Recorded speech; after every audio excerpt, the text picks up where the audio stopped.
Hello and welcome. So we are continuing with our little series, cursed series. So if you weren't here for last one, which was done over the last 2-3 streams, these results.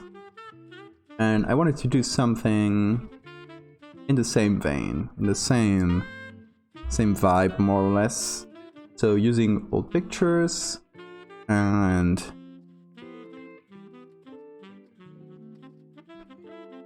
doing a little story with it, writing a little, which is weird for me, but oh, by the way, let me remove all the works here so you can see all the layers. All right, so this is what we're making. I thought it would be nice to use something with whaling or something washing up ashore, like a dead whale does sometimes.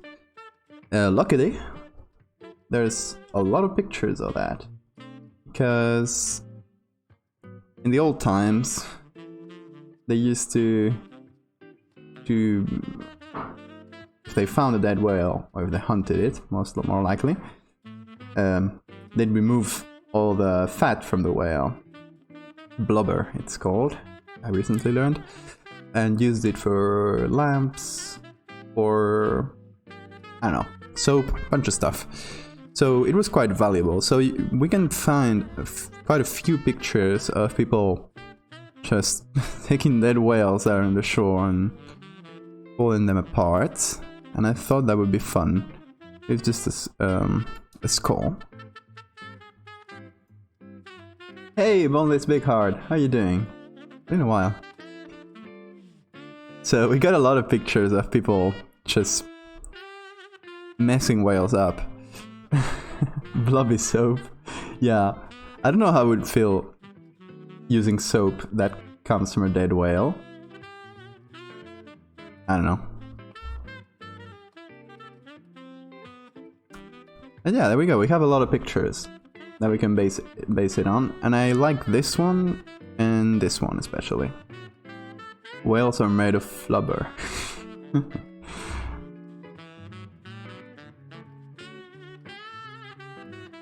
Close enough. Blubber and flubber. So I quite like this too. By the way, source for this is Library of Congress. So they're both in some small town in America. Around... what year was it? Hang on. Let's go find it real quick. Because I got them saved. Well, I saved, if you know Pockets, this site, you can save a bunch of stuff in it, and I usually save all the pictures I'm gonna use. This is one, this is two.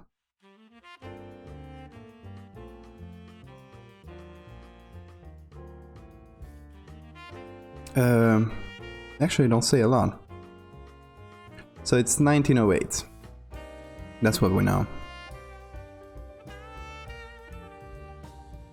And this is another one. The other one we were looking at. 1907. Oh, that's what they use the ropes for. Eesh.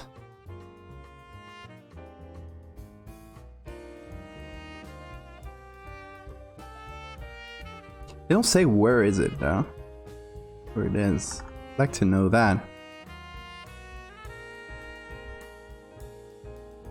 Because I could use a real place for it. In any case, according to the Library of Congress site, these two pictures, even though they look really similar, seem to be from different years. But I don't know if I believe that. Because... oh, scratchy throat today, sorry.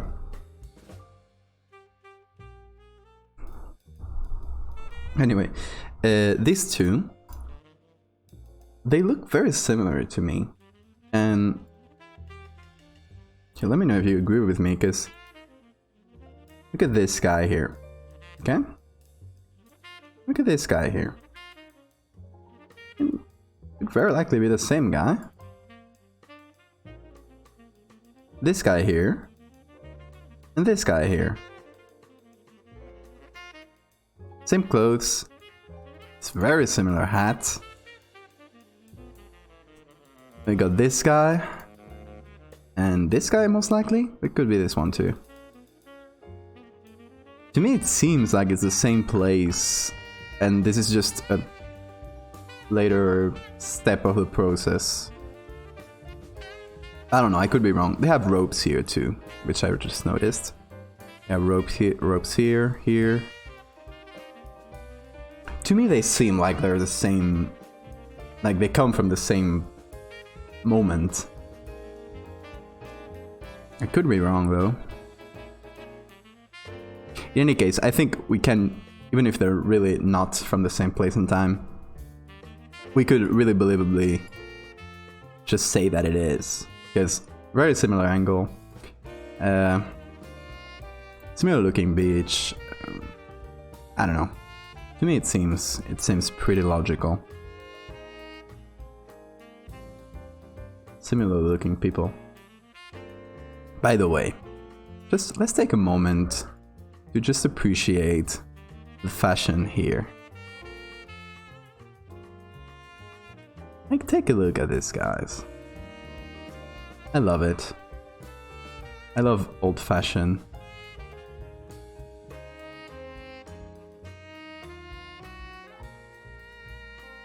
Anyway, the idea, that's why I like these two the most, is that they have similar angles. So like we did with this, we could have them side by side, and I think having two examples, like two pictures of the same thing, reinforces it a lot. If we only had this one on the right, I mean this one on the left, but I think the right one is cooler.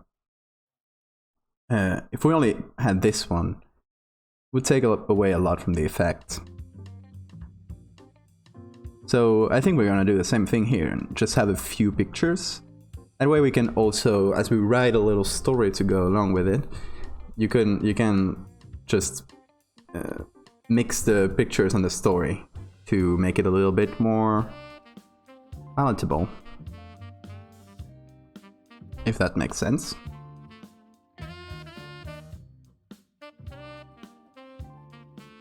By the way, I have the same overlay, but it's not quite black and white now.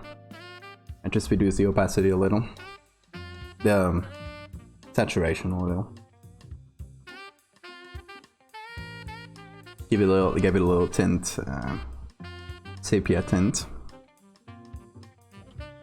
Anyway, that is, I think, the most likely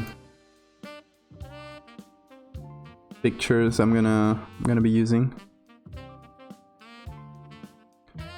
This one is cool too, because you can also use the skull of the whale itself as part of the you know, subject or creature or whatever we're gonna make. And this one also, just this skeleton here, it adds to the eeriness, it adds to the weirdness, I think. This one, I mean, it looks cool, I like it, but there's a lot of people. There's just too many people.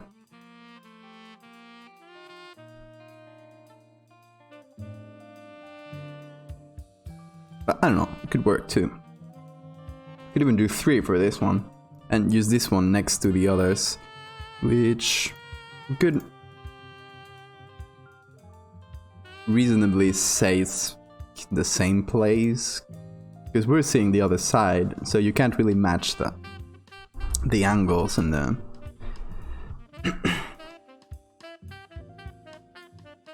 can't really match the background. So you could just say it's the same place.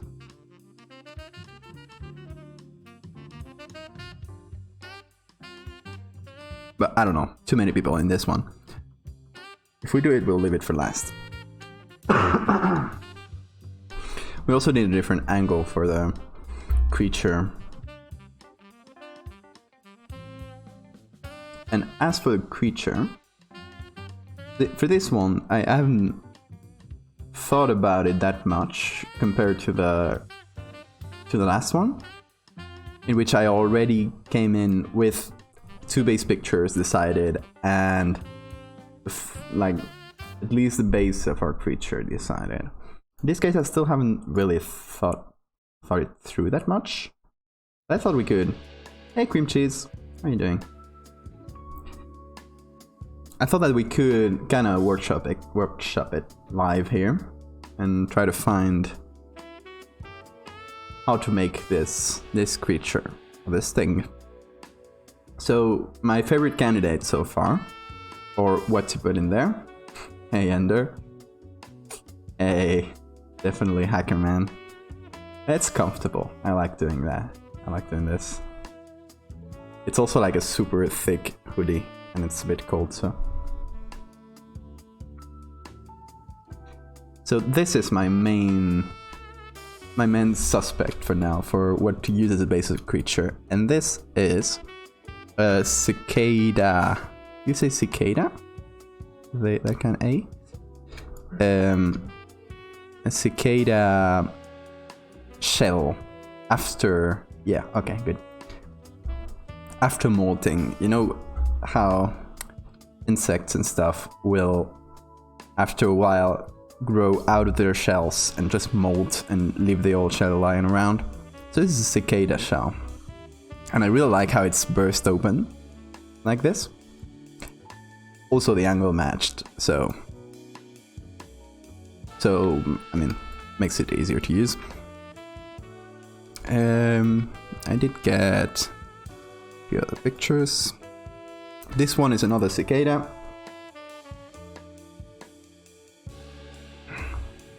Hey Neil, what does add a command do? Oh, I just noticed that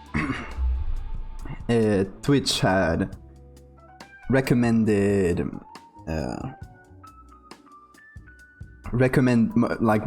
added new custom rewards, and they had some recommended ones, so I just added a couple of those. Add a command, like make up a command and what it will respond, like say exclamation point Neoleth, and it'll say whatever you want.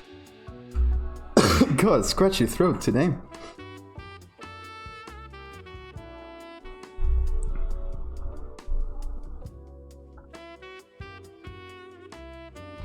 Anyway, this is another cicada face that was more or less from the same angle, in case I need to just add a little texture and complement this one, because this one is way more detailed.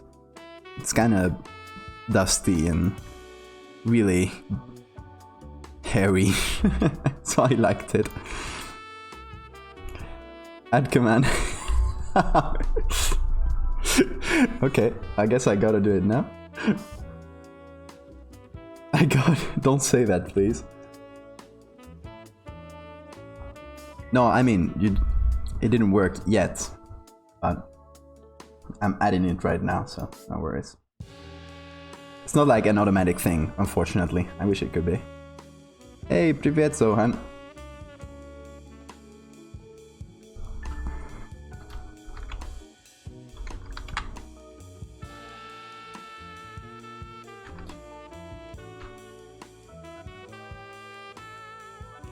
Well, there you go. Now you can make that command work.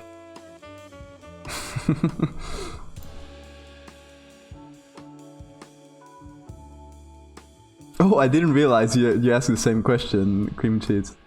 I guess I read them both at the same time.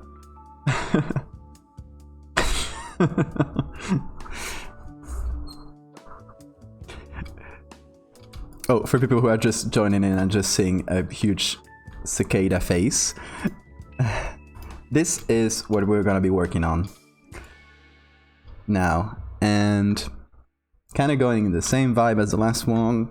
If you've seen it, I think you guys here have probably all seen it, but we're gonna be using old pictures, writing a little story, doing a creepy creature,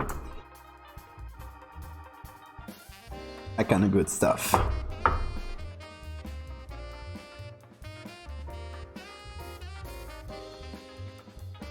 Yes, faking retro photos. By the way, you guys, for those that didn't tune in for the last couple streams, there's gonna be a competition on Wednesday. And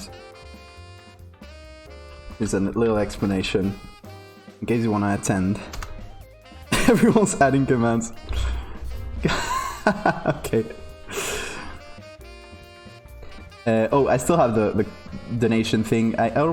We already hired through this thing 8 people. 7 of them have already sent their edits. But if you want to add anything else, we can always hire more people before Wednesday, as long as they're the ones that do it in one day, because they're pretty quick. Okay, let me add your command.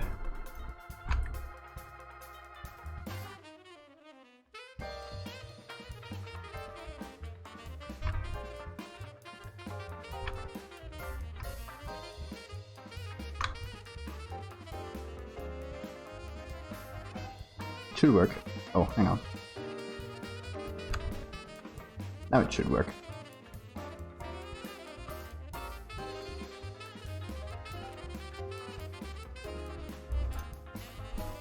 So yeah, on Wednesday we're gonna do that competition, and it's gonna be like tournament style, where we pit 2 against each other, and we'll have a vote.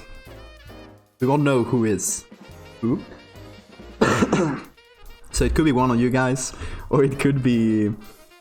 it works. It could be one of you guys, because there's a couple people on chat that wanted to participate. Zohan here participated, already sent me his. And so we won't know if it's one of the Fiverr people or one of our viewers. And there'll be a vote. And whoever wins just goes on to the next round until we have a winner. That's how it will go.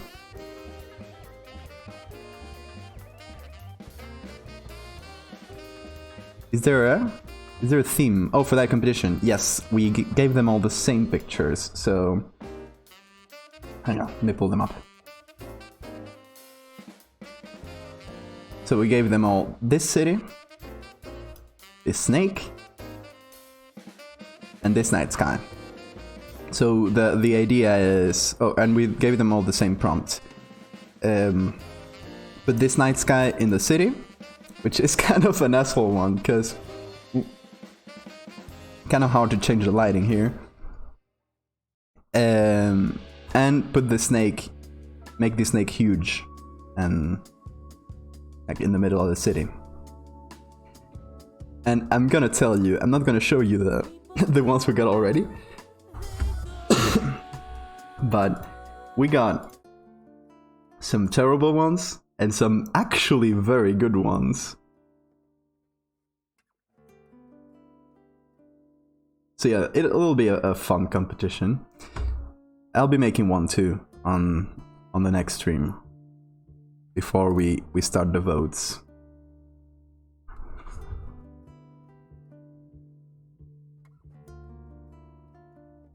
Alright, so back to this.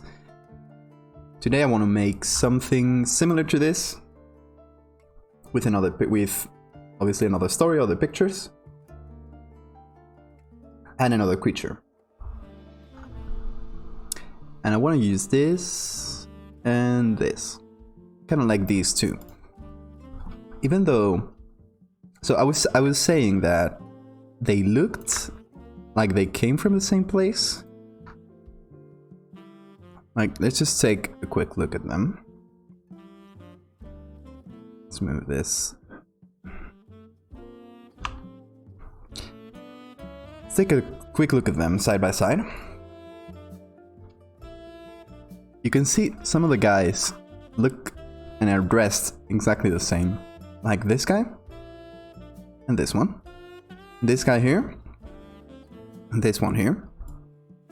This guy, and either here or here.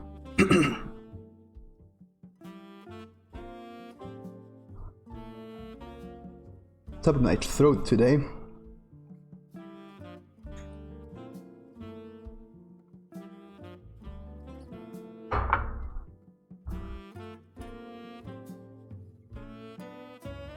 Oh, muted it in time.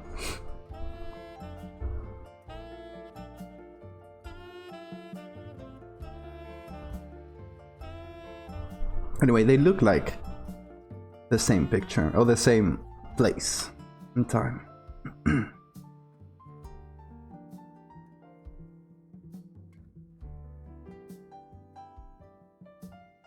Gonna be drinking a lot of water today, if my throat is this scratchy. Anyway, we could do the same thing, sort of, with the two photos side by side.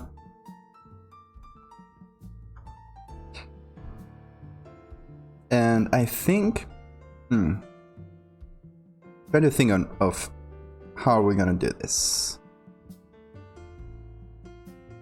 How are we going to approach it? I think the first thing is getting these pictures a bit closer together in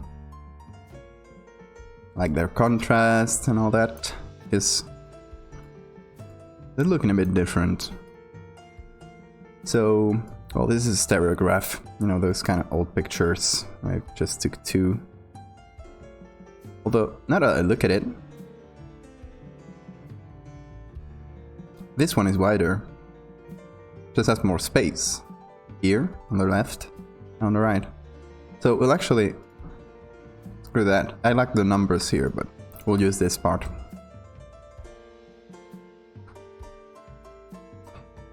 It's also slightly askew. Let's try to match it.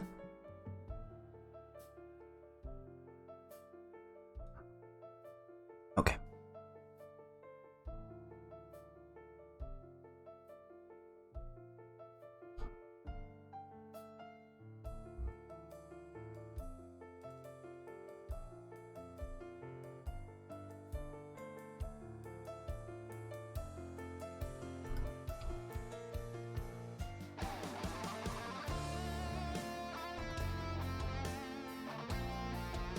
It's not exactly straight, but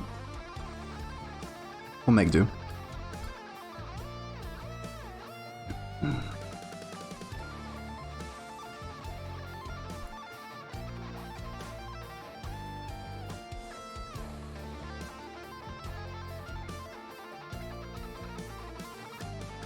Kind of weird how different they are, even though they look like they come from the same place, but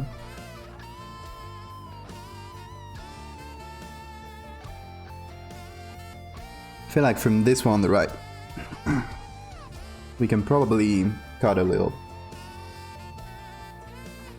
from the sky on the sand here.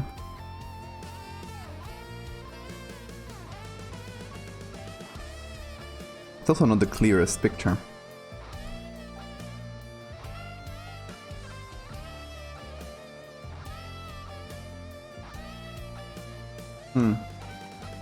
Okay, let's try to get them closer together. Then I think we'll do this once, one by one, since they are that vertical. In this case, it made a lot of sense because they're both very vertical. But in this case, they're more square, so probably better to just do them one by one.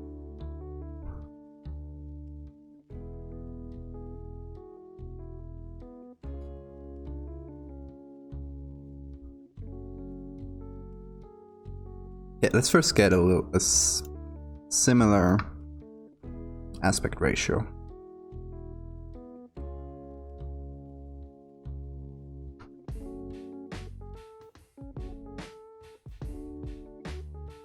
So I just did a layer mask. I'll try to fit it to that.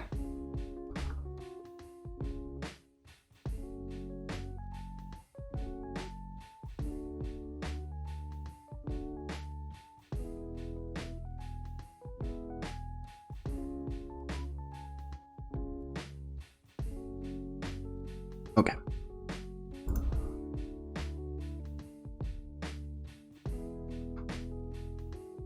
So now they both have the same ratio. They're starting to get a bit closer together.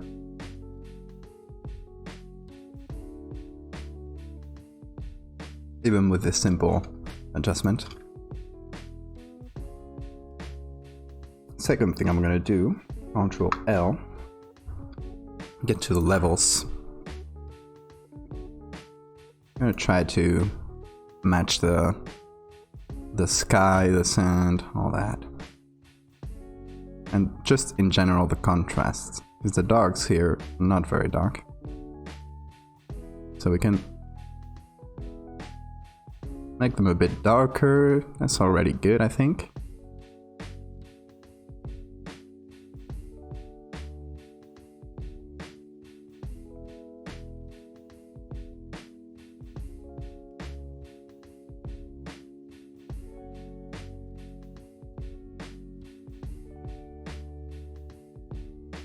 The sky could be a bit brighter, I think.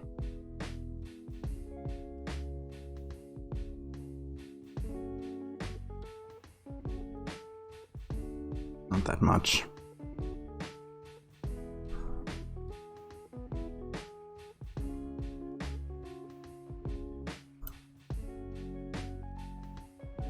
By the way, I'm still messing with my audio settings because I wasn't really satisfied with them. So let me know if you can hear me well.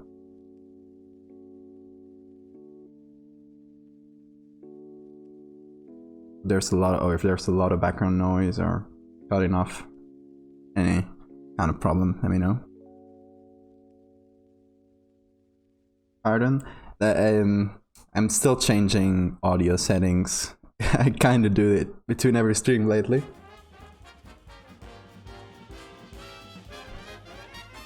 Oh, shut up. I hate you.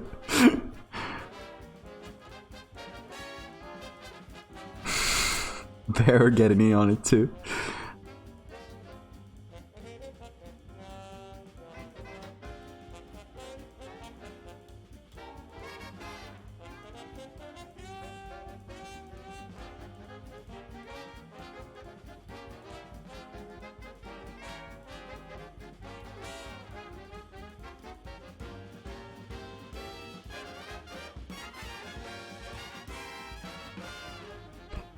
Alright, so I'm looking at a few different things here while trying to match them.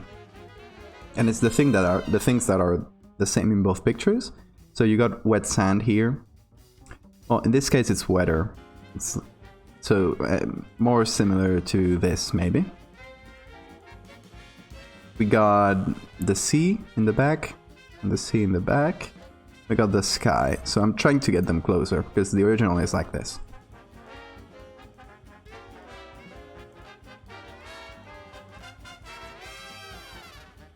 I don't really mind if we lose detail on the whale, because I'm gonna be getting rid of it, so.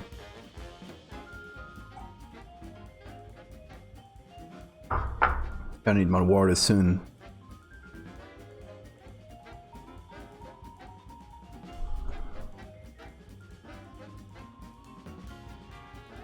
Anyway, I think this is looking a bit better. Also, these guys are clearer now.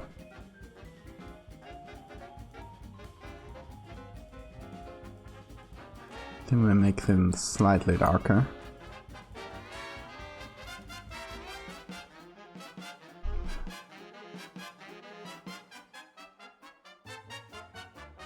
Let's also move it, nudge it slightly. There we go.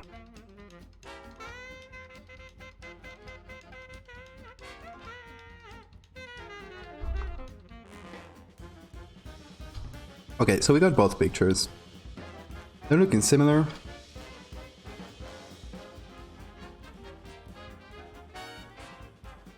So let's hide one.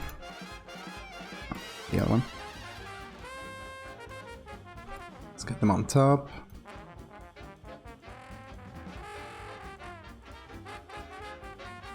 We're gonna actually... hang on. Let's line them up a little. Just make them bigger.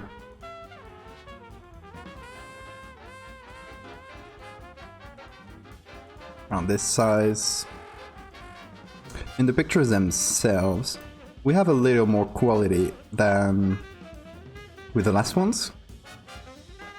They come from a different source, and the scan is probably just high resolution.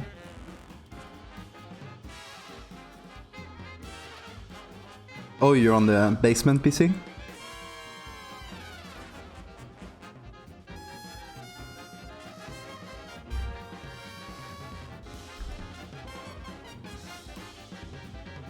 Okay, and then recut the image.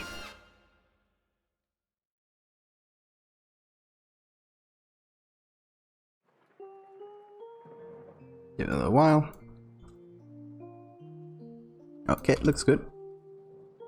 Let's see. Oh, we got a few pixels.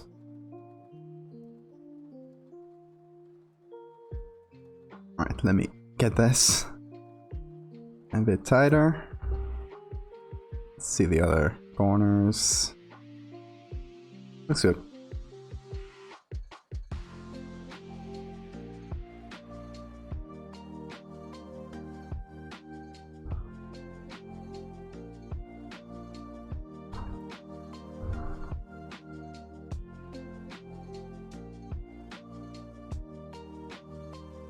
Hey, Mihadis. We shall stab thee until he swimmeth. Would sound like let's name the character from The Lighthouse. Who won't play by Willem Dafoe. By the way, guys, Ark! I love that scene. If you haven't seen The Lighthouse, I can't recommend it enough. Such a good movie. It's like,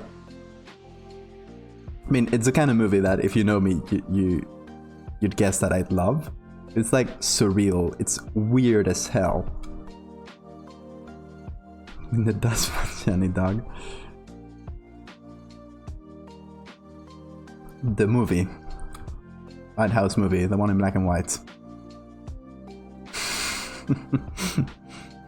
I mean, you could also go to a lighthouse and just stay in there for, I don't know, weeks, months, until you go crazy and kill your friends. That kind of deal. I'd bet. Have fun. Alright, let's start with this one. It's a bit closer. And those that just joined in, we're gonna do a little creature similar to what we did in this earlier edit, which we now can make a little bigger. So we did a couple pictures for that one, and for that one we used the cocoon or the pupa from Cecropia moth, a kind of huge moth that lives in North America. We could have used the cocoon from any other moth, really. They look pretty similar. I like this one's ear thingies. Anyway, we're gonna do something similar.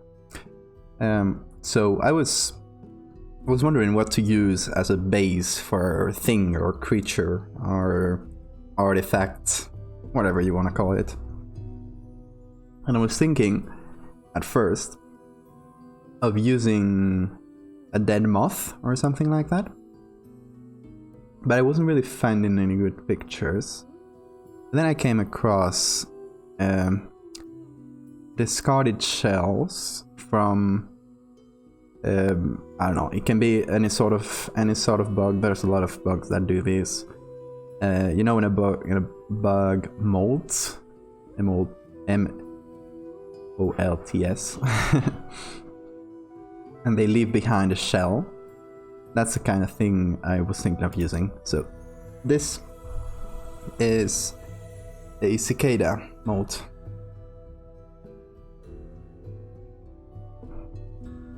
And, you know, I'm gonna go for more water, because my throat is just gonna get scratchier at this stream, and I don't have any more water. So I'll be right back. It'll be like a minute.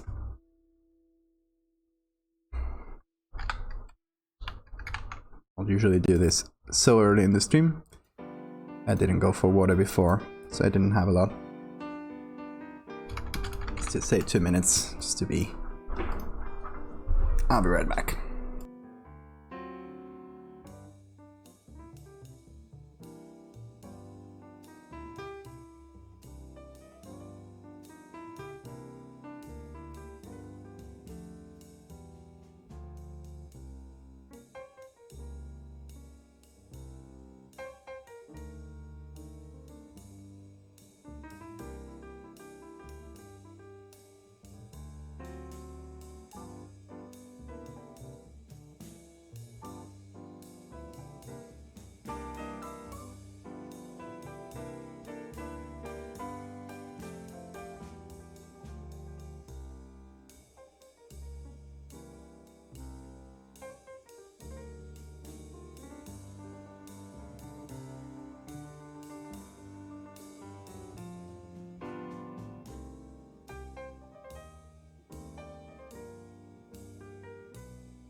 I'm back.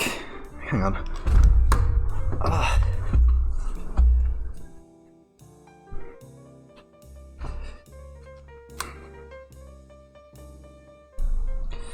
Alright, I got water. Got a full bottle. I don't know, I hope I don't have the coronavirus with this throat scratchiness I got today.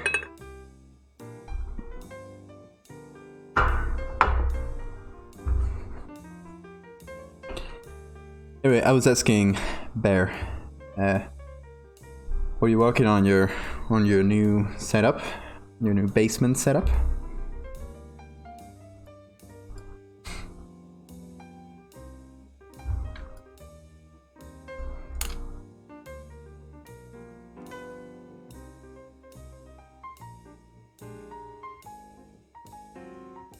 Alright, so I was thinking of using this front shot of a cicada's mold or shell. I don't know if you call it a mold as a noun or if it's just a verb. So I'm doing some test shots. Oh, cool. Hey, you could get me some cool bug shots for my for my creatures. I was actually, look at this one. I thought it was pretty cool. The cicada's mold, all dirty and hairy. I'm probably gonna use some textures for it. And I wish I had one like this, because there is also another one that is looks like it is from the same. Hey, hell dog.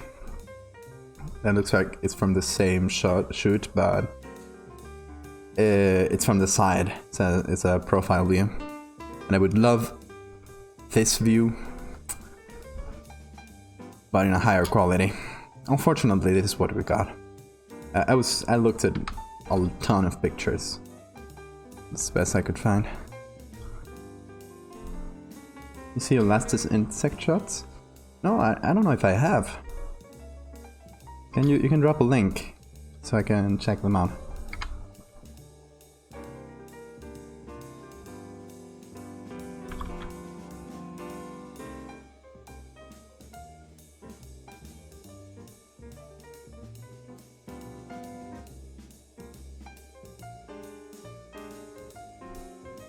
Stop bugging.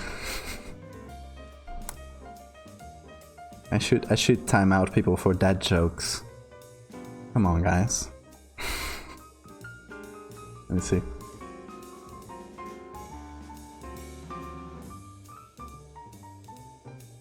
Hang on. Check him out. Oh, that is cool. I really enjoy this. These colorful macro shots.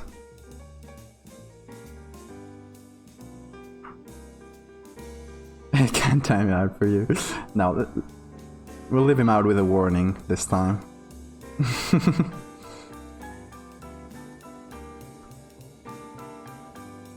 Oh, cool.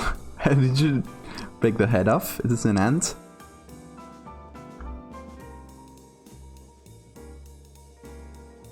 Oh, the views.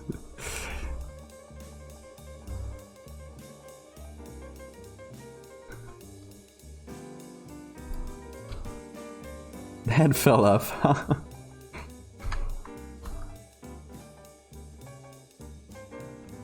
I'll say, you don't happen to have just a mold like this lying around. I just glued it back on. That ought to work.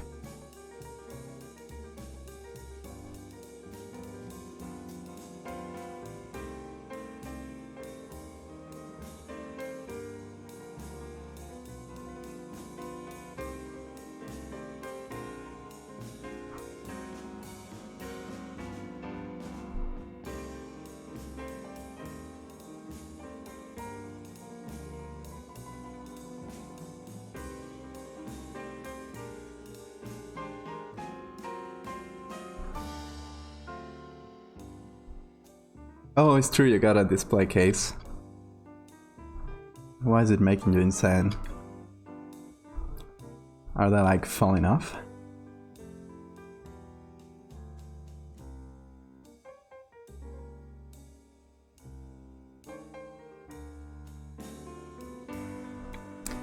Got a bit towards the inside here.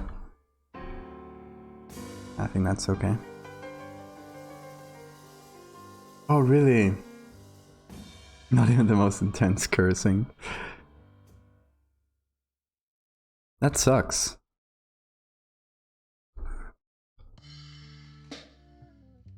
I seem to have a little plant here. I think I cut it thinking it was another leg or something.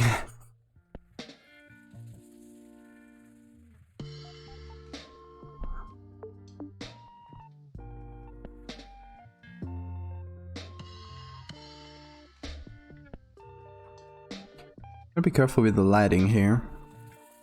Gonna have to soften it, because it seems to be pretty diffuse lighting. Like the sky is cloudy. Not seeing any like specific reflections, so. And this has more a clearer directional lighting from here. So I'm gonna have to brighten this and soften these reflections here. Bit of force to get them off. Oh, that sucks. Don't you have any dissolvent or solvent or anything? Maybe like some makeup solvents even.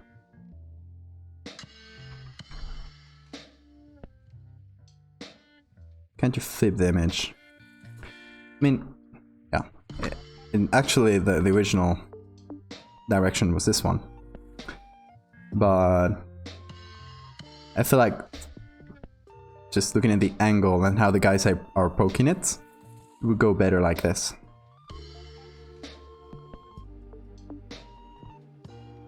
Also, I'm probably gonna make it a bit larger.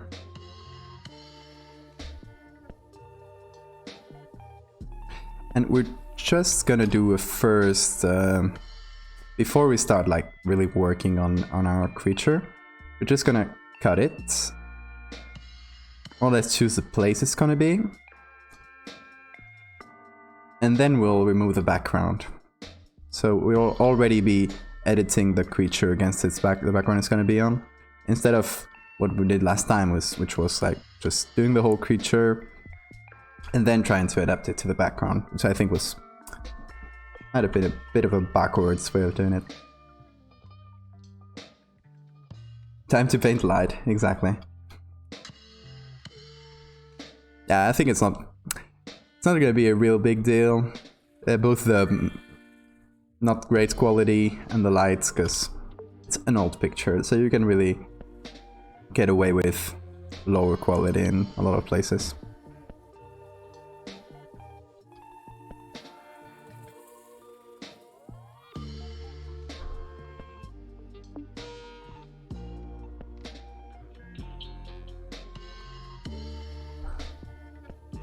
I don't know if this is a leg. Very much in shadow here. I think it is. Water, heat, alcohol, acetone. Well, that sucks.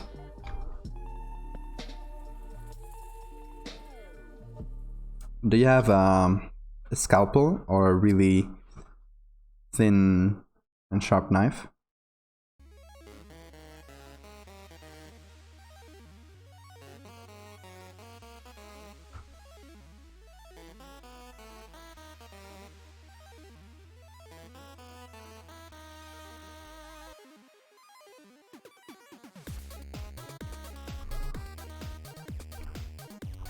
Oh, I don't like the legs here. You know what I'm gonna do?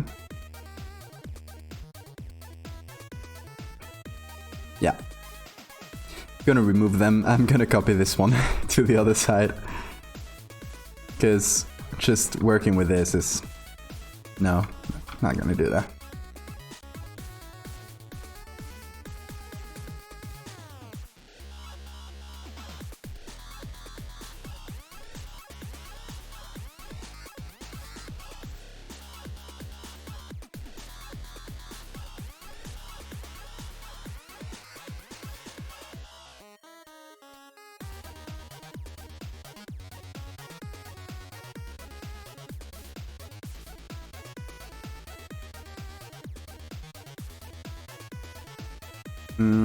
The big claw here. I'm gonna keep the front of it. But then for the rest, we'll also copy this side.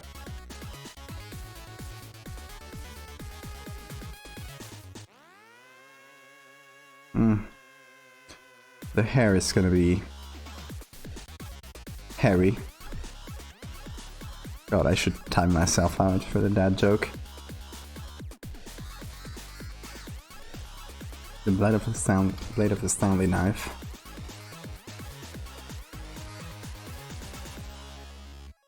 Really?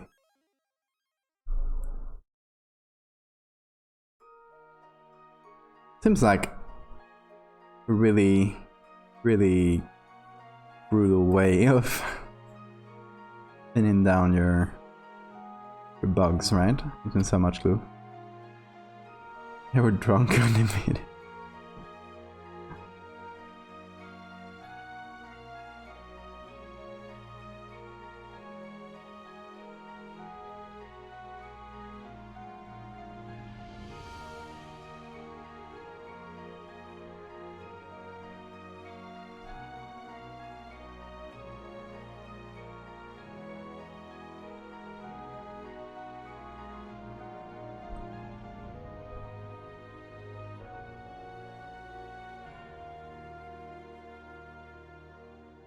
Made for tourists. Yeah, sure.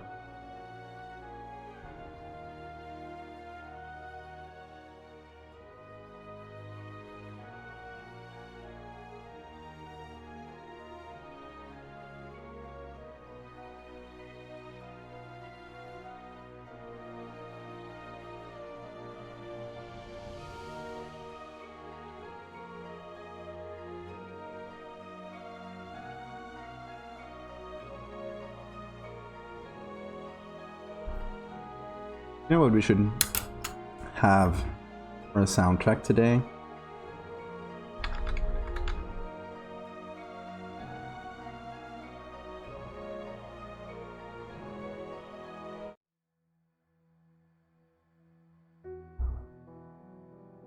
The Hollow Knight soundtrack seems quite appropriate. Haven't played Hollow Knight. I cannot recommend it enough. Such a good game.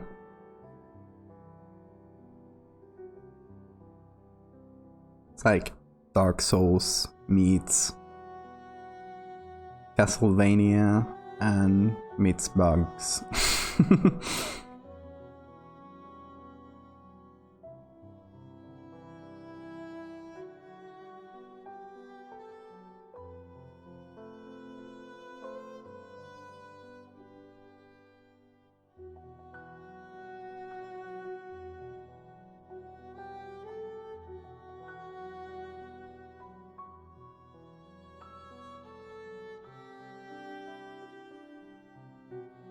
Hey Shreddy, how are you doing?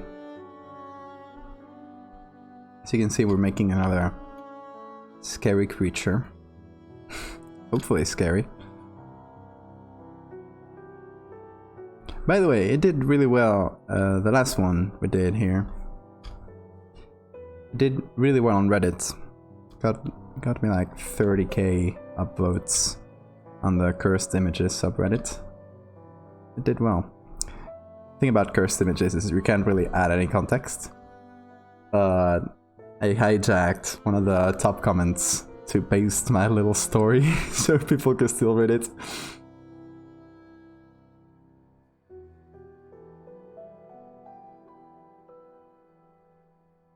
But yeah, I did well.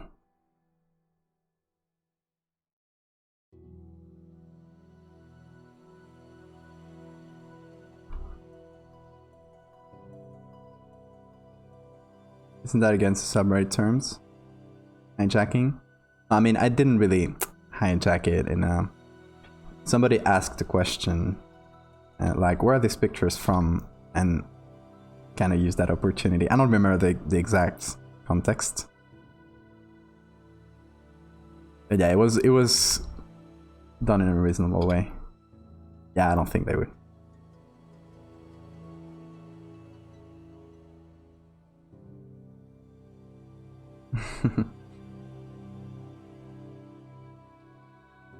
Yeah, but I'm glad it did well there at least. Yes, I knew Instagram wouldn't be. It's not really the place for something like this, so I needed somewhere where people will appreciate it a bit more.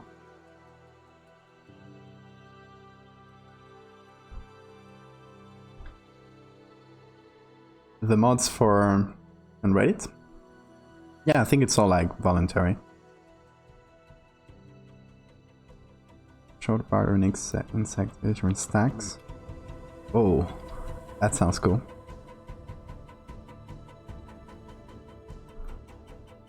How huge are we talking about?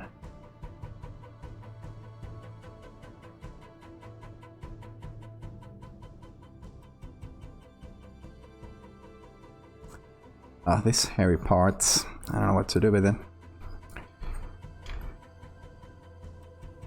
Thing is, we don't really have a lot of quality, but this is the best thing I could find of the shell, and this discarded shell from this angle. I mean, we could always, since we're here at the beginning, hang on.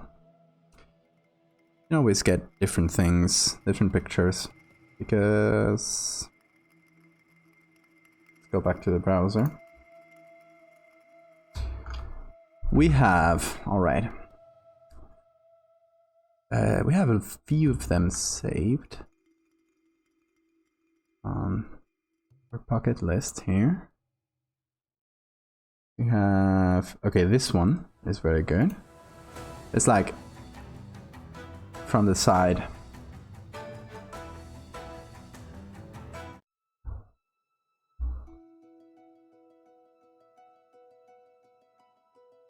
Between 40 and 60 megapixels.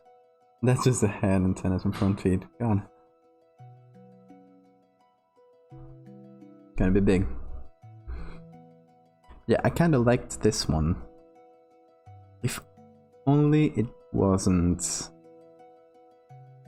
from the side, because I don't think it would really fit on our... on this place. And for once, we wouldn't really have that much space. Because if it was on the side, and if we had a little bit more space to the left here, could be done. I really like this one.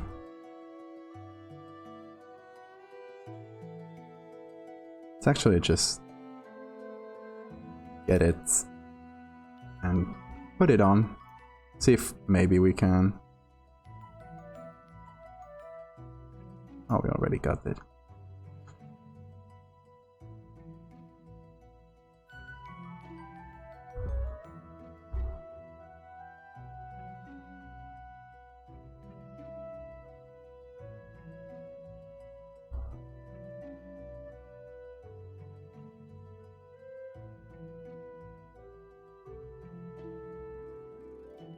Let me find it. Guess it's saying I already downloaded it.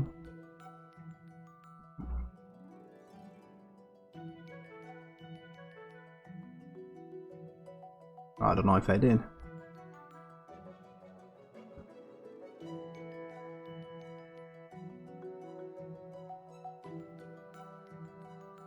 Ah, here it is.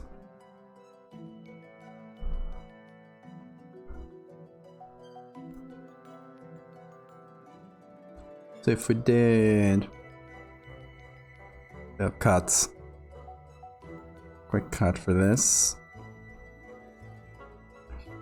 Obviously it's propped up with the legs.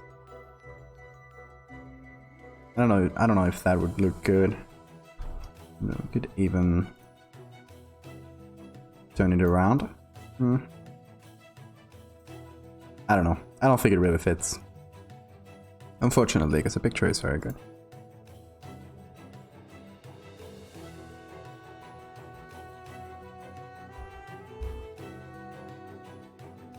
Let's see. What else do we have?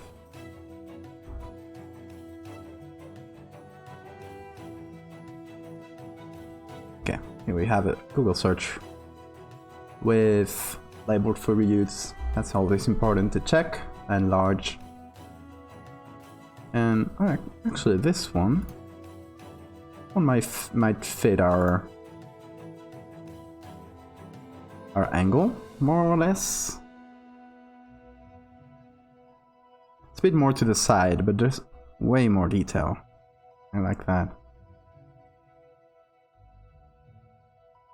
We'd have to redo a little spot here, but that's not really a big deal. Okay, let's download this one. Full resolution. There we go.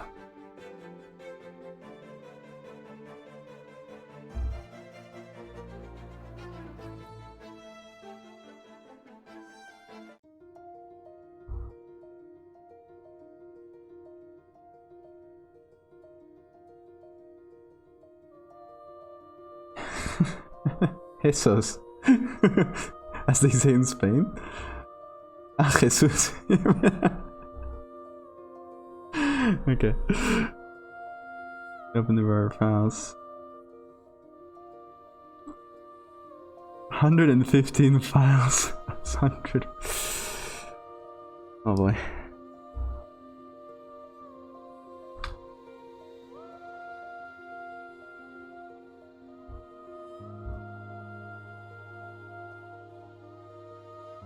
Okay. Flip it this way, I guess.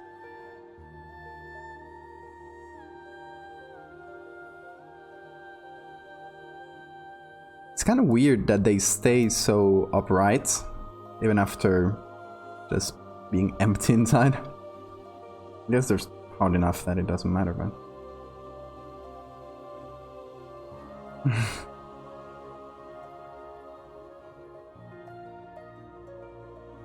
Let's do a quick selection with this. just to see where it gets us.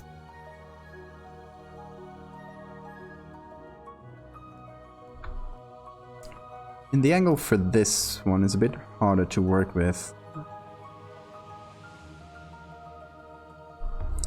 There's just so much detail that the other one doesn't have. If I turned it around.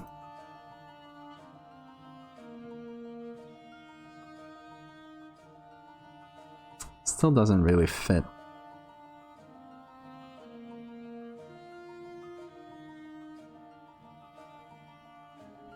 So I guess, all right, if we don't prop it up like it is, because then the angle will be like this and it doesn't really match that well.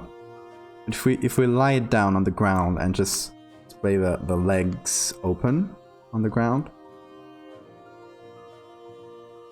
then this might work better. It will still be a little crooked, but it's like a dead thing on the beach, so I don't think it matters that much.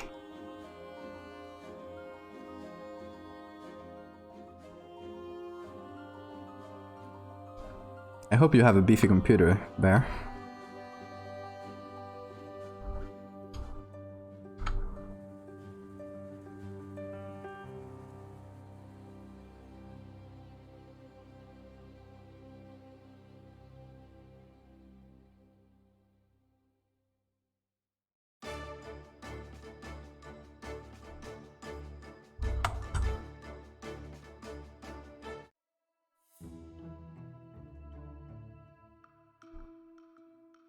Just upgraded last year.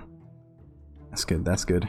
You'll need all that processing power, looks like.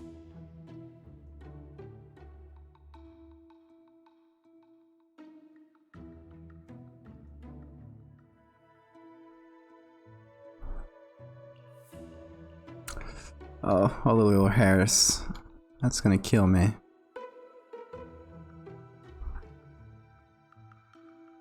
I'll try to recover them later. Now let's just get a rough cut.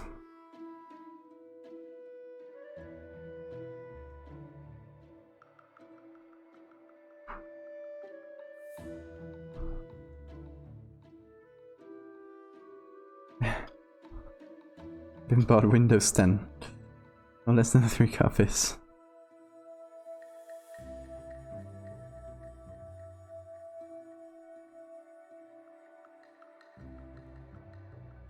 Really spending money here.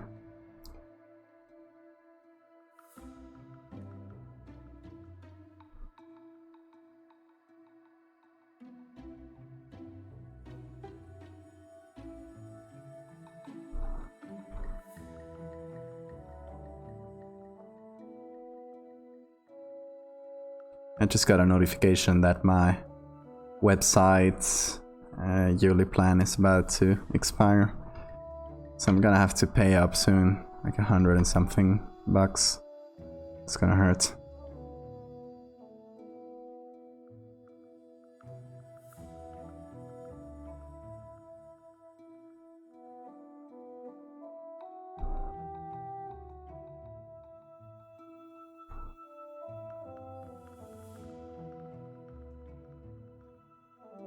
I don't know what's in our monkey brains, but it feels much worse to pay for a whole year of a website like this than to pay for Photoshop each month, when it's actually Photoshop is quite more expensive at the end of the day.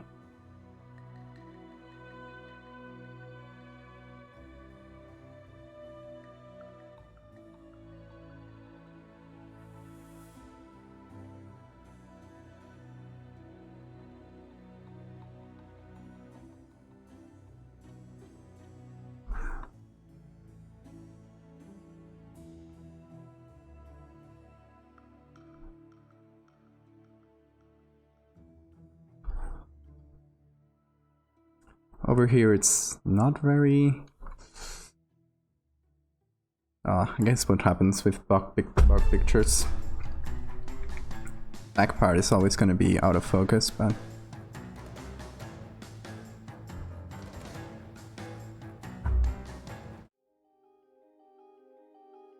I guess unless you're bare and you're stitching together hundreds of pictures.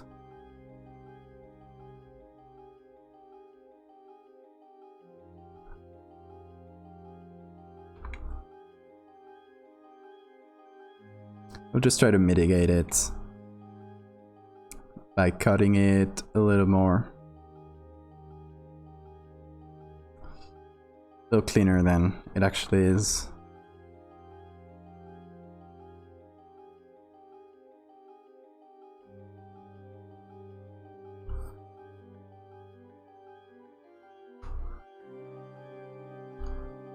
By the way, guys, you don't know how fun it is to pinhole it's hosting. I'm hosting mine on God, what's the name? WordPress. It's quite easy.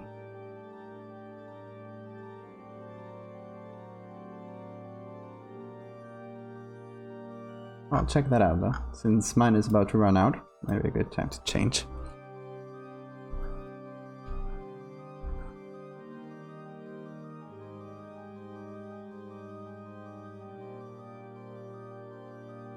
God, so much hair. Bear, how do you deal with bug hair? I don't know if you cut the backgrounds at all.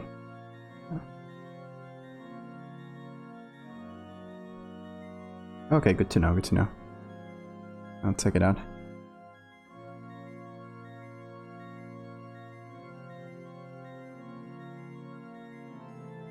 Oh. Is that part of the... What is this? A little bit here. Be a leg in the back. I don't know. It's confusing, so we'll get rid of it.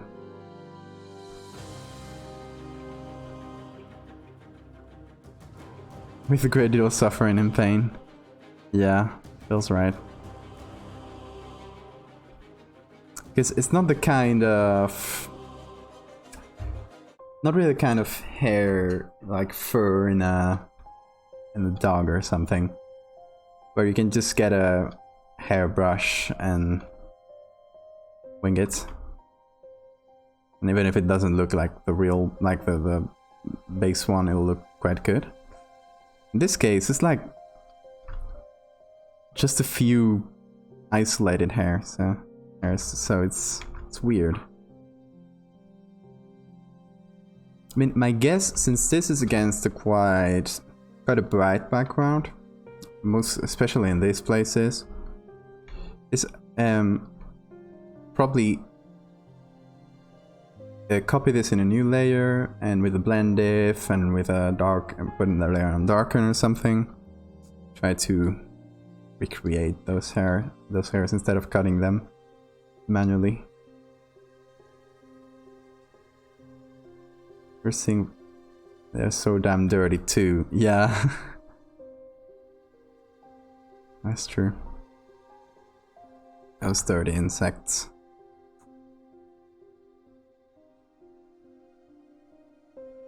Yeah, but you can see it in this picture, for example. In this case, I think it looks good because I like finding it on a beach, so it would make sense. Give them a bath in an ultrasonic cleaner. That sounds rad. I don't know what that is, but rinse in alcohol. There's still dirt on them. God.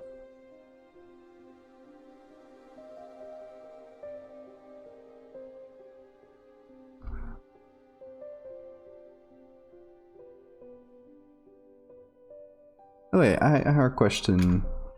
How do you get those funky colors? Is it an ultraviolet thing? The ones on...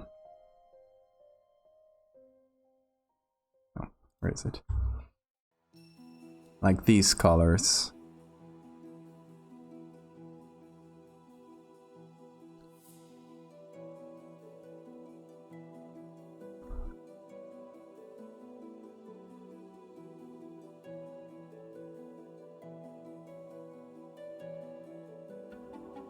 Those are just natural colors. So you just shine a light on them and they look like that up close. I thought you'd need something special. That's impressive that they just look like that.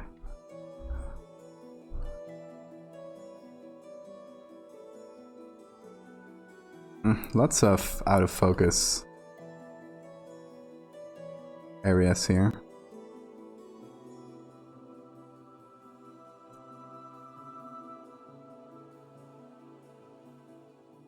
Okay, so some places which have more hair, like this one, I'm just gonna use a hairbrush. I'm gonna treat them like they're a little kitty or something.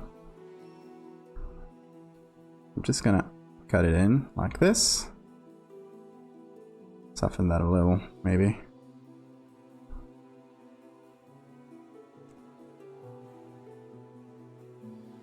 And get a small hairbrush.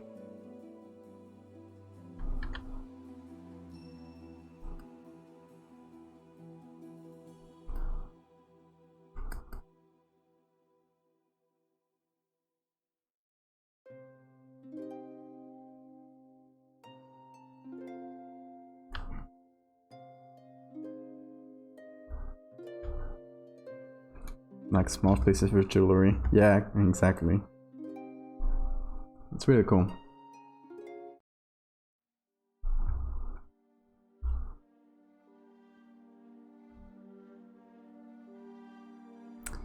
Okay, I think I might be able to use these brushes in some other places like this.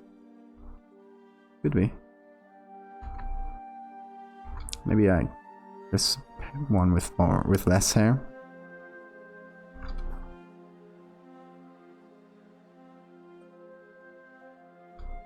No, this one isn't really good.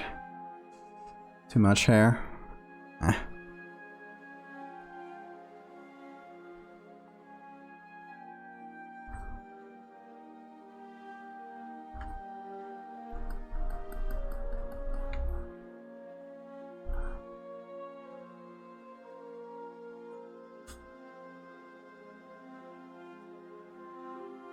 Is that some kind of bug? Oh, that's so cool.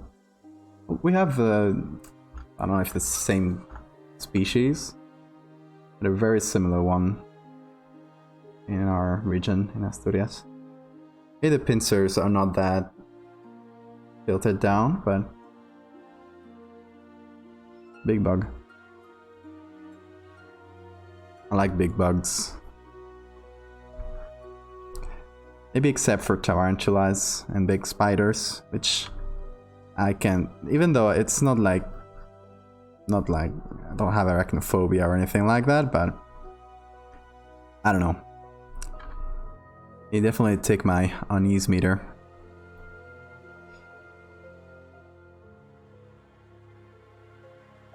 But other kinds of big bugs, I love them. Big moths, big butterflies, big beetles. A stag beetle. Yes, that's it, a stag beetle.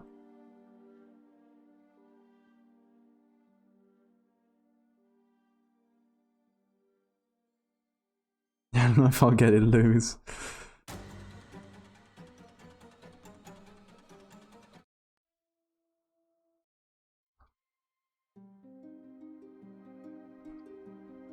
Danish name translates to oak deer. I like that.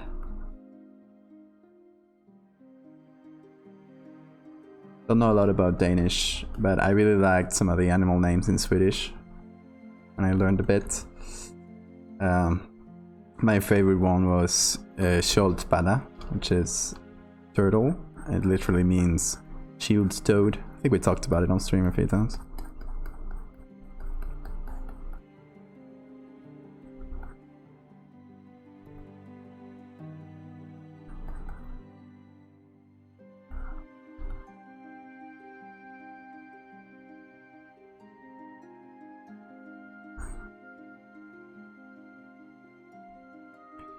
I was here like, I'm gonna do a quick selection. Then you get to the hair and it's not that quick anymore.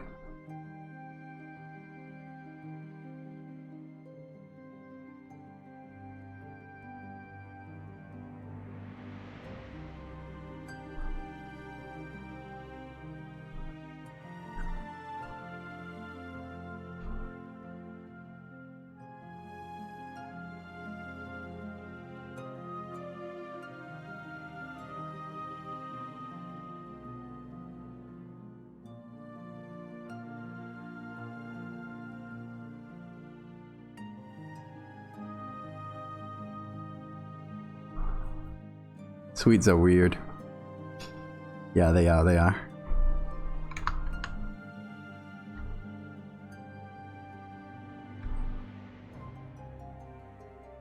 Oh. This Photoshop selection got rid of quite a bit here.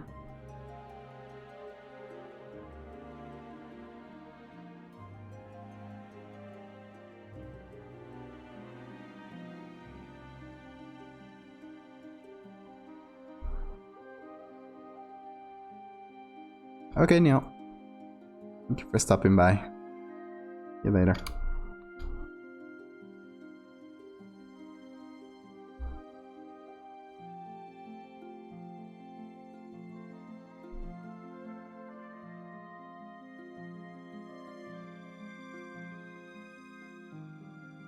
Ice cream in Swedish is glass. Yeah, I learned that one.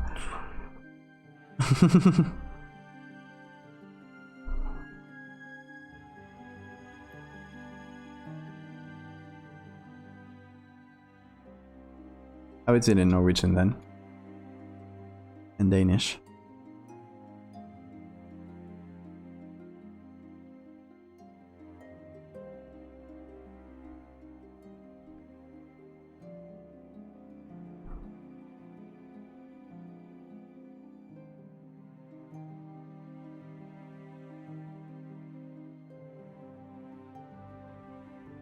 One of the best ones in Swedish, to me, or the funniest ones, was congratulations, which is gratis, and gratis in Spanish means free, like it costs no money, not free in the sense of freedom.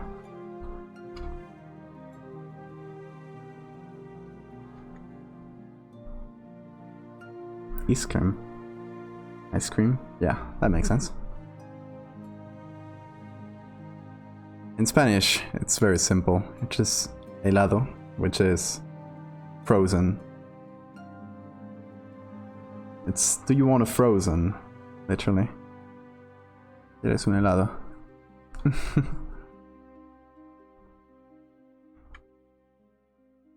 So I guess Swedes are not the only weird ones.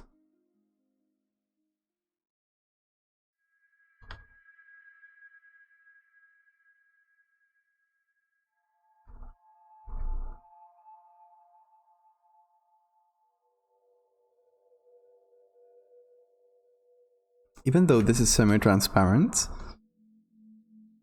I won't mask it to make it semi-transparent yet. Maybe later? We'll see how it looks in black and white first. It might look good without really touching it at all. Oof, some bad selections here.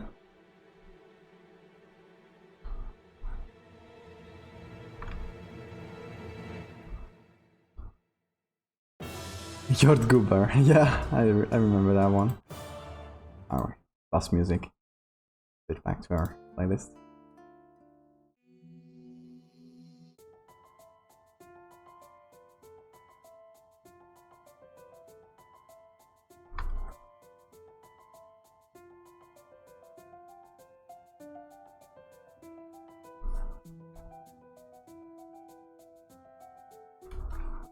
Also, how about these tiny wings they have on the...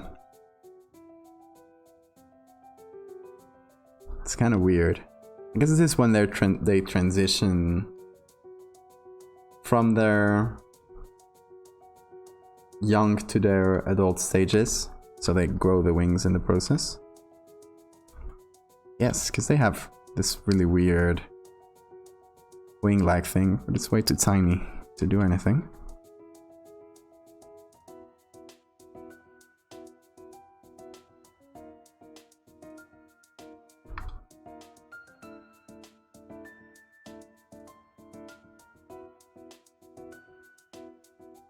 Just gonna cut it a bit short so it makes sense, and I'll have to add a little flap here. God, this is such a bad edge. Look at what Photoshop did here. Look at what they did to my baby.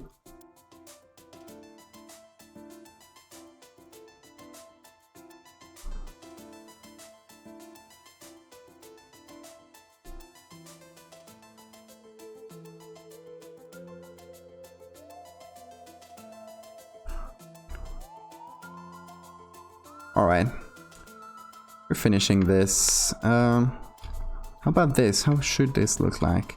Let's get... not you. Let's see on this one, which is more clear on the back. No, there's no weird appendage on the back.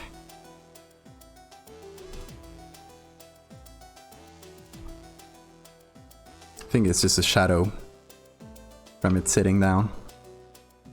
In any case, we're not making a real animal. We can make up whatever we want. Who cares? Hey, if you're an entomologist, is that how you say that? We don't want you here. I'm kidding. Actually, I'd love to have people with knowledge about bugs, because I need to have the most creepy or disgusting textures on bugs to put on here. So Bear or anyone watching, if you know about bugs, let me know what's the most weird and creepy looking part of the bug.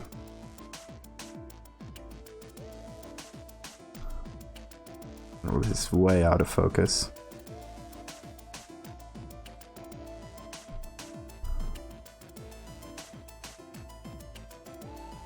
Maybe I'll try to fix that up a little. Just add a bit of texture so it's not so weirdly out of focus. Since here it's not super in focus, but still not as much as this.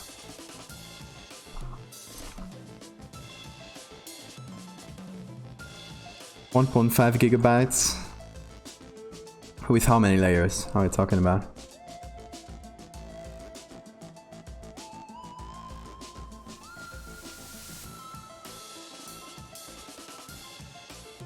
Okay, I think this more or less cut. I don't think it left out any important parts. We still need to redo the hair. But first, before starting actually working on our creature, I wanted to do the background.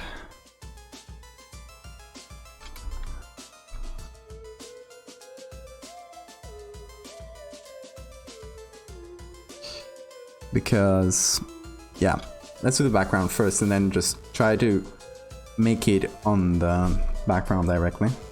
With 4 layers, yeah, and then that's a lot.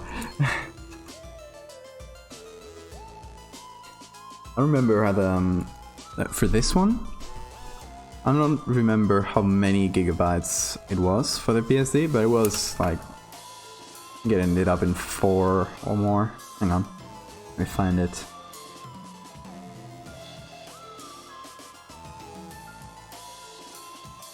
Oh no, it went down to 3 gigabytes in the end, because I removed a lot of unused layers.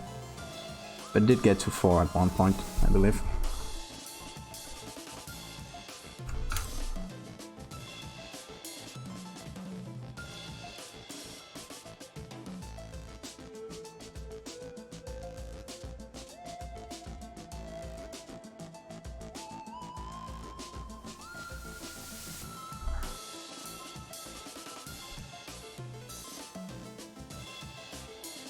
All right.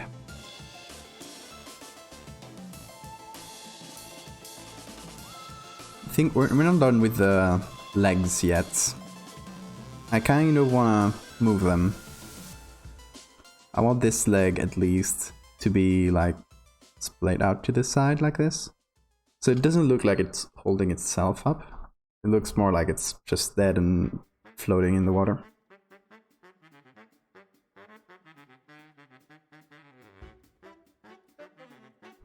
Okay, let's do a quick black and white. There we go. Well, that's already quite good, like the contrast is matching pretty well. But in here we can mess a lot with it's mostly reds and yellows, I bet, and there's green from the background. Doesn't really get translated, so it doesn't matter. There's cyan just in the tip of the eye. Blue the same. Yeah, green doesn't really show up at all. Yeah, so it's mostly reds and yellows that we have to mess with.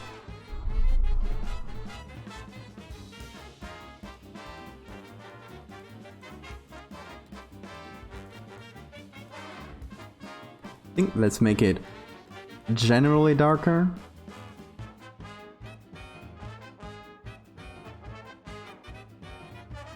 Oh, this is gonna be too dark though.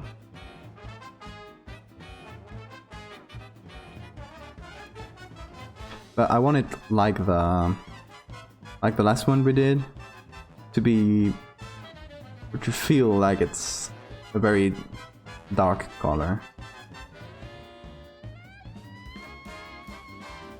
And not the sort of light brown that it is in real life.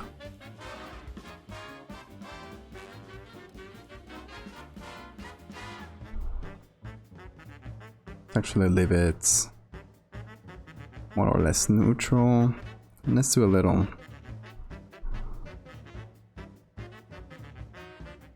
levels maybe.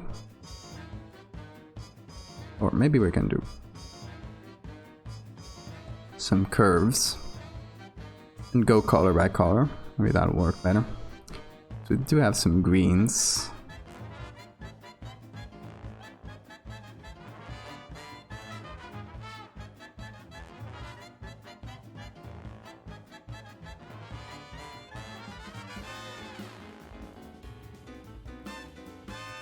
So I'm just generally darkening it a little.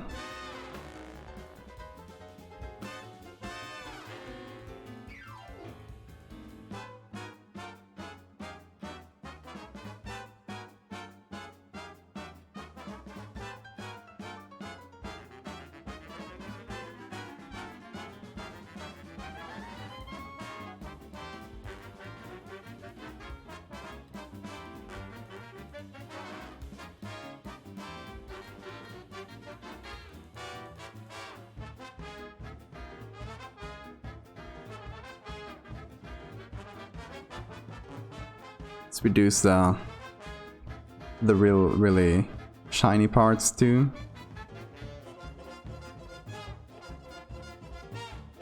Because this background picture doesn't have a really strong light source.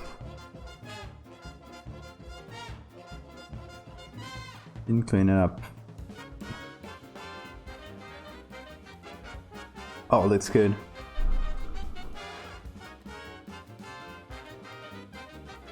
That's a beautiful color too, that blue.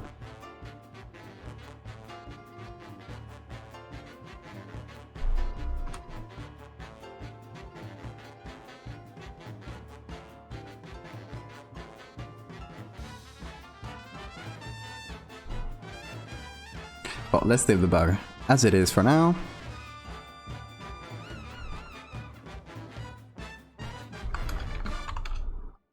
Let's go with bug base.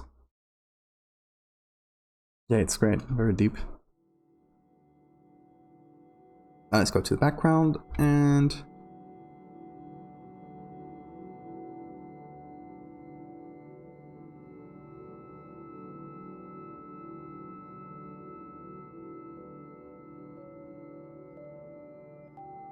also gonna have to mess with this leg now that I realize.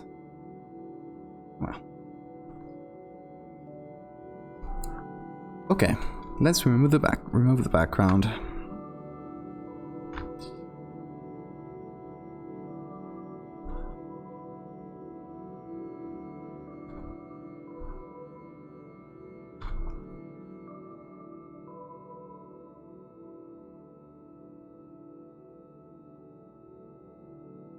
gonna do a pretty heavy clone stamping. Try to get rid of as much as possible.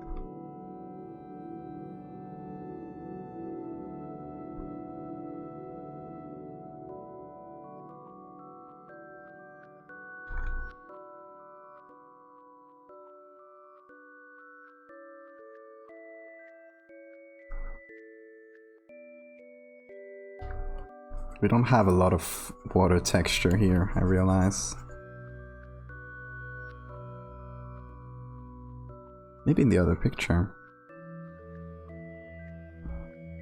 Oh, there's a little bit here that I could take.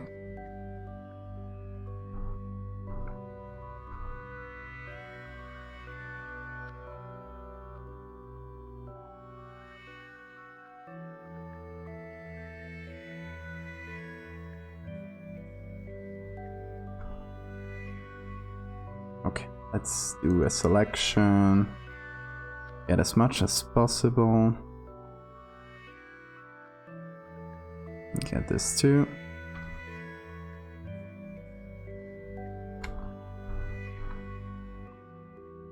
Full size. That's big. That's a lot of detail.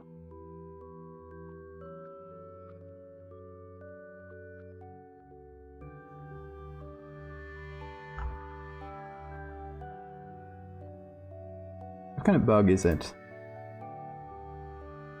Doesn't really ring a bell.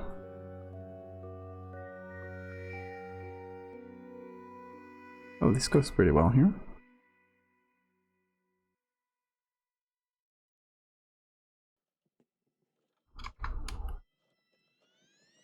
It's a blue bug. Is that the name, or is it that you don't know the name and you just know the color?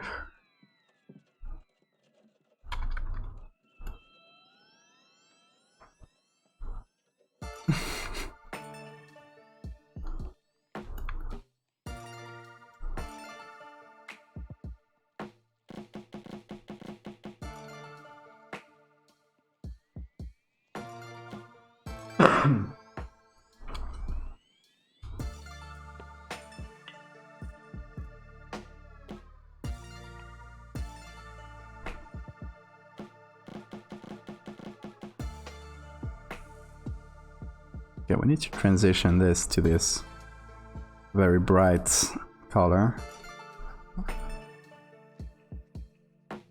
Hopefully we can smooth it out a little.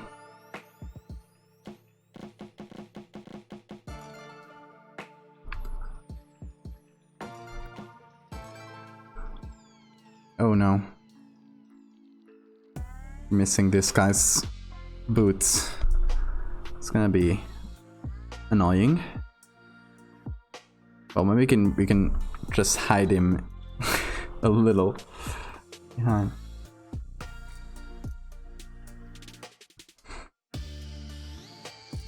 He fell 65.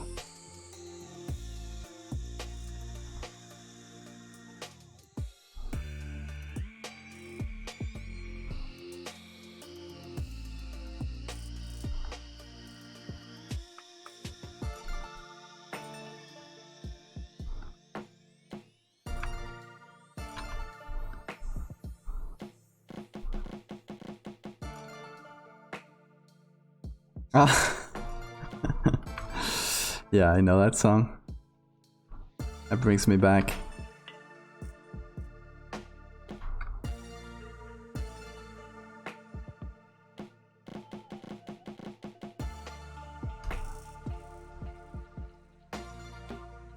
Okay, this whole part should be a bit easier.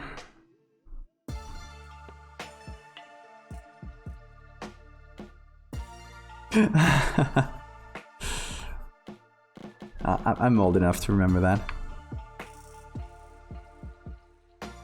That weird video with the terrible CG. With the blue aliens. God, that didn't age well.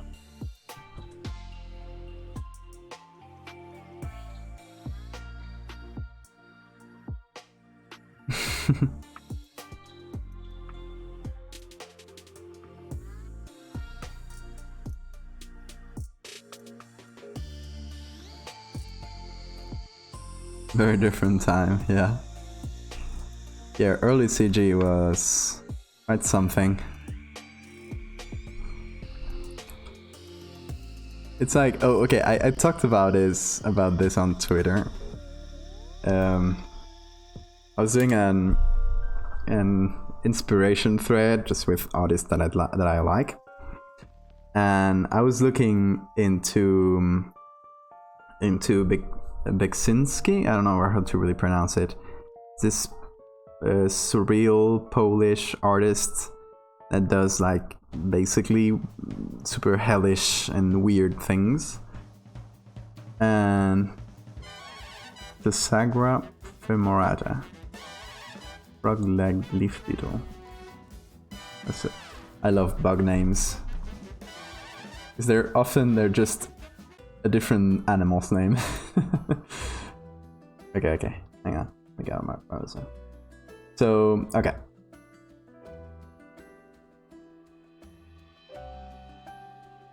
Hopefully you know who Beksinski is. He does this really weird, surreal, dark stuff. Oh, hang on. You can't really see that with overlay, sorry. Oh.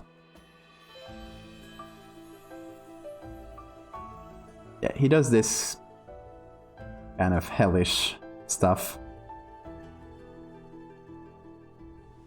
And as I was looking into his whole work and stuff, because I don't know, I really like it and I find it quite inspiring.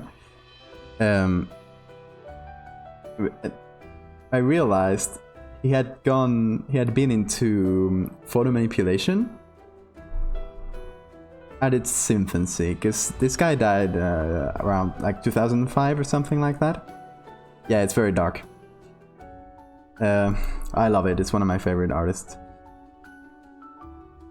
And it turns out he got into photo manipulation when it was starting, like the 90s. And as amazing as his painting is, oof, look. Oh, Photoshop, let's see. Some of this stuff, guys.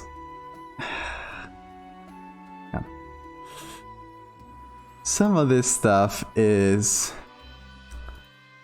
I don't know how to describe this. I mean, we can excuse him since it was the very beginning of Photoshop. Like, this was... some of these are memes, but the ones I showed you close up are actual stuff he did.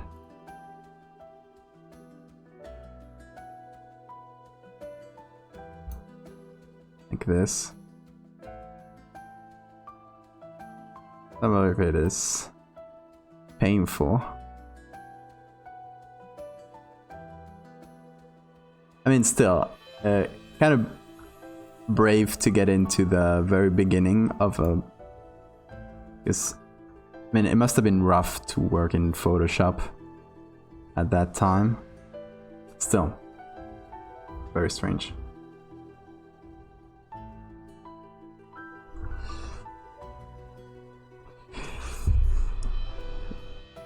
He didn't get enough or got too much medicine. Yeah. That guy's crazy. I mean, he was Polish and lived through both World War II and Soviet occupation, so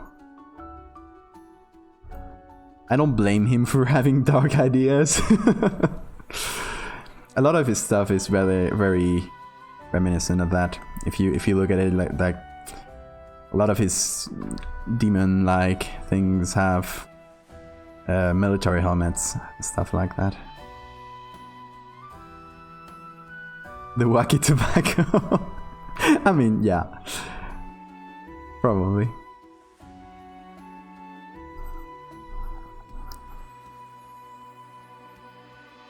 I would explain it.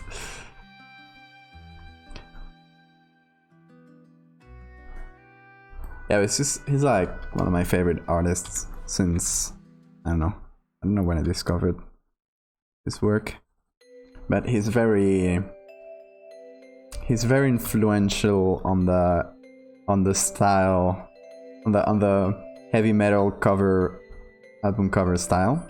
So maybe it was through something like that and I ended up stumbling onto his art. Yeah, definitely.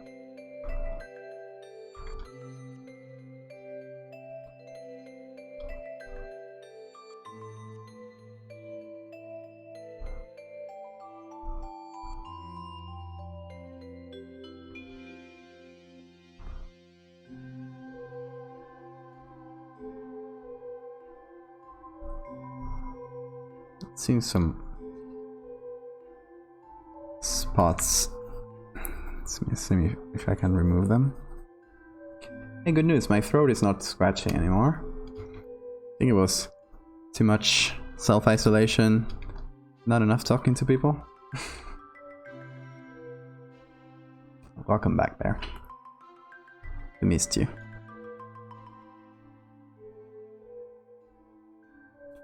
We were talking about Biksinski. How do you pronounce that? The calm before the storm. Oh.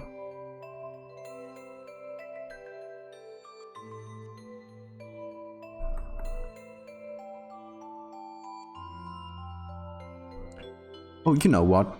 You know, I was thinking about how am I going to recreate this guy's boots. But he's in the water. We can just say it's deep enough to cover him to this point. I don't think anybody will notice.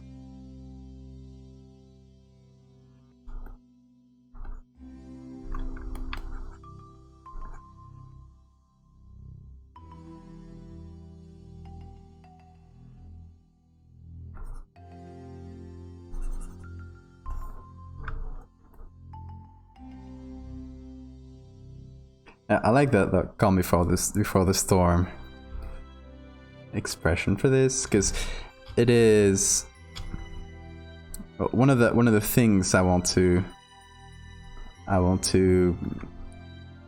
invoke on people when they see this series, is that these people were messing with something that was way over their heads and they're just having fun poking it with sticks, but they don't realize how dangerous it could be.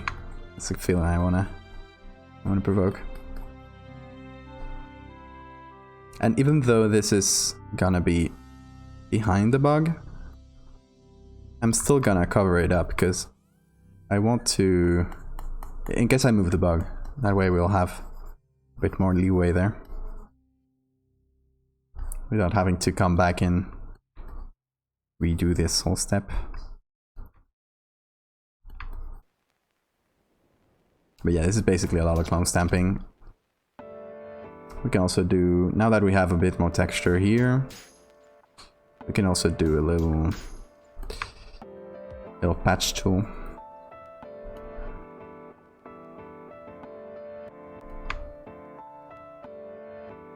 So I'm basically cutting this. And then, once we have clear edges, patch tool it out. That's good.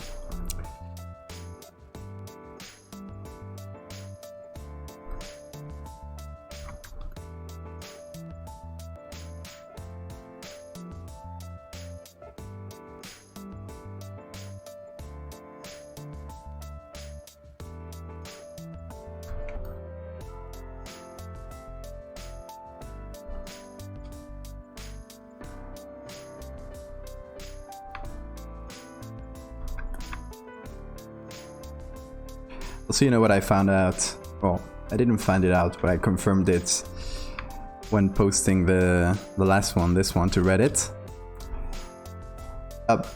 Really a high amount of people commented, "Don't put your dick in that." And I don't know.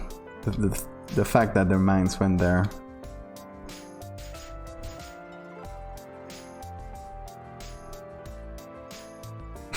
It's not that I didn't think people in Reddit weren't fucked up, but I mean, don't put your dick into that. It's a subreddit, I think. The fact that their minds went there is quite indicative.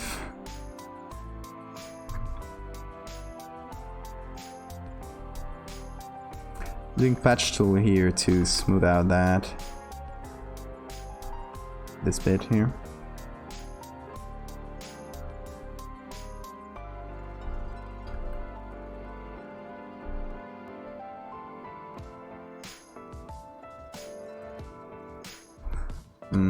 Let's see, what other parts? Oh, this whole thing.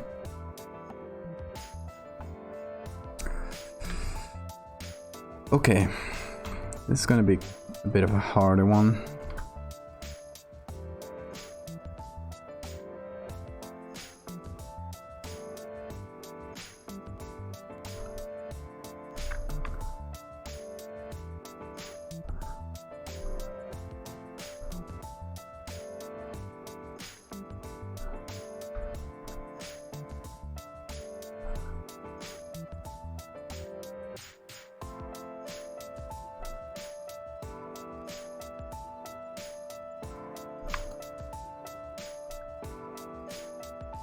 Okay, question for you guys, since we're doing stuff like this.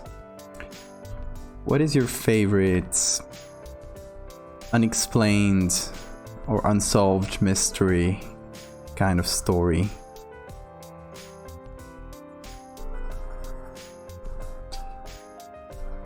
There's a lot of them on the internet, and they're always nice to read through. And could be inspiring too for this kind of thing.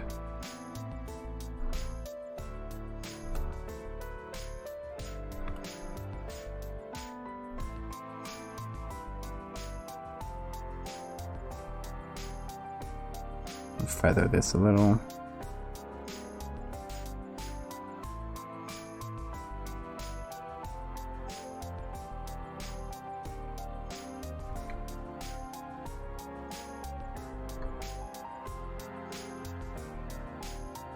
What happens to the socks that go missing? That is quite a mystery.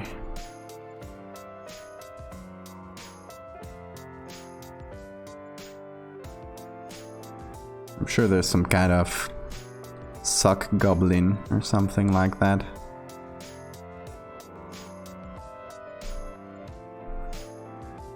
You know, we have this creature in our original folklore. It's called the trasgo, and yeah.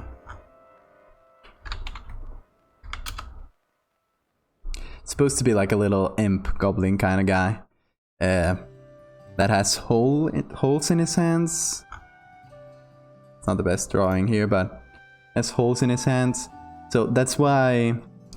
And he lives in houses and goes around stealing stuff and just messing with people.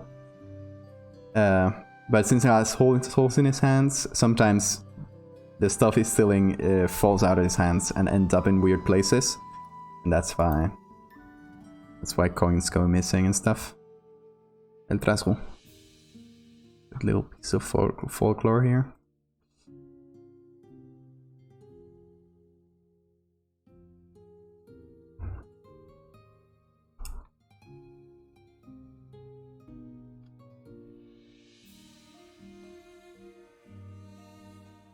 This transition here is the worst place, because we have to go between this sort of texture to this one. That's quite the difference.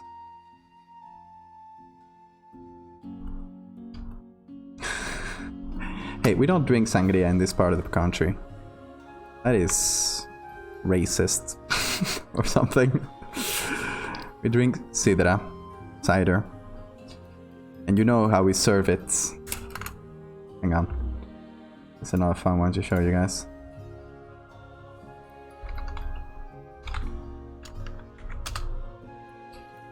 People serve it from the bottle, from a really high distance. Like they hold the bottle up and the glass down, and they serve it like this. And it's cider, but it's not the kind of cider. Oh, sorry, not the kind of cider that has gas in it. So it is when you serve it like this, and it splashes around inside the glass. It gets air bubbles inside, so it acts like that gas, like the CO2 that you might put in a carbonated drink, but in a more light way, a more, I don't know, airy way, and it's very good. One of my favorite alcoholic beverages. We drink a lot of it in this place, in this area. Wanna just shake the bottle? Wouldn't work as well, because and when you serve it. Okay, hang on. Maybe I can find a video for this.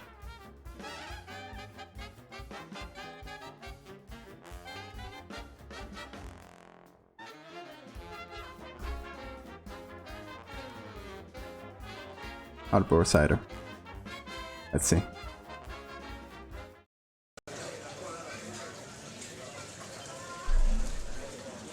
So they serve it like this, and you just have this kind of shot style. You have they serve like the bottom of the glass, and you just drink it in one shot.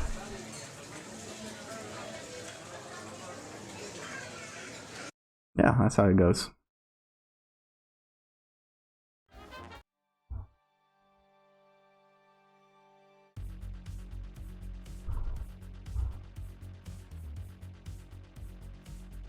That is alcohol abuse.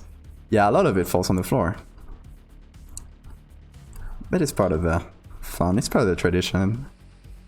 It's messier than most drinks. But it's cool because there's this sort of little ritual again, around it, so it's always fun, and it's fun to show people who come visit and teach them how to serve it, because it's not easy at all. Like the guy you just saw was was serving it at a bar, so he's obviously an expert on this. But it's really hard for me and hard for most people, because you really have to aim with the stream there. So this guy, he dropped very little cider. There's just some that splashes around. But if you or me tried to serve it, then we'd get like 75% outside. It'd be way too expensive. Yeah, that's true. Alcohol in Norway is prohibitively expensive.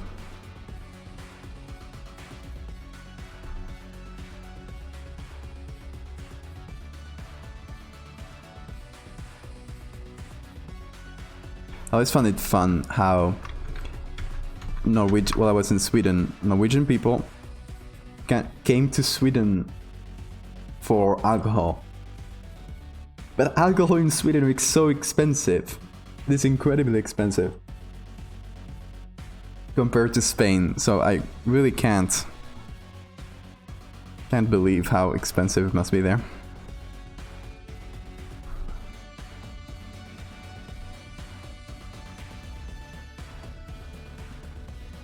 The end of the night, all the drunk people on the floor looking up the cider.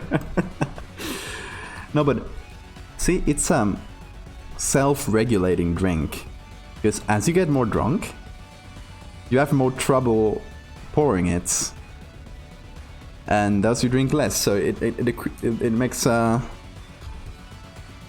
ends up balancing out, and you don't get too drunk. No, it's a lie though. You get very drunk with this, because you drink it shot style like that, and you don't really notice, but you drink 3 or 4 culines, which is how we call them, the little ends of the glasses. And culines, by the way, means little asses. This is the ass of the glass.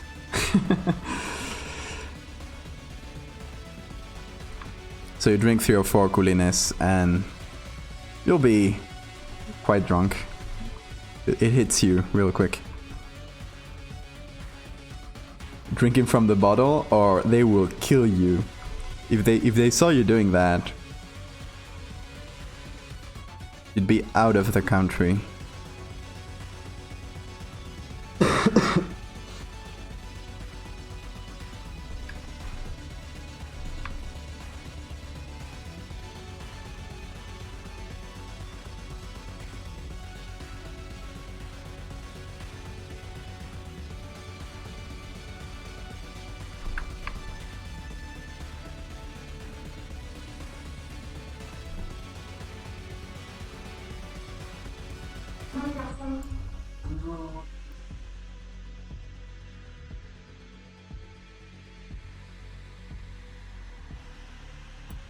I'm working class, I drink from the bottle.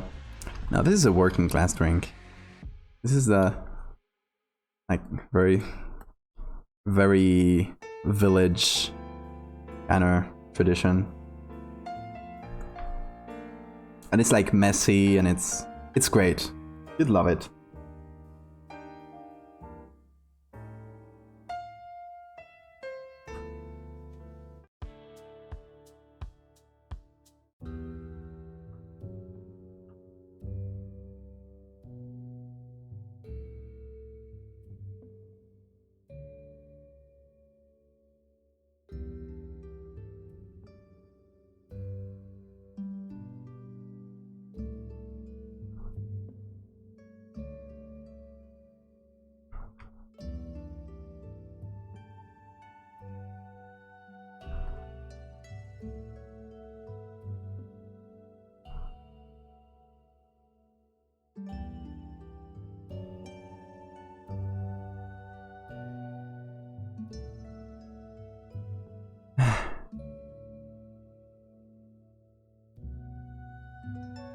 $15 Norway?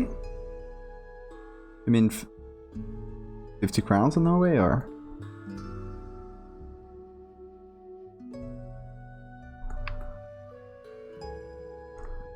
But the Albania is it's a very good white wine. It's from the neighboring region. Oh, €10.50. I don't know how much that costs in Spain. Sin nombre is literally without name, so.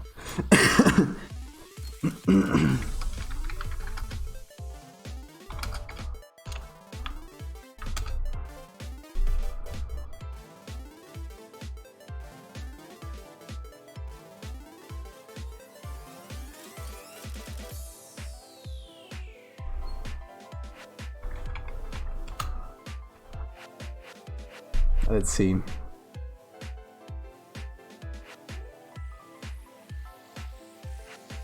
I can't really find that specific one. Same.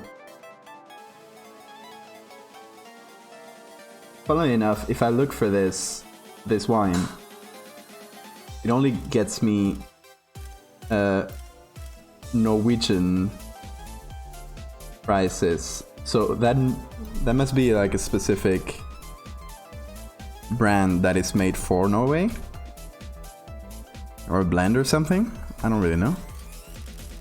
What I know is that I found in Sweden a plastic bottle of I don't know if it was sangria or something similar. Sorry, something similar to sangria. That in Spain would cost like €1, €1.50 maybe, at €7. Crazy stuff. It was like bad brand too. It was Don Simón Tinta de Verano, I think.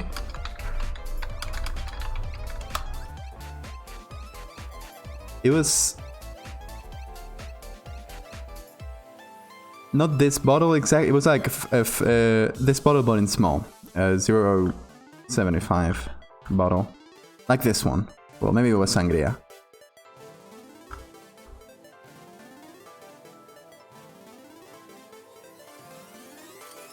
Yeah. Like this one on the right, maybe.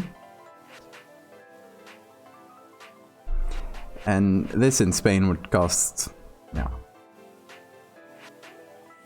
€1.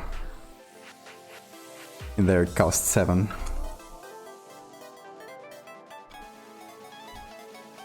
So in Norway it would be even more than that. You mean the name is something normal in Spanish? Oh yeah, check this out. Try to find Sangria Don Simón.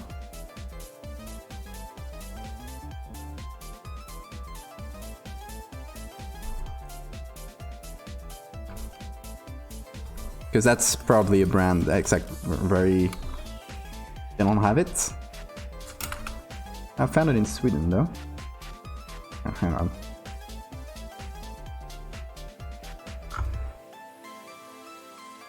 What was the name of the Swedish store that saw this? Systembolaget.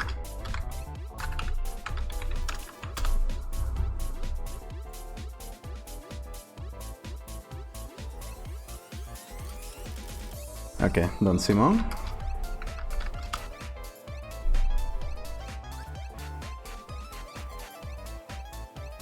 There, this is... How much? It's 84 krona.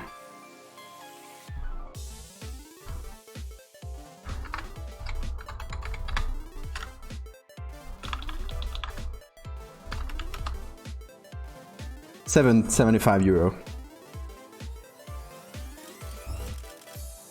That's the difference of fries in Spain. Really crazy stuff. And this is like the cheapest, most terrible brand that you can find in Spain. This is the brand you'd make calimocho with. Calimocho is a Spanish drink in which you mix cheap wine, usually, and Coke. Coca-Cola, I mean. Yes.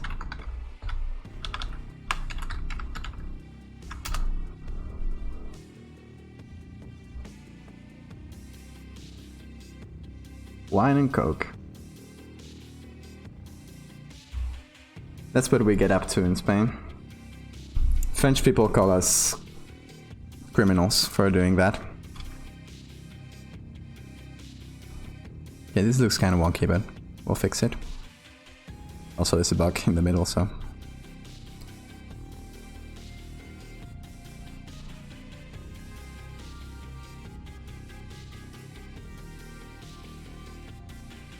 What kind of weird people are you? We're not weird. We're just cheap. We want to get drunk cheap. So you buy bad wine, right? You buy Don Simón, like the one I was showing you. But that wine is terrible. Tastes like shit. So you buy a cheap soft drink, like Coke, and mix them together, and you get a pretty drinkable thing. That gets you drunk real quick. Teens do that here too? Yeah, it's spread. Spanish culture is spreading. Calimocho is probably the most Spanish thing. The name is Basque, I think.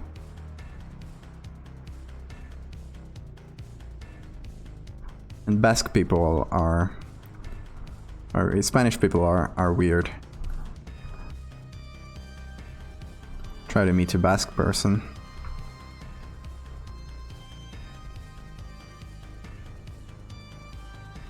Try to understand them first. It's harder than Finnish.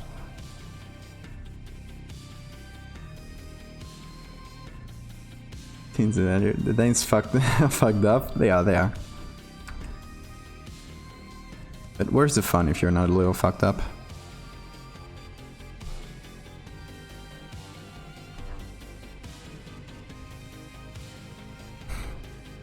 I love that they're basically poking it with a stick, with a sharp stick.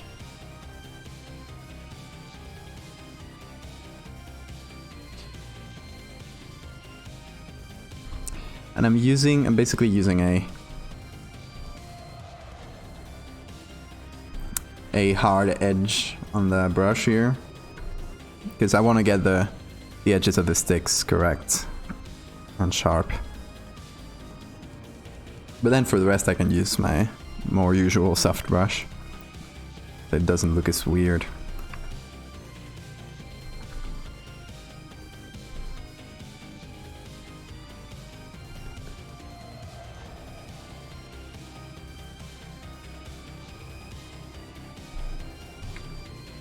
Teams with frontal lobes aren't fully baked.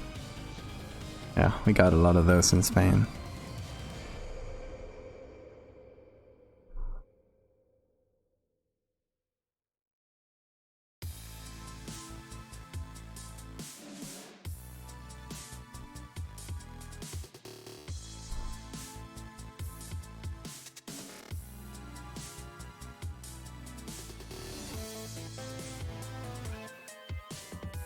Oh, this one could be poking his leg.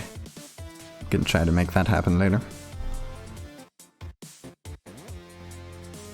Oh boy, gonna have to recreate some rope. It's gonna be not very fun.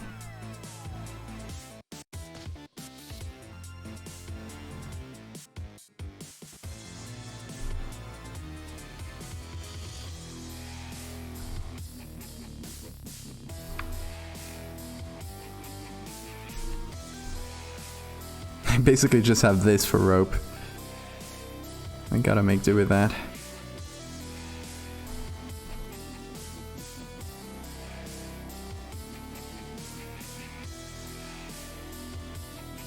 Just a little bit more.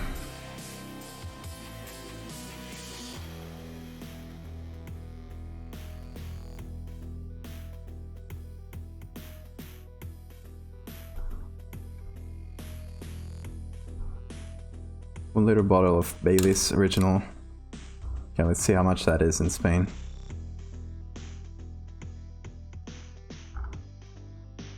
Let's look.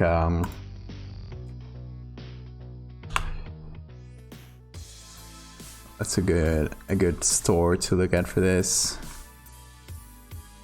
Oh, just look at a local store. Studios. I think you can look at the prices there.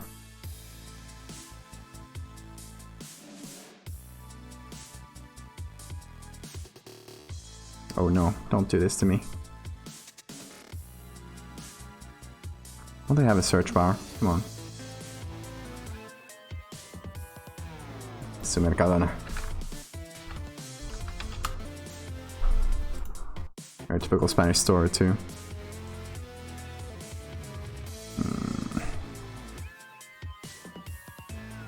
Well, they have to enter your information before you look at the...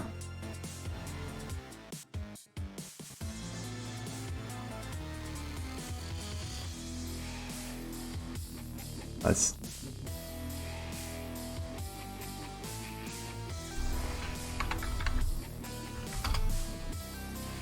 Oh, let's look Bailey's Mercadona. See if they... Okay. It's more like it. Okay. This is the original one.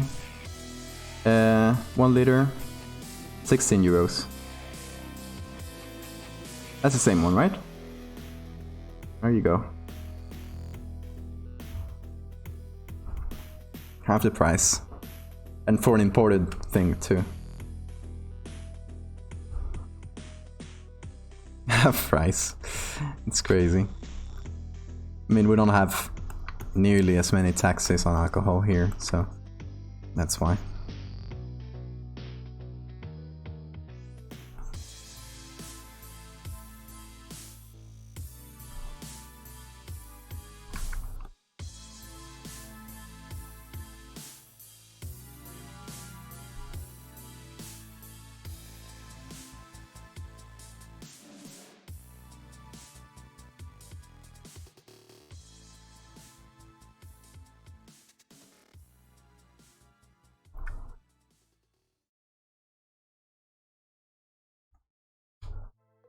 The more you drink, the more you save. Exactly.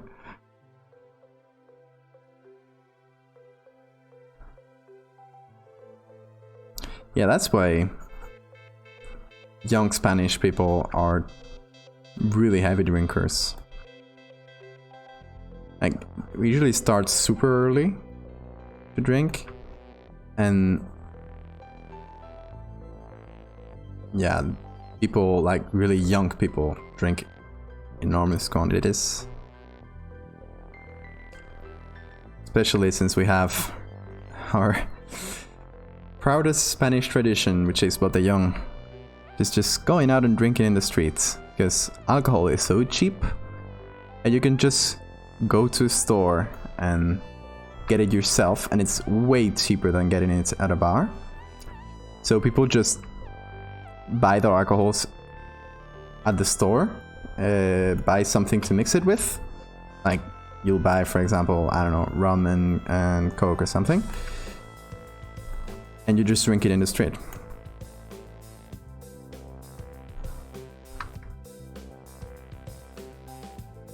So yeah, there's a lot of drunk teenagers in this country.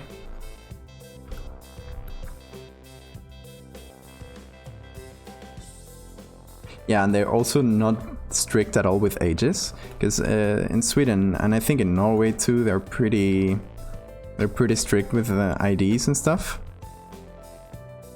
And then you have, yeah, of course, in Sweden at least, you have only one place where you can get hard alcohol, and it's like super controlled by the government and stuff. So it's way more controlled over there. And here, there's a lot of hand waving, and people at supermarkets not asking for IDs or age. They should do.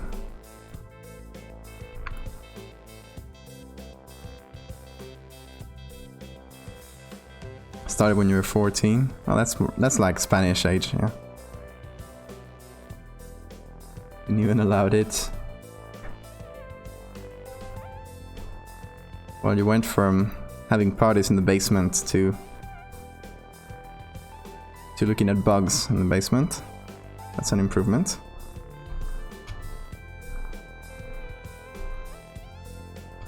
There's always a way to get alcohol, exactly. And let's not fix this yet, because it'll probably be covered. So, I mean, it would be worse if we had like a bit of oil. By the way, look at how much we just removed. It would be worse if we had a bit of oil and we had to take care of that. But if it's just changing where the coastline is, I don't really mind that it looks wonky right now. Also, that part will 99% be covered, so it's fine.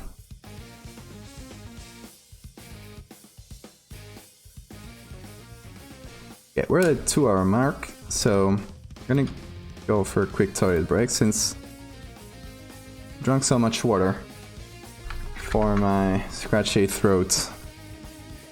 It's kind of a necessity now. Hang on, let's get a... this is way better. Only beer and cider, but like low percentage, right? That's why at least in Sweden it was like that. Like in the stores you could only get beer, I don't know what the percentage was, but it was very low. It was like watered down beer. It was not very good at all. Anyway, I'll be right back, guys.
Alright, I'm back.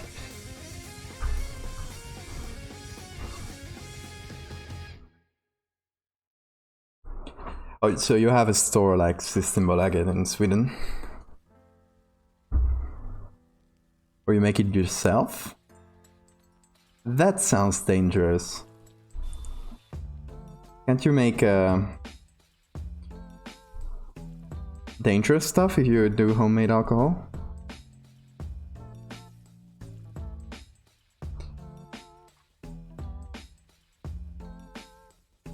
Not at all legal, of course.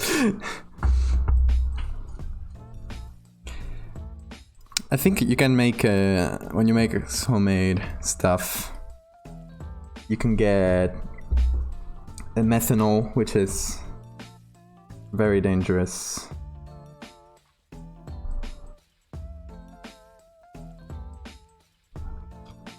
Anyway, here we are, we got a background, we got a little bug, on the base of it at least. I think the first thing is I want to make it very clear and apparent that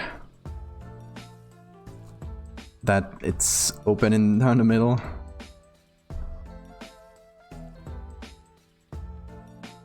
So, gonna just draw that manually a little. I think I'm gonna put a little shadow on here.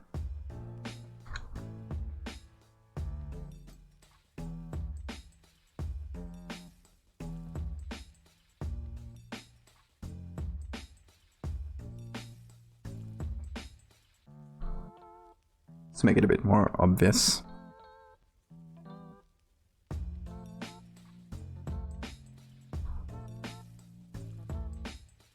Making beer and strong alcohol. Yeah, beer is fine, usually homemade. I had heard that strong alcohol, yeah, if you don't make it carefully, you can get poisonous stuff. I have a friend that makes, what's the name in English? The stuffed Vikings drink with honey.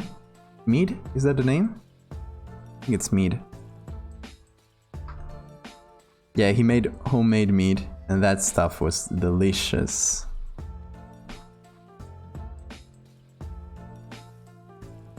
My brother made his own beer. Kamachunka.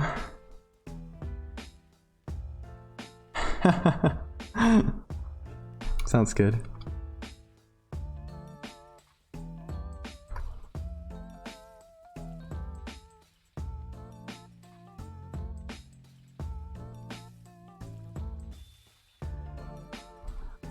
Yeah, my friend made really delicious mead.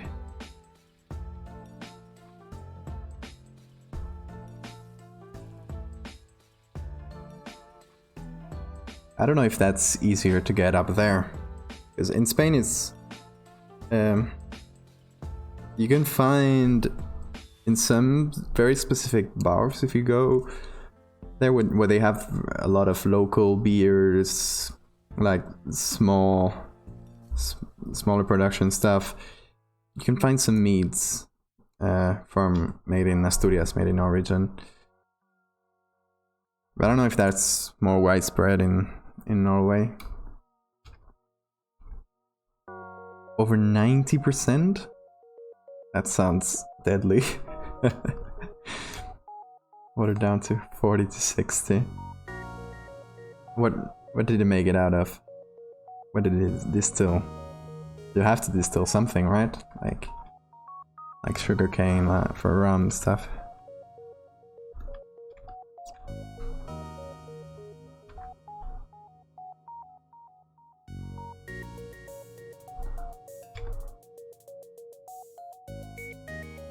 It's funny how when you put it in black and white,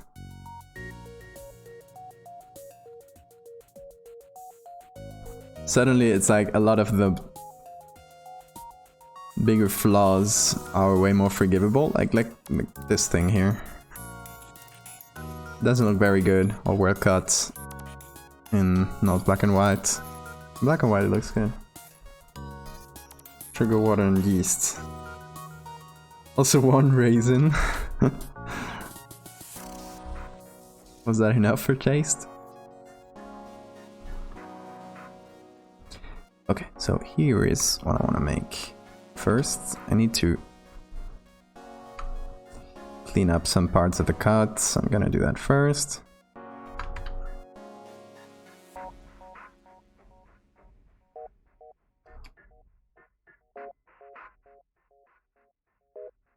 Hang on.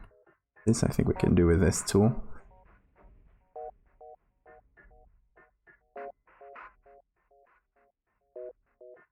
Oh, this messed it up. And for some parts that are more out of focus, might bring some of the hair, some of the detail in. Hopefully. I don't know if it's doing too much here, guys. Bring some hair back, please. Hair? Hair. Just a little hair, please. Not really.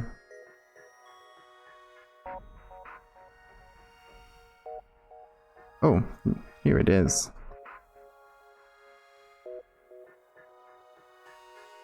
Well, it's better than before. Not perfect, but it's better. The thing about this is you can mess up the edge a little. The softer ones. You can make it slightly better, I can mess it up. And bring some of the background back in, so gotta be careful with that.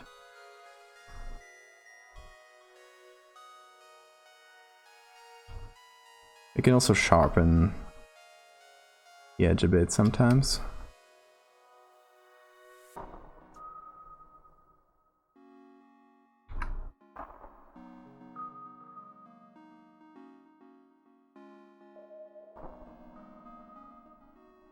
Say half a raisin for 10 seconds enough? Really? Only that? That's crazy. Looks like Bug's back on the menu. Yeah, I love how they're poking it. Because before the bug, when you had the whale, or they're kind of peeling the blubber. I hate that word. Blubber back.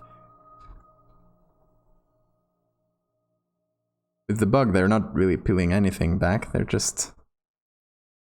Where's that bug? Yeah. They're just poking it. And we'll have the sticks reappear later. It's local. Oh, that has 600 different beers in the menu. That's cool. Okay, so a couple things I wanted to make. First, I'm gonna copy this. I am going to put all the same adjustment layers.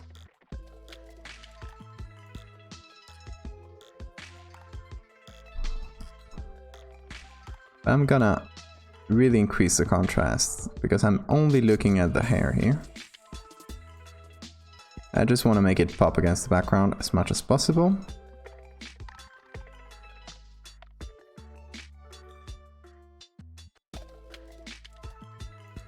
Now I'll remove the mask. Yeah, we have pretty clear hairs in most places. Now let's try to bring them back. So we'll put this below the main bug. And we'll tap Alt plus the layer mask to make a black layer mask. Put this in darken. Try to bring some of that hair without being careful with not bringing too much of the background in, because there's like black spots in the background that I don't wanna have. By the way, maybe darken is not the right one. Let's try.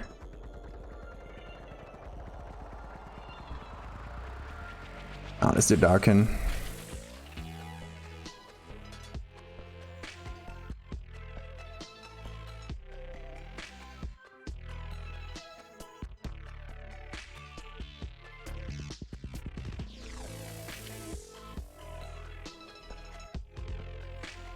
go.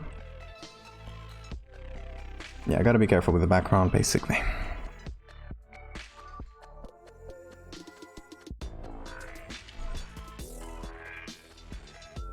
But that way, yeah, looks quite different.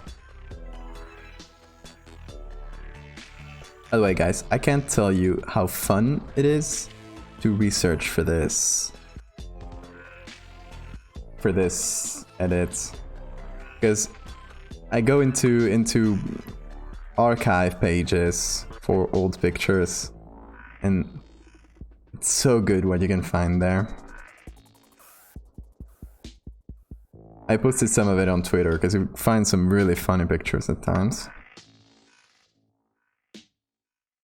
But I really, if you like old pictures, I really encourage you to go to hang on, let me pull up the site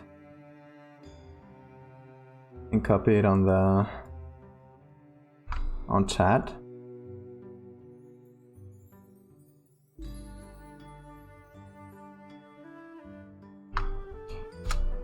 I really encourage you to go in here and just look for something that interests you and play with a slider, because you can filter by year, and you can, there's like a little slider and you can filter and say I just want pictures from 1900 to 1950, and it just gives you searches in those years for the pictures you might want, and there's so many good things.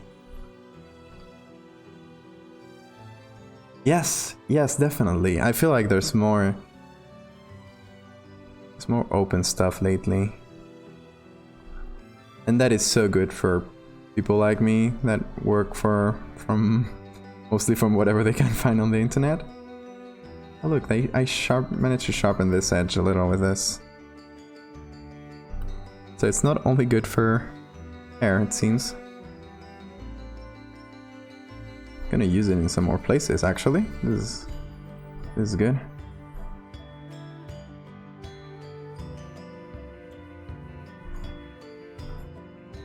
Oh, no, not here.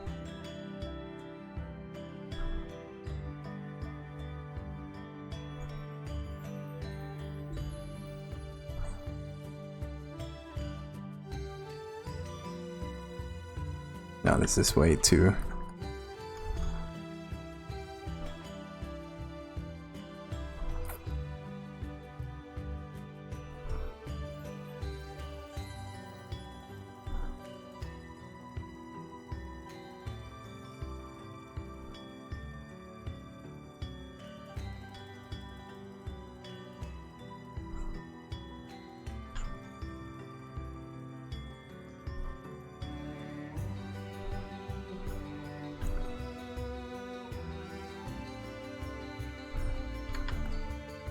Oh, look at that hair coming back. That is perfect. So good.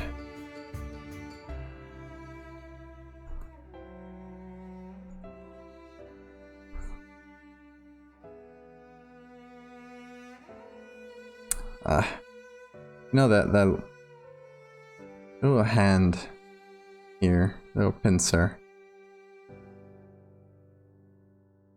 It's very out of focus. I might have to find another one. I don't know if it works too well.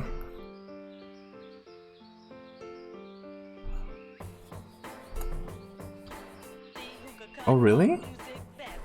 We should take a look and see if you can release any of those to the public domain, because some might have some historical interest. That sounds very cool though. What's all this hair? Oh yeah, I remember I removed the little part there. It's not really bringing back this hair, this area.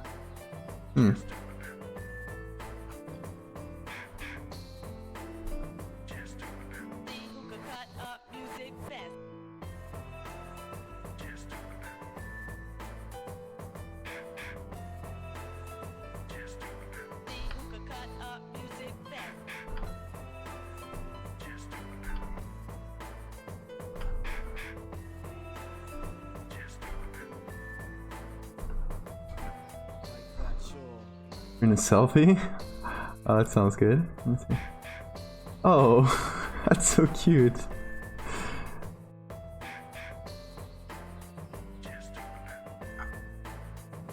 That's cool. Where do you have all this?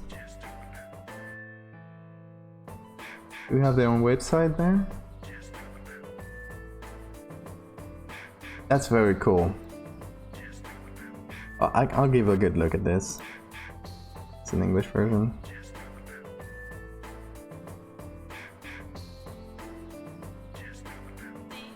That's very cool.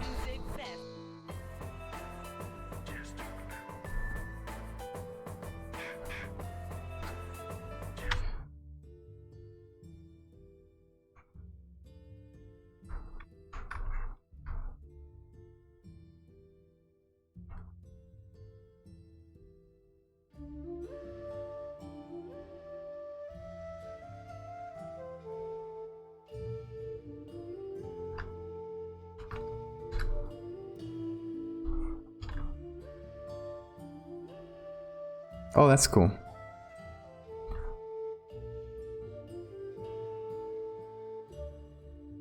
Those are nice. If you don't mind, I'll scroll through them later.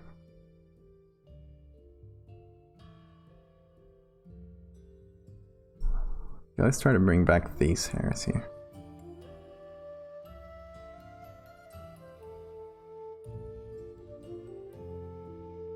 Oh, you really gotta darken it. Oh wow, there they are. Okay. Yeah, I really had to go hard with it.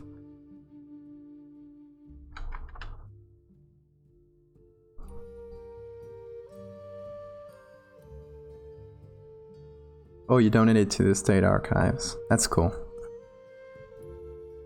I don't know if I told this story on stream before, but I have well, a kind of distant family member, but it turns out a long time ago, during the Second World War, he happened to be neighbors with the guy that was kind of the representative of the Nazi party in Spain or something like that. It was like one German guy that was kind of high ranking, and he had tons of pictures and documents. And obviously when the war was ending and stuff, he fled. And he just knocked on his door, on his neighbor's door, so my family member's door, with a box full of stuff. And he say, "Oh, can you hold on to this for me? It's all my documents and stuff." So the guy just stored them, put them in an attic, never looked at them, because it was like, oh, this is my neighbor's stuff, I don't want to rifle through it. Obviously, I forgot about it. Many years later, that guy died. So when they were looking through his stuff, and they found this box with unreleased pictures of Hitler visiting Spain. They're just like super important historical stuff that was unreleased before, and it was just in this guy's basement. Untouched.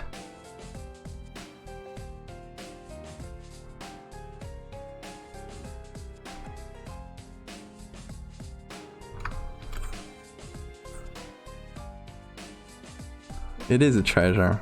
Well, it was donated, obviously. It's not in our family anymore, but it's a fun story.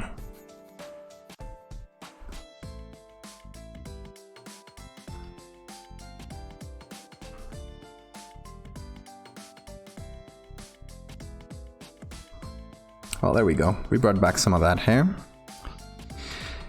And, okay. Now, we can take this bug base. I'm gonna merge it. I'm gonna make it into a smart object. And I'm going to puppet warp it. So, let's pull back a little. You have a little problem. Tell me. It's kind of... What kind of problem is that?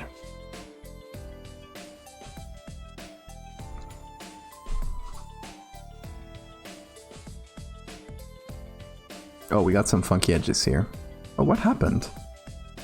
Okay, hang on. Oh, it's because this is a darkened layer. Okay, I'll just make it normal and do blend if. That way, when I merge it, it should look fine.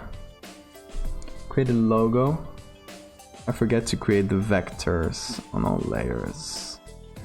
Now they're asking for the vector version. I do that on Illustrator though, instead of Photoshop.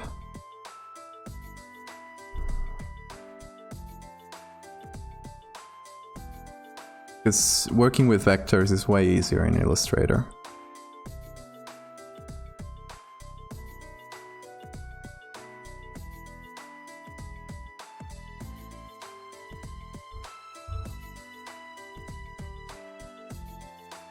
That's the logo you created? Looks good. Did you make it in Photoshop?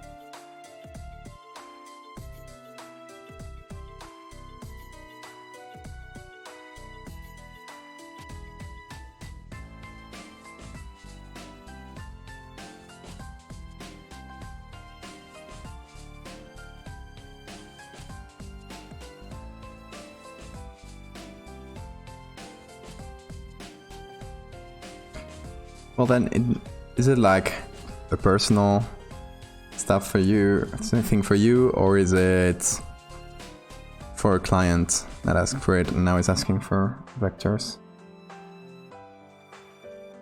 I mean, you just gotta remake them if that's... If you didn't make them at first. I'd suggest, if you have Illustrator, separate every layer of that. So separate every shape that you want to vectorize. Put those as layers in Illustrator, and then vectorize them, because you can automatically vectorize it through there. And then you'll probably have to fix some little things up, but that'll be that could be faster than remaking it from scratch. That's what I think I would do. I'm not very... I don't have a lot of experience with logos though.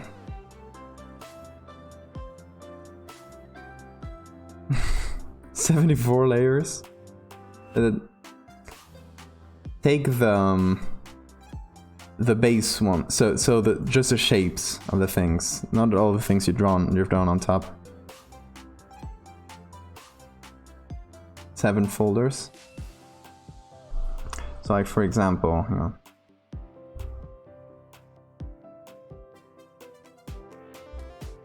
Let's just copy paste it on here. If you have a layer that is just this shape, for example, you can take this one and put it in Illustrator. Do that with all the layers, then do that with all these shapes, and so on. And then you can rebuild it on Illustrator.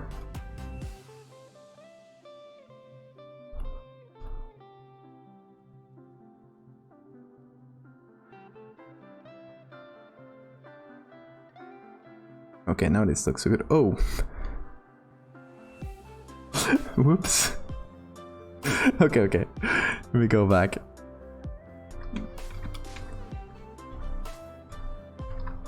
Okay.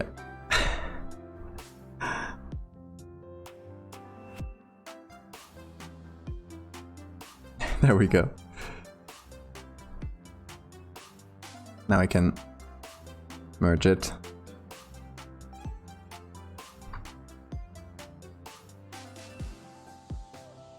You don't have it? You don't have Illustrator, or you don't have separate layers?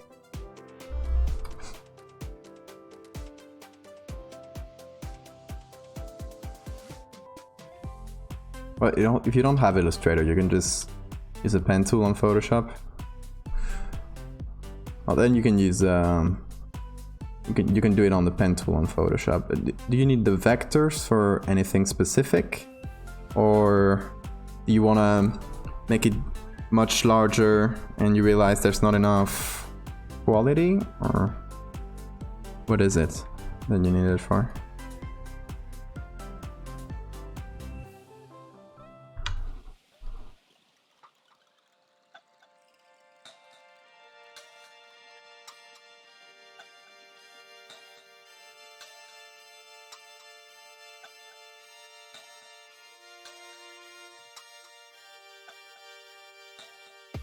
Oh, that was powerful.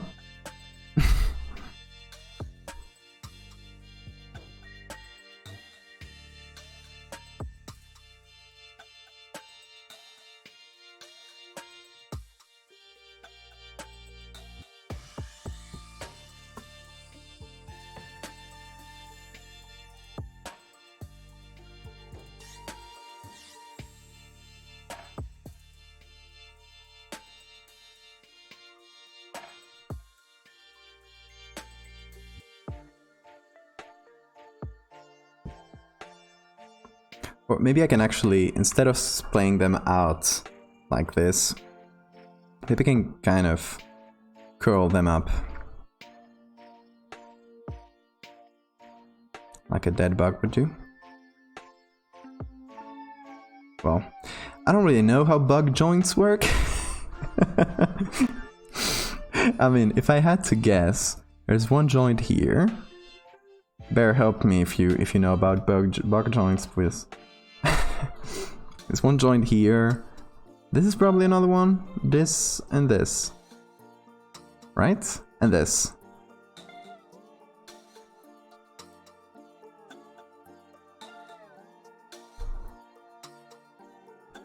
So maybe what I could do is, this looks terrible, but curl them up a little.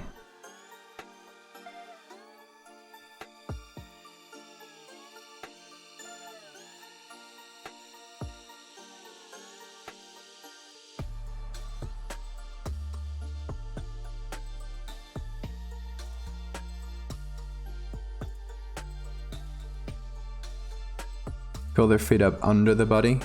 Well, that would be easier to make. But then we lose all that cool bug foot texture. Okay, let me cut this points. I think the most logical thing with what we have, could also take another picture, but with what we got, we could like splay it out a little.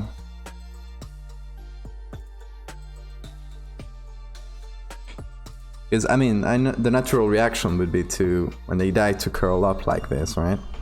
But this guy's probably, after dying or exploding out of the shell or whatever, he was carried by currents and stuff, so we can explain it away like that. Yeah, it's also not a natural bug, so. Okay, this pincer here, I'm also gonna splay it out a little. This one, I don't know what to do with you. Can make it dance. Oh. I don't know.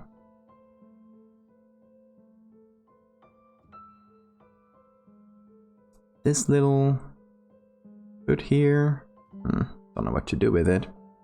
Actually thinking I'm gonna remove this one, and this one. And maybe copy some of the textures from the other feet, the legs, and put them on the other side.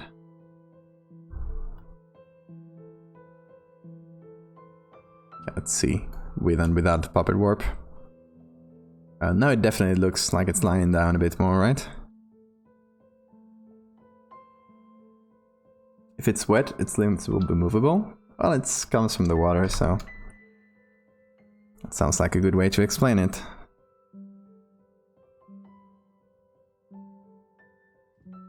You actually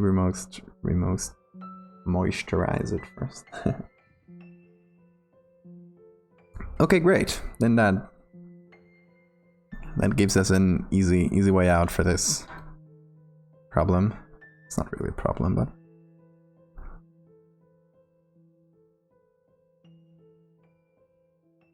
okay. Get rid of these legs, because they also got quite warped in weird ways when I did this. Now that I think about it, okay, let's go back to the original bug. Check out the original picture. Let me try to make sense of it. So, this one and this one are its main pincers.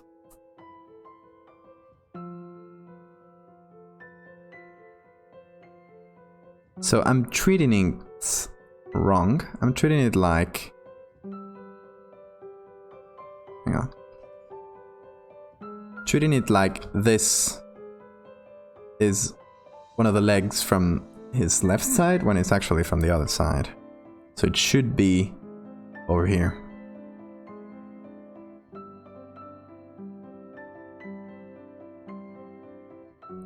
It shouldn't be like this, it should be way all over the other side.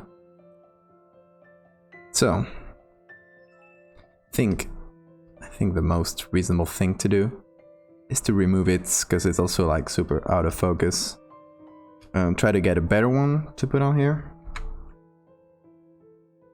Because that I don't think we'll have big problems to find.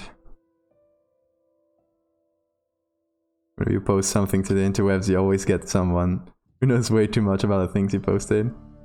Yes, that is absolutely true. When I posted the other one, I got a lot of smart asses on Reddit. I mean, it's Reddit, so yeah, you'll always get smart asses, but I got a lot of people saying like, this is fake. You know, this is clearly photoshopped. I'm like, yeah. I know. I made it. It was me behind it all along.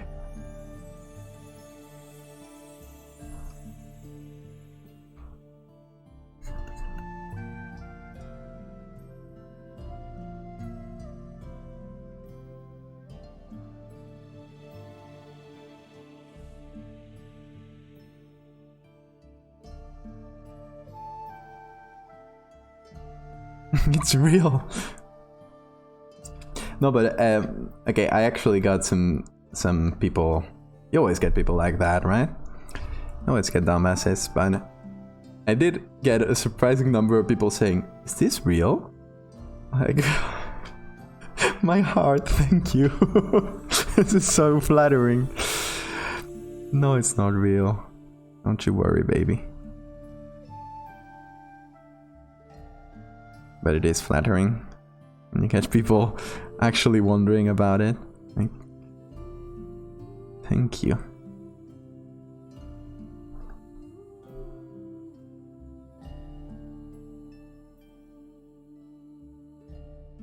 So I actually, one of the ones I want to do in this series is something little bits in that camp, in the government doesn't want you to know about this. But the problem with this idea is how hard it will be to find pictures. What I want to do, and I can't promise I'll do that because who knows, but what I want to do is trying to take some picture of Soviet military people or Soviet scientists, something that looks very Soviet, and try to make it into like a declassified story in, I don't know, the 60s in Soviet Russia, where they find this weird thing and they're trying to hide it in there. So that one could be fun, but yeah, I think we'll be finding the right pictures for that. Because, as you might or might not know, Russia still has a lot of stuff from Soviet times classified, and I don't think they're willing to to release it. The Russian just landed paratroopers from 10,000 feet. How much is that in meters? Because that sounds like a lot, but... okay, hang on. 10,000 feet, 2 meters.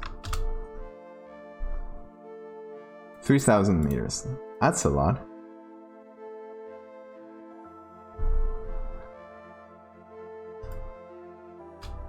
Okay, this looks way better than with this legs, doesn't it? That looks like it's there. Like it's face down in the water.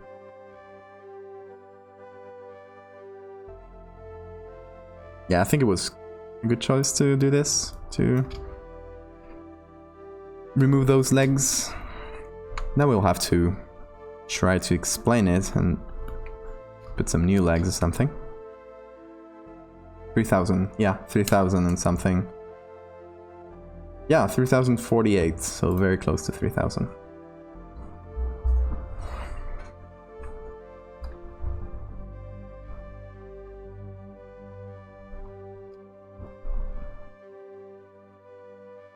Okay. Now we need this other pincer thingy. Let's see if we can get it from any other pictures that we got. We got this one. It actually has a pretty nice looking, for all its bad quality, it's a pretty nice looking pincer. With this one here, how about we flip it? Actually, we get a lot of it covered by the other leg here, so it doesn't. You could get this bit poking out. Make it smaller. You get like one bit poking out, then a big part of it is covered. So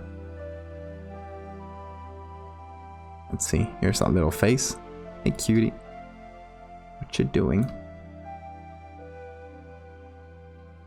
Oh, we got this bad boy here. That's an adult cicada. That just looks very weird. It doesn't have those pincers. Oh, here is. I don't think I showed it on today. Here is pupa from some kind of wasp, and I don't think I can use it in this one, but I definitely want to use it in a future one where I have something that's clearly from the side. Look at this. Look at this thing. That's an alien right there, isn't it? I love it. Like you put a little black and white on this bad boy, darken it a bit. There you go. Yeah, that's an alien right there. And he's cute. No, it's not cute. Look at this.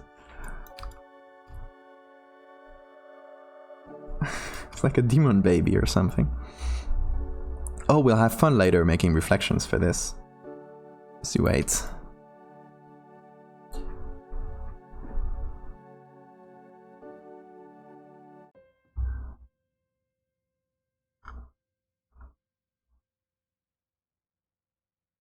that's just a reflection from this, so we'll have to try to replicate the reflection on this side. Yeah, it could be fun.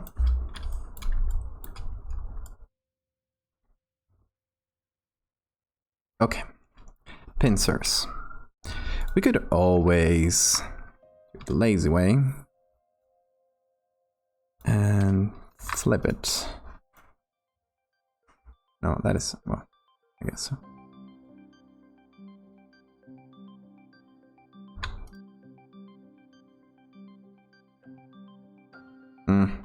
Not really the right angle, right?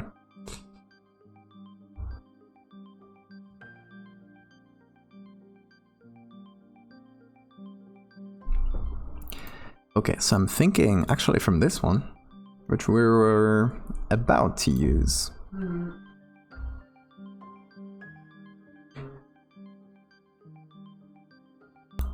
also thinking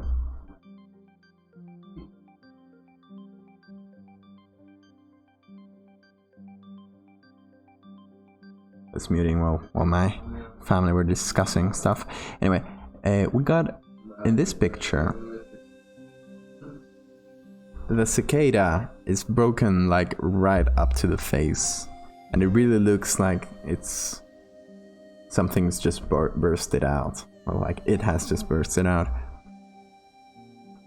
And here though, I guess because the two bits are just one over the other, it looks a bit closed. So I wanted to make it look more open, more like this part here. We'll try to do that. First, pincers though. So, from here, how about I flip this and get this pincer? Yeah, I think that can work.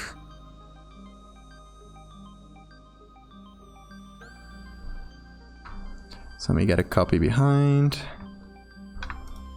Flip. Try to get it more or less. There we go. Well, a good bit of it will be cuts, but doesn't matter. Did the stream crash?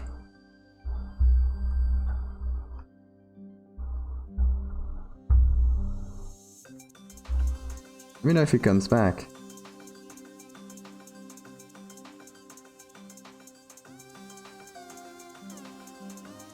Just opened it on my phone and it looks good.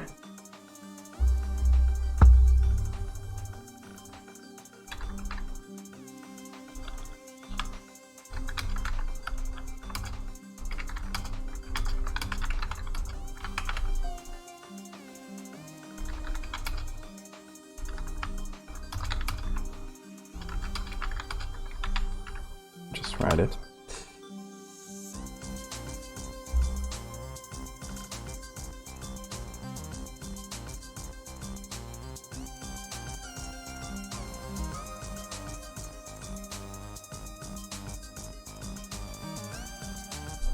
If anyone's also having problems with the stream, let me know. Although I guess you wouldn't really be hearing this. So if you are hearing everything alright and everything looks alright, let me know. If not, I don't know what happened.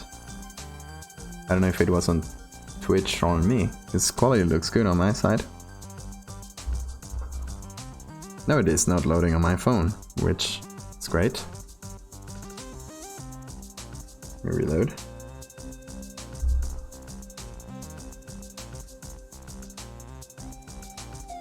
Yeah, seems to be stopping. Weird. Okay, I'll wait a little, see if it fixes itself. If it doesn't, I have to restart the stream or something.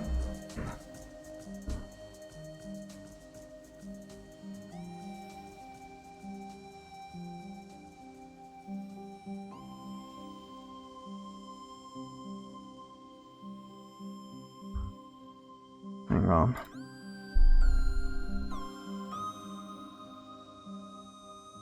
It's weird because they're not giving me any errors.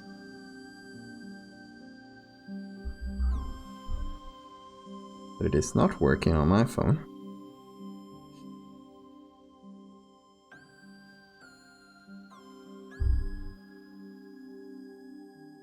If anyone sees this and is the stream come back, let me know.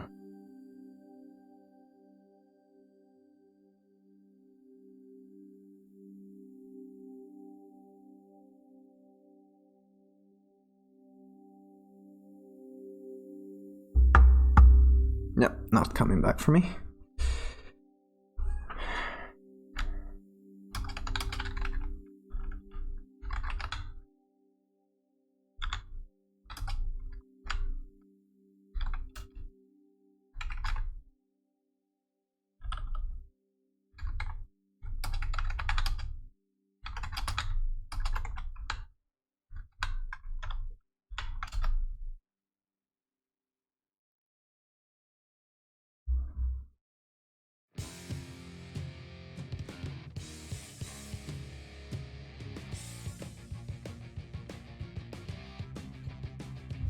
It's strange.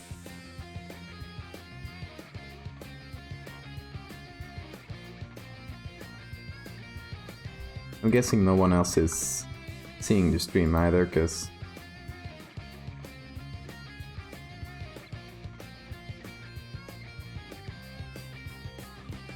I guess I don't know. Yeah, it's like stuck in loading.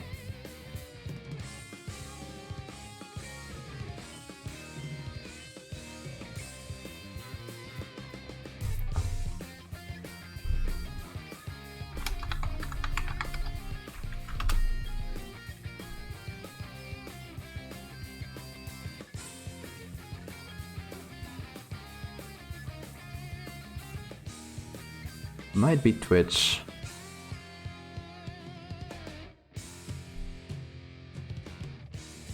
Yeah, seems like Twitch is working weird today.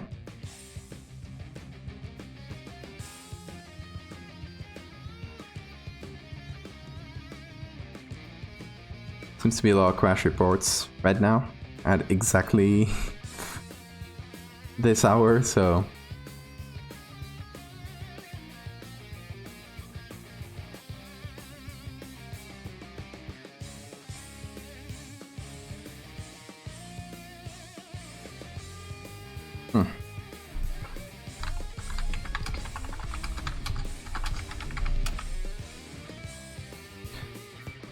oh well, nothing to do. I guess I will just wait a little. I'll continue working on this for a little while. I'm just continuing talking in case you're watching the VOD and you don't want to be bored by weird Twitch problems.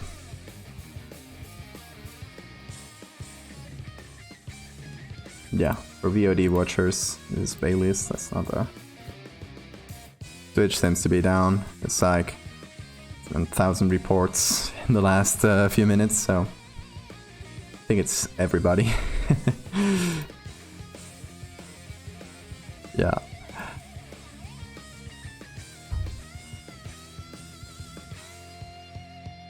Yeah, it seems to be all around, but mostly in Spain and in Europe, so... Oh, now we know.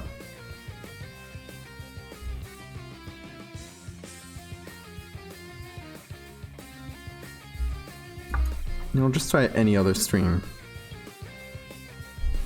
See if they're working. Nope. But it seems to be live, which is a lie, obviously.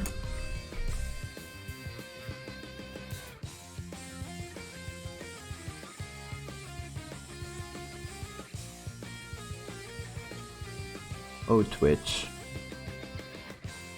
It just is like that sometimes, isn't it? Yep.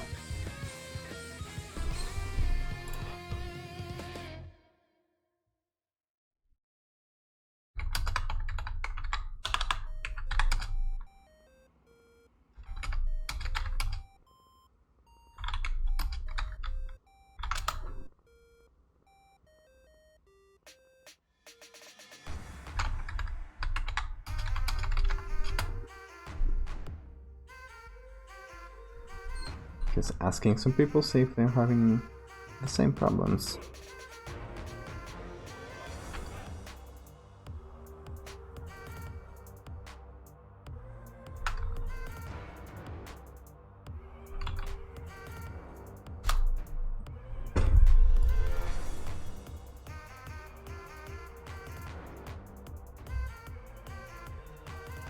There was a network error.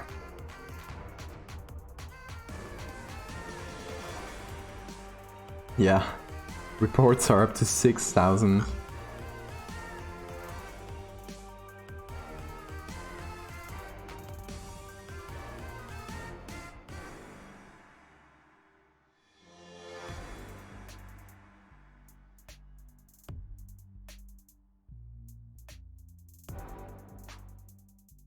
Oh, while we were waiting, our last Twitch Fiverr order came through.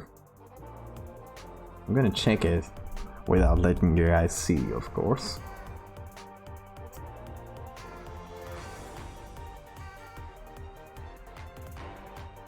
Oh, this guy already sent me there.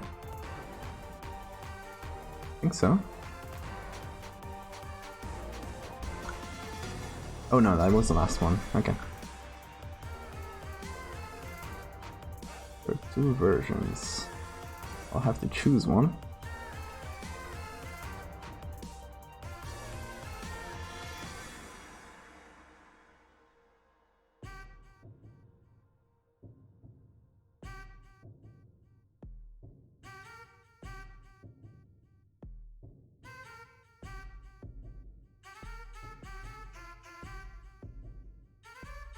Oh, this one's gonna be good, you guys.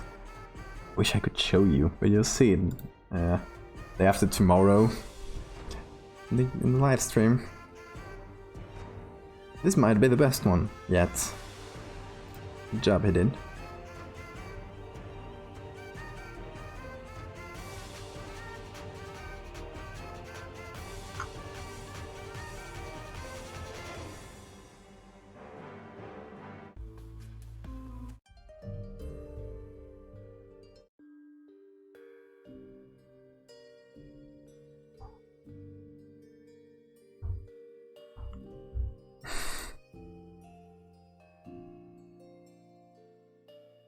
Well, we are waiting till people come back.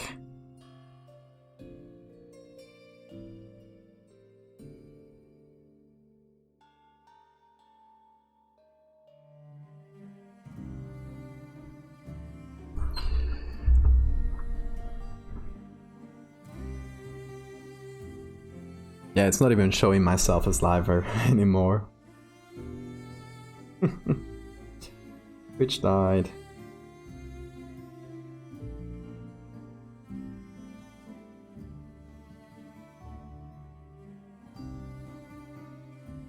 You know, I'll stay live.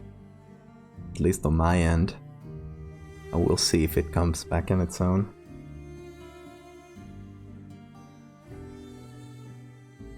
If you're seeing this on the VOD, this is dead air.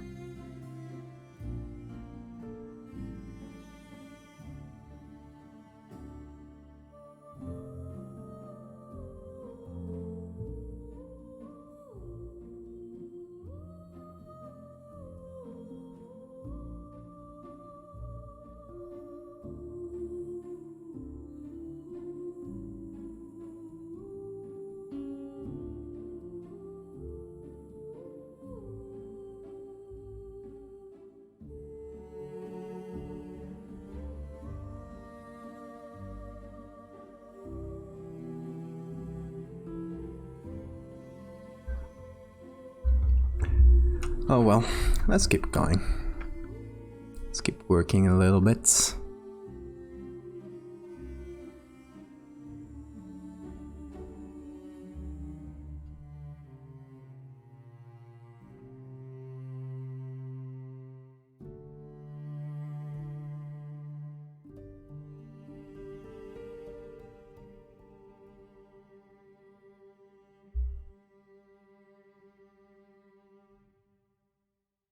Hopefully Twitch will come back to life at any moment.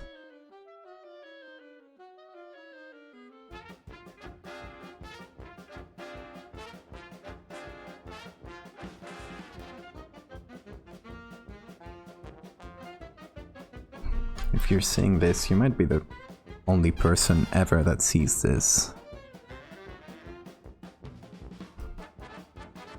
Consider yourself lucky.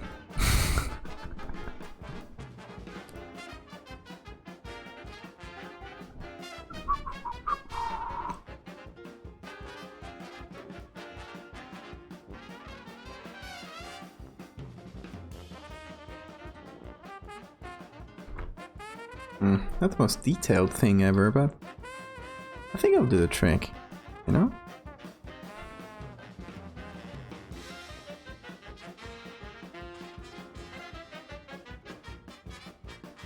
And I just need the pincer.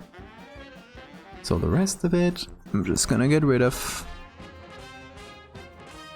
Just gonna do the edge around it, and once I'm done, I'll just select the rest quickly with the lasso and yeet it out of the atmosphere.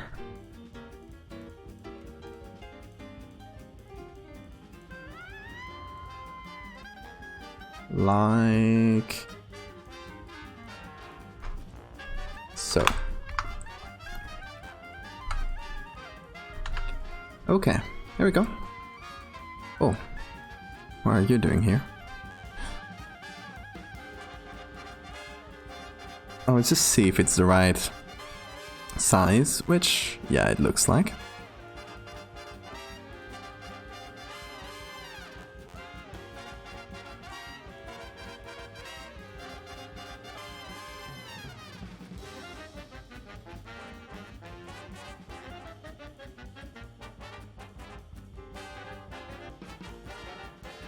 Okay, we're gonna put this, we're gonna give it a little black and white. Try to make it more or less like this one. So darken it, basically.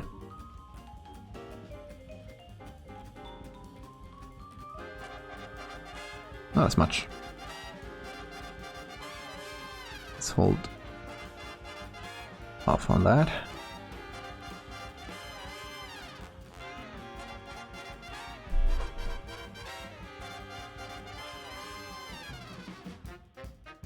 Well, you know, thanks to Bear for letting me know that I was crashing, because I would probably not noticed. I just thought that everybody just went home. I'd be really disappointed in myself. It's good, it's good. Oh, let me see. Is it working again? It seems to be loading again. Little loading circle. That wasn't here before, so it might be slowly coming back.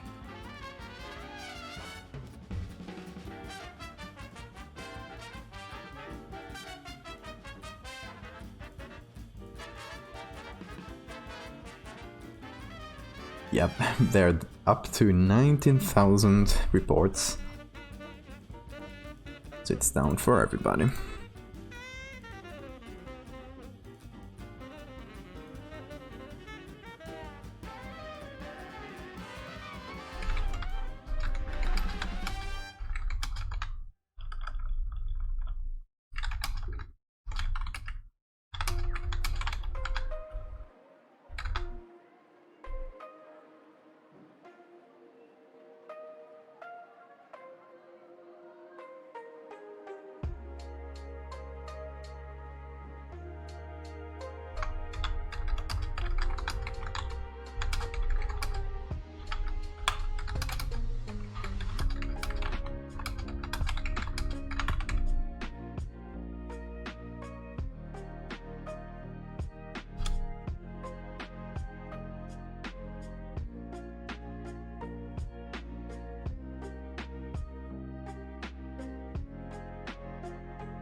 You know what I could do too? I mean, fucking if I know for sure for certain nobody's here, I just confirm with more people that nothing is working, so.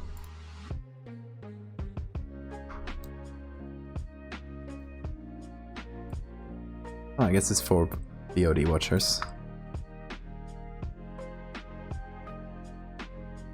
Hey VOD watchers. It's weirdly intimate.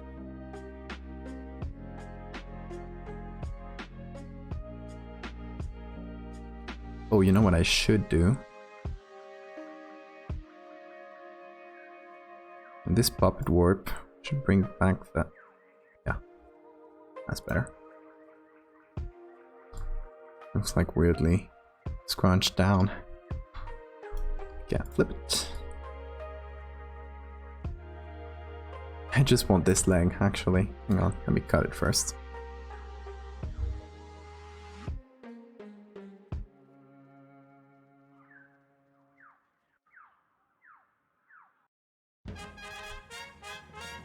Hey, if you're seeing this in the VOD, send me a message. Say, hey, I was there. You were not alone. Or some weird shit like that. You probably scare me quite a bit. And then I realize it was just my own inside joke.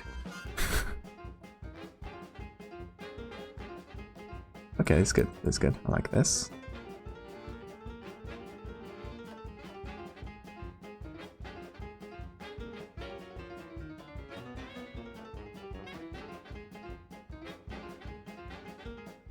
Actually, this needs puppet warp.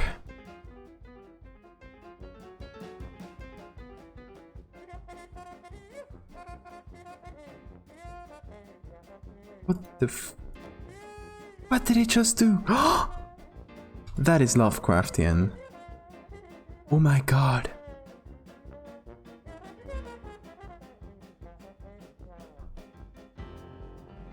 What in the actual...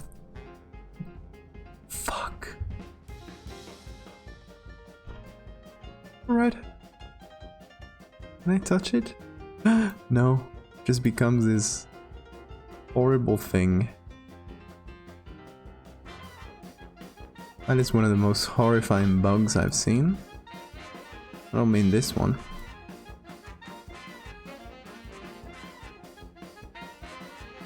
Let's see if he came back.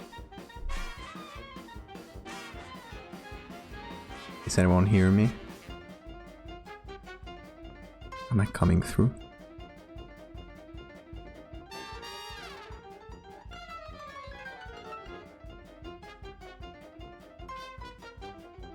Oh, something seems to be loading. Let me back, y'all. Oh.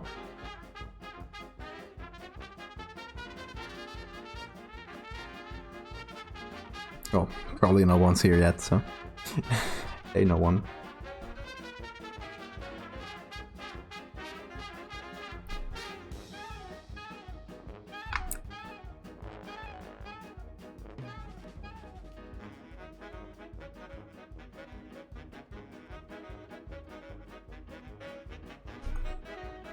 Alright, that's pretty good.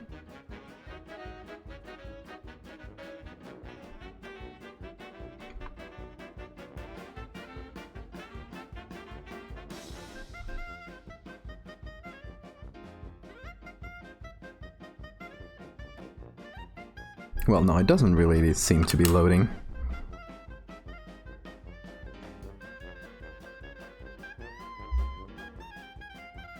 At least not on my phone. Like, loaded one image. So for a second I thought, oh, it's working already again, but no, it doesn't look like it's really working.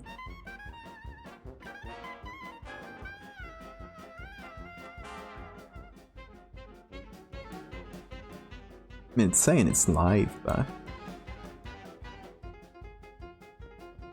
still very much down.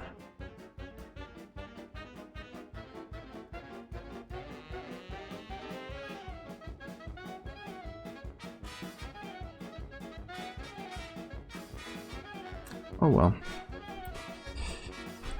I'll just keep doing stuff for the VOD people, at least.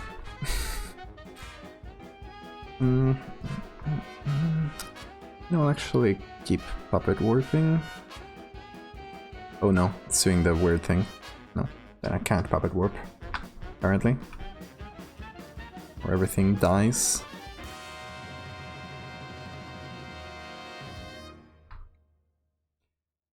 I'm thinking...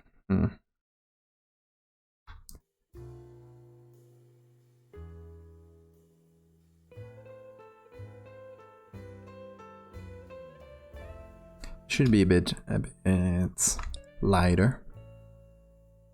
It's just more out in the open.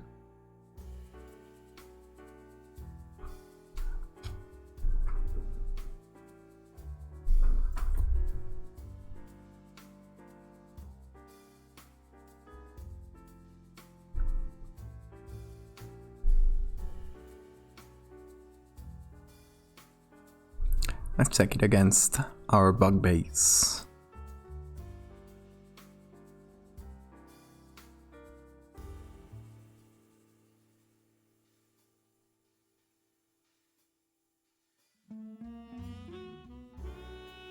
Yeah, looking better.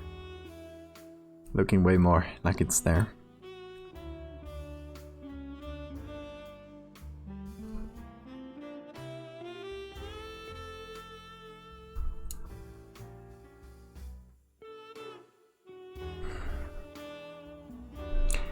You know what I'll do?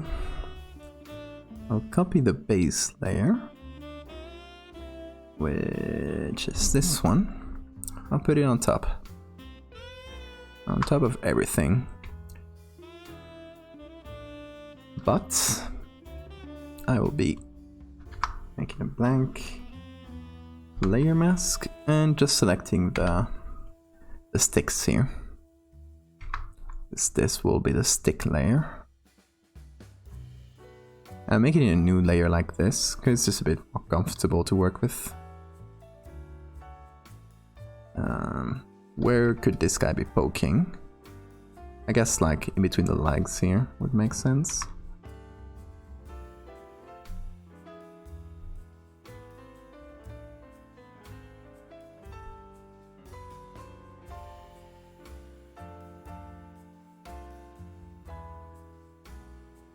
Let's make it a bit more pointy, because that way it's actually getting into the exoskeleton instead of just in the middle here.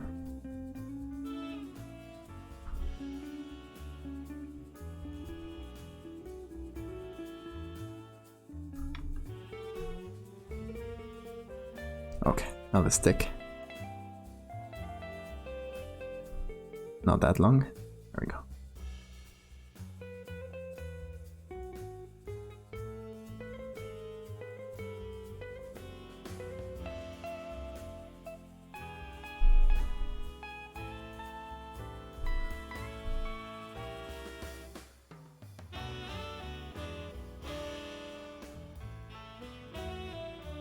It's funny because every time I load it, it's like one image loads and then it goes away mysteriously. Yeah, I mean, it's still down.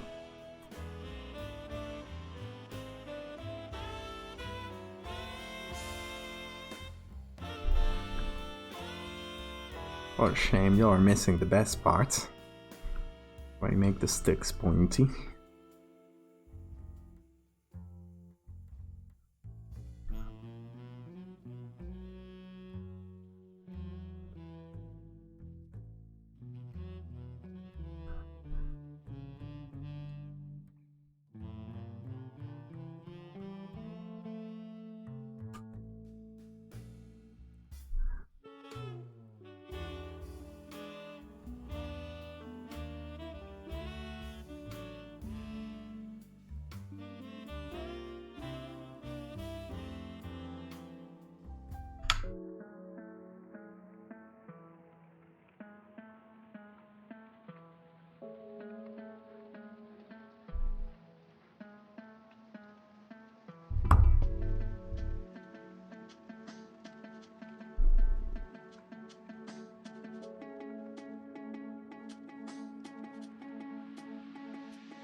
funny though, because it's saying I still have 1 viewer or 2 viewers. It kind of changes.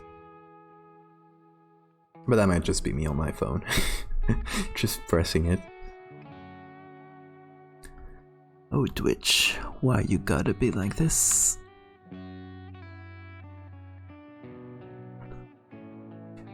Well, I'm kind of thankful though that this didn't happen during the competition, because that would have really messed that. In any case, I wasn't probably gonna be up streaming for too much longer, because I've been there for 3 hours, so.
Okay, that works.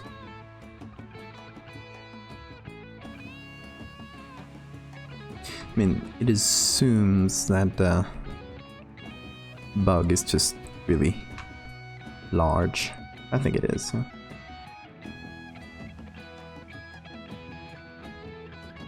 have to do something with this ropes here, though. Nah, I think let's leave them. Who cares?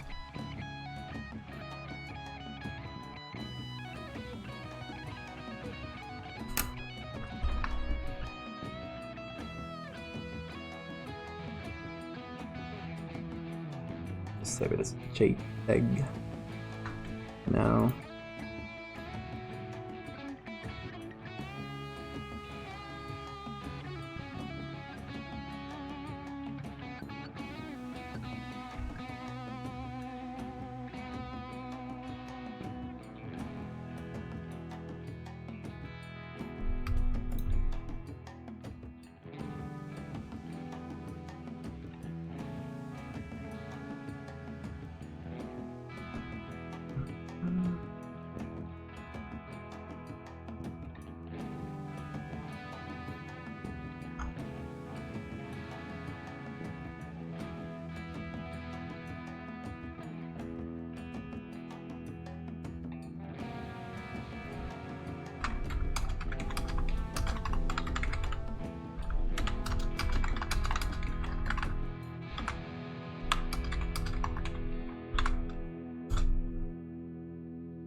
just sending it to my family members and stuff. Yes. I always do that. And I usually do it right after the stream, but since we're waiting.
Since we're here, since we're waiting, we are going to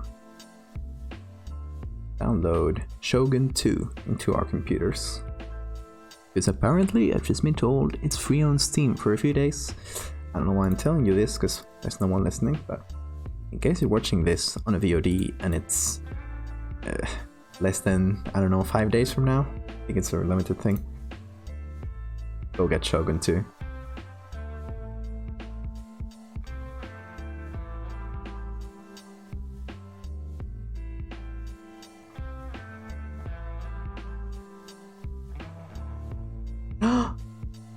It's Ender! Hey, Twitch is alive. Is it? Is Twitch alive, or is it only you and me? Are we the only people in this platform? Because... oh. It's not loading for myself, so... looks like it's back. Well, then it's back for some people at least. Hey, welcome back. I've been here all along. No, for real though. Yeah, it's working now. Good. Hey, I'm back, y'all. I'm never gonna leave you. Anyway. No, I was just here waiting and doing a couple things. So, in the meantime, what I've basically done is, to summarize, I've put this little pincer from the other picture here behind, and then I copy this leg and I put it behind here too, which, here it is. And oh, and I put the pointy sticks on top again, so they're just poking him. And I think that's all I did. And I faffed around for a while, trying to figure out if it was my problem or Twitch's problem. Thankfully it was just Twitch. But yeah, seems like it's back, I guess. That's good, that's good. So yeah, that's what we have so far. That's the progress we've done.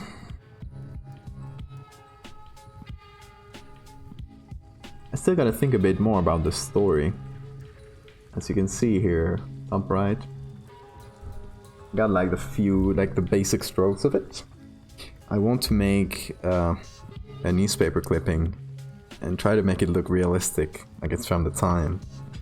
So I'll have to get some good typewriter fonts, I'll have to get old paper, and try to make this look like it's the picture from the newspaper. Even though in the 1910s,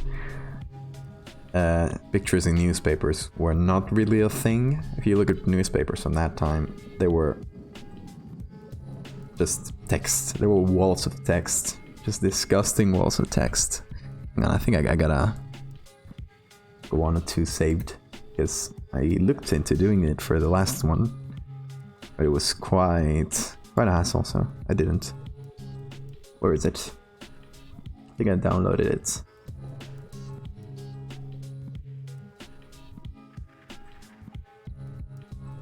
I don't know where it ended up. Well, in any case, believe me, it was a wall of text. It was not very fun to look at. But maybe I'll place this picture in not really its precise time. Maybe instead of 1910, like the pictures are, it'll be 1920 or 1930, where pictures in newspapers were actually a thing. I don't know.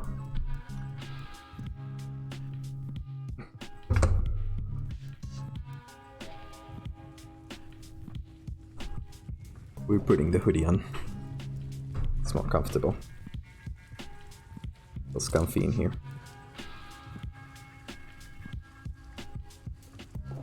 Yeah, what happened to Twitch?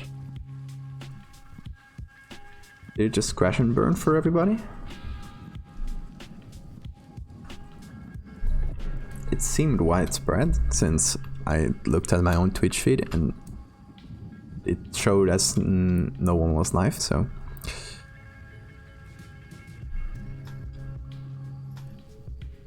I stayed loyal and it came back.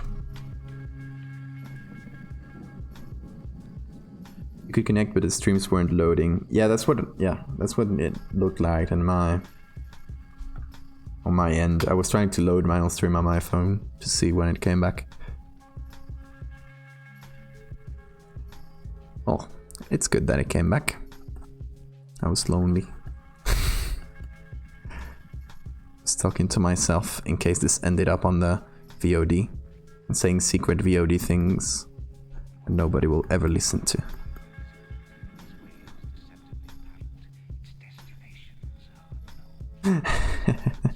I didn't really say anything interesting.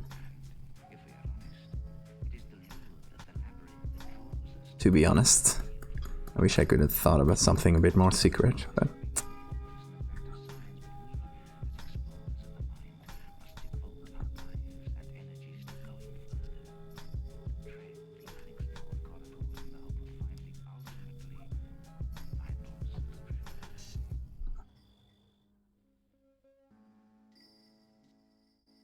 Did it send, when Twitch came back, another live notification?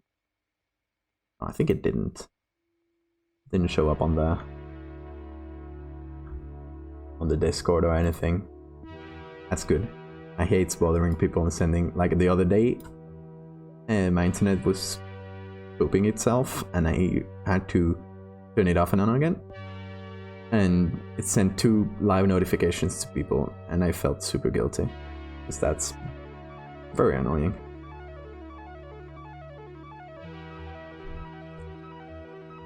Just let people know it's back.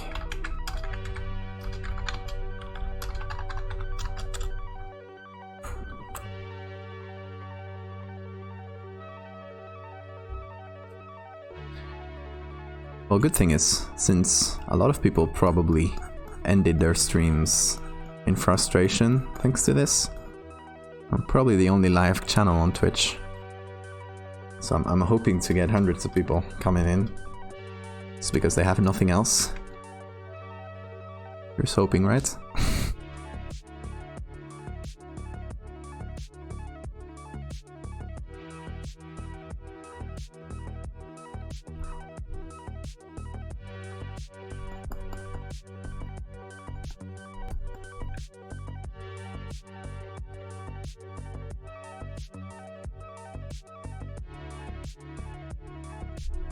The last streamer resisting.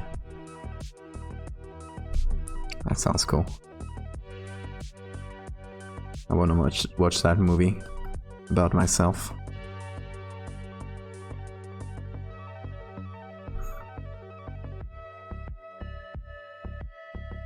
Feels kind of wrong using a hairbrush on a bug. It's like, no, that's not how it should work. But it does add some texture, so I'll do it.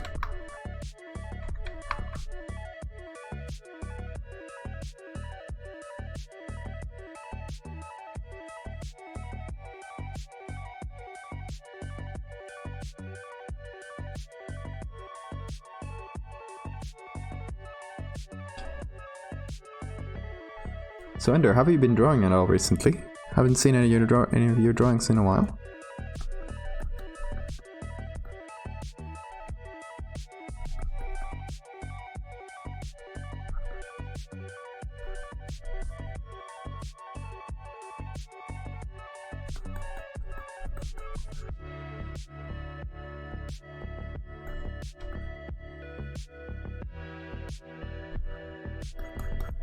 There we go, little hair.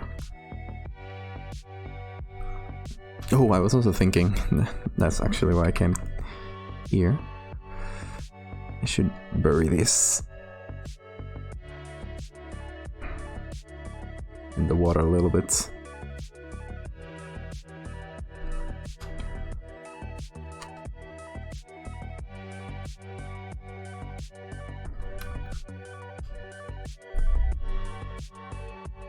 Started doing portrait studies. That's good, that's good. It's a great time to just get out of your resources and learn.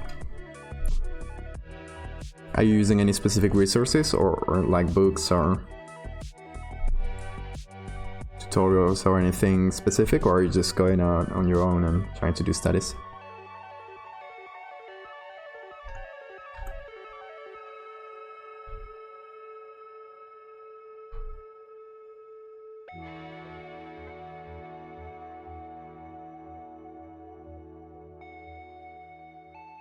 Steve Houston's? I never heard of him.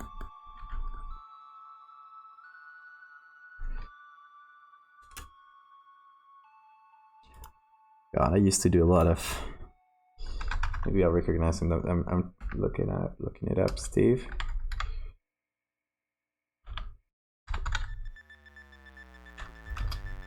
Houston figure drawing.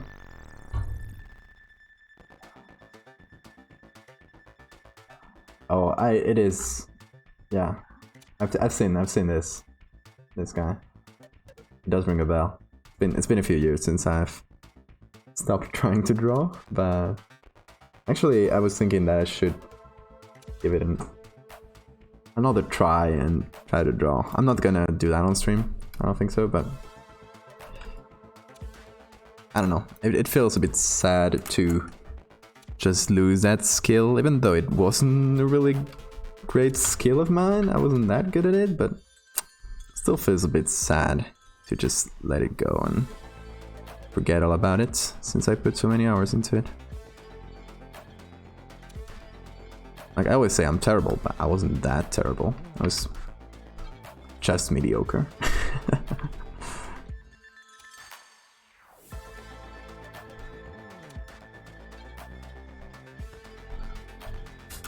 I see this. Looking good. I love that orc. I don't know if it's an orc specifically, but good stuff, man. Keep him up. You can post them to the Discord, to the Art Zone server. Repopulate it a little bit to get that Discord running a bit more.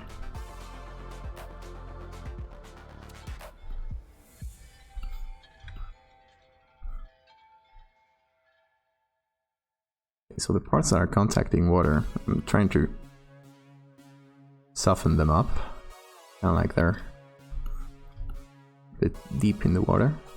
It's not deep water, but you get the idea.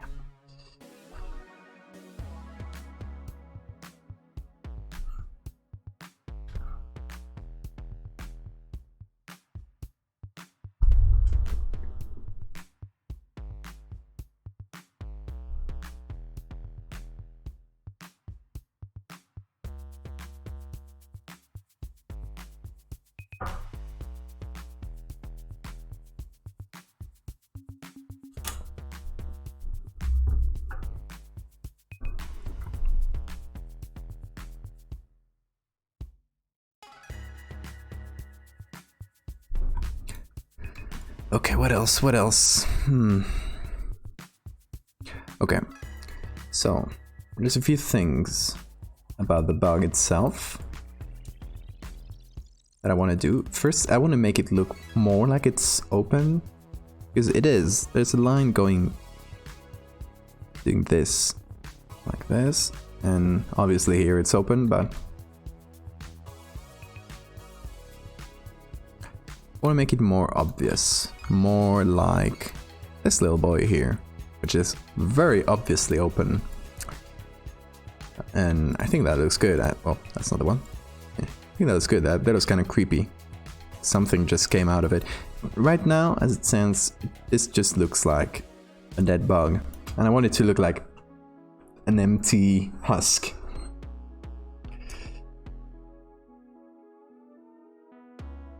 So maybe... Let's see, how should I do this? Okay, I can... First things first, I think it could be good to darken the interior a little bit. Because right now that what we're seeing lit up in the interior is just because the bug shell is thin enough that lights like goes through it. Maybe I don't want it to be that thin. Maybe it should be a bit thicker and thus darken inside, right? Like it's not as much light comes through, so should put that maybe on multiply, low opacity, and then on top overlay or soft light.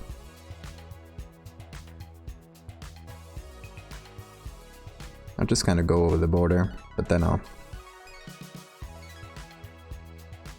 remove the excess.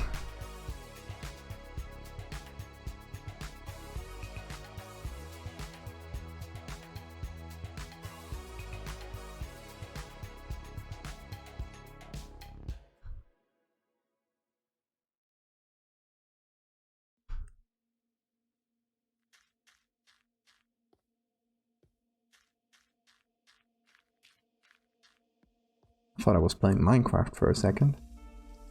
Just a song.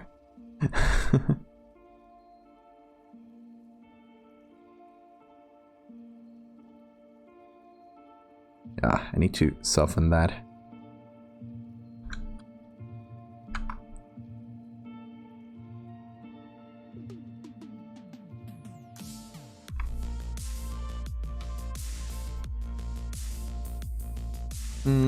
Okay. What's that? That's good. Yeah, absolutely. God, I wish I could just go out to the park, punch some dirt a little bit, and get a whole cubic meter of dirt, put it in my pocket, and then do that 64 times and be able to carry all that. Can you imagine the strength? That would be sick. Just punch some trees. Get some wood and leave the rest of the tree floating.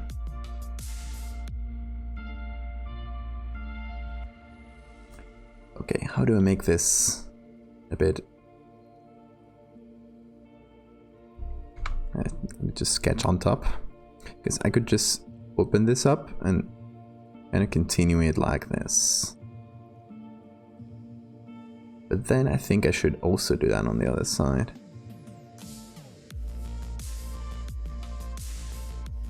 Have it open like this.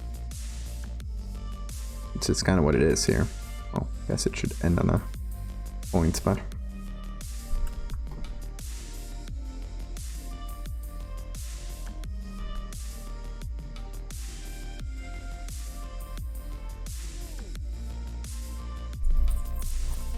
You mean I don't?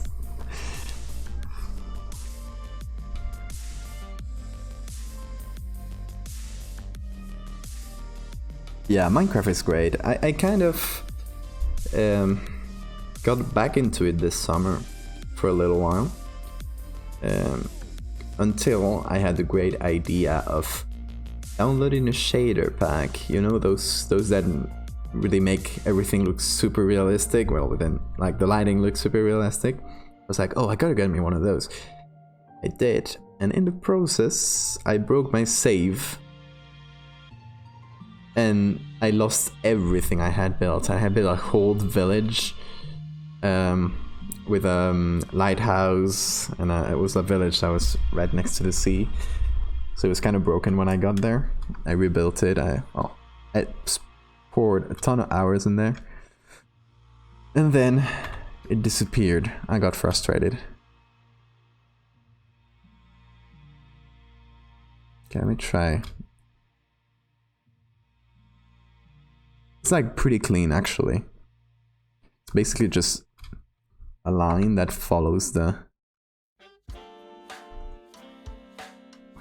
inside of this. I'm just gonna make that a bit softer though.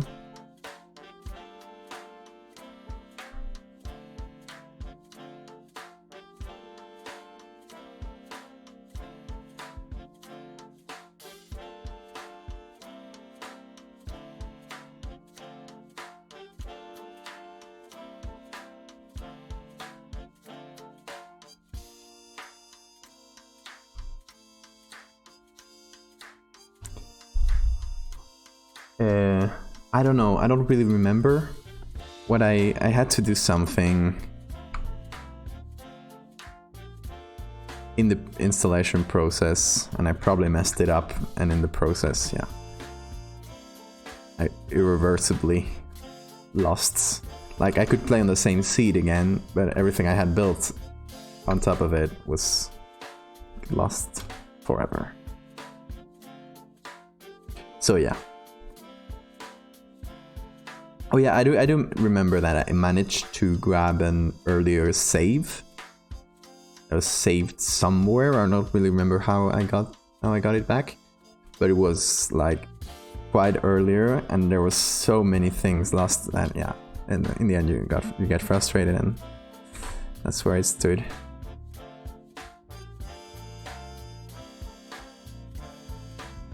Yeah, do so, especially before you install anything. That was very careless of me.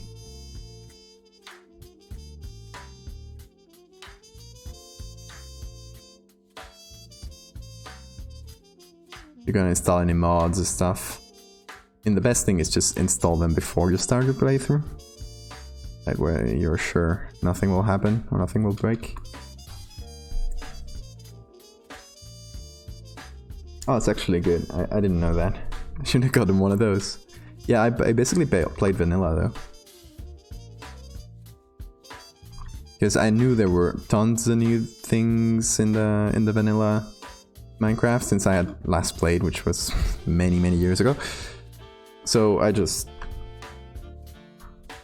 didn't bother with mods. I just wanted to see what was new and rediscover that.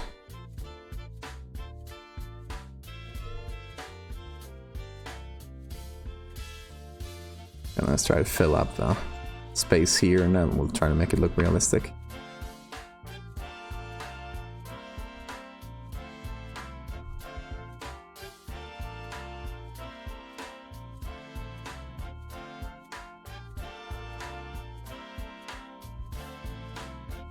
I'm blinking, I'm suddenly playing Minecraft.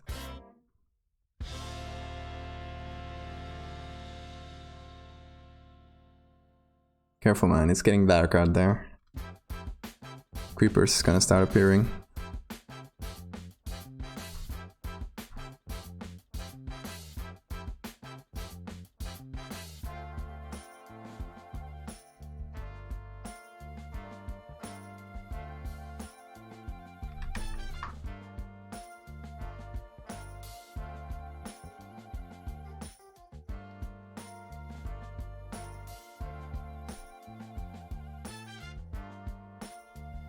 Make a huge mountain base. I did one once in a snowy biome too. It was very nice. It was like a cliffs, like a very high cliffside that was next to a frozen lake, and I carved the inside of the cliffside and put a huge glass window. I was overlooking everything. It was very cool. It was probably my most played world, that one.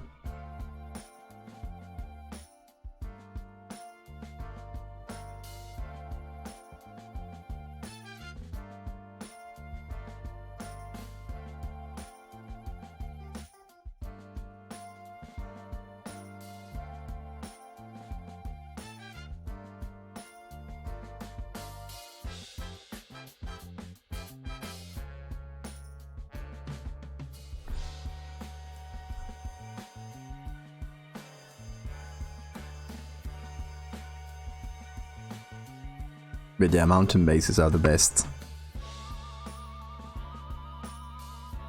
Oh, I made a pirate boat once. That was also very fun. I was in another waterside base world I had.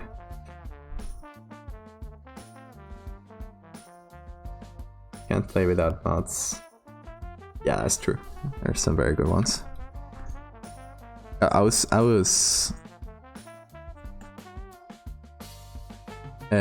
yesterday hanging out on another art stream, like drawing though, and we were talking about Skyrim mods, and it really made me want to play Skyrim again, because we were talking, and that's something I really don't like about Skyrim, that as much as they love bards, and there's a bard everywhere, and there's a college of bards, there's like 3 bard songs in the entire thing. And thanks to that, we started looking things up, and it turns out there's a Skyrim mod where you can play as a bard. You can go up levels and play in the Jarl's house and in the inns. And it just made me really excited to go and play Skyrim again, which is something I haven't thought about in a very long time. Okay, this is my cut. I think it's looking a bit wonky. Like, even without the detail we'll get to later, but the edge of it.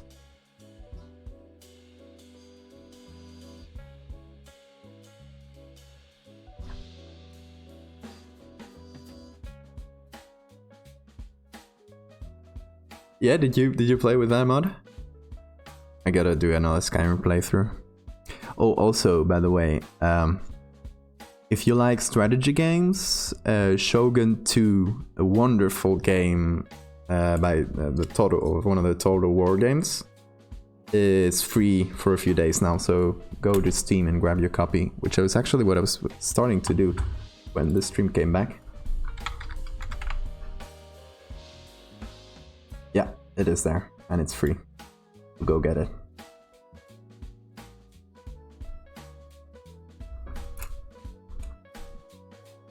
Really? Oh, that's great. I gotta play Skyrim again. That's wonderful.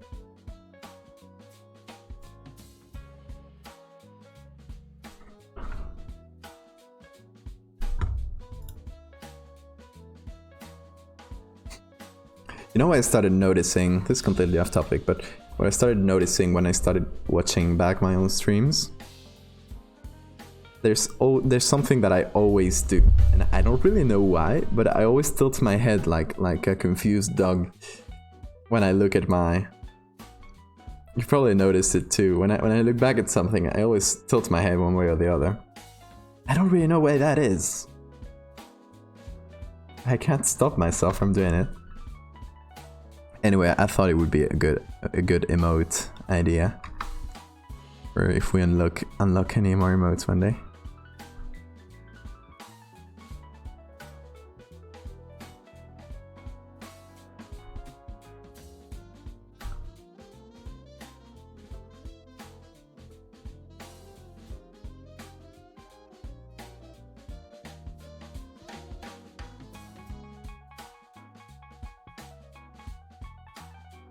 That's better already.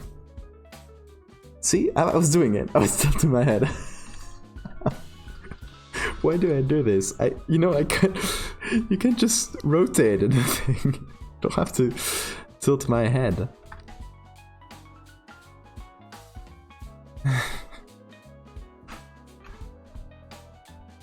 I don't know. It's something I don't think I'll ever stop doing.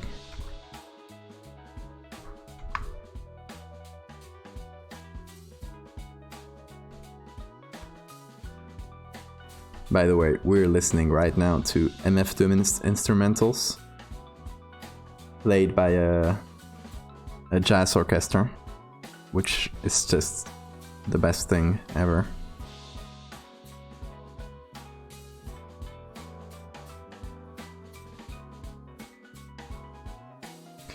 Okay, so we've opened up the bug. Just never tilt. Oh.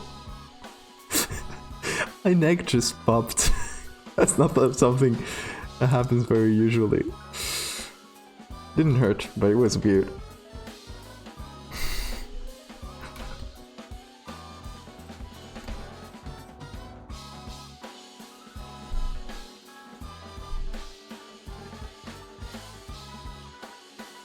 Still looking a bit wonky, isn't it?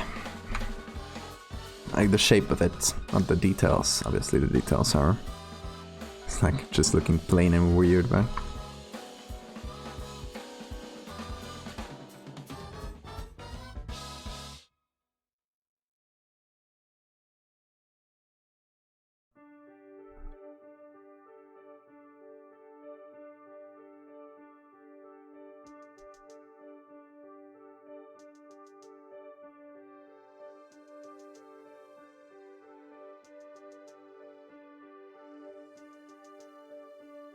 Actually, no, it should be like entirely black in here. Obviously. Because in here, yeah, we're seeing the other side. But not really in this part. So this part should be entirely dark.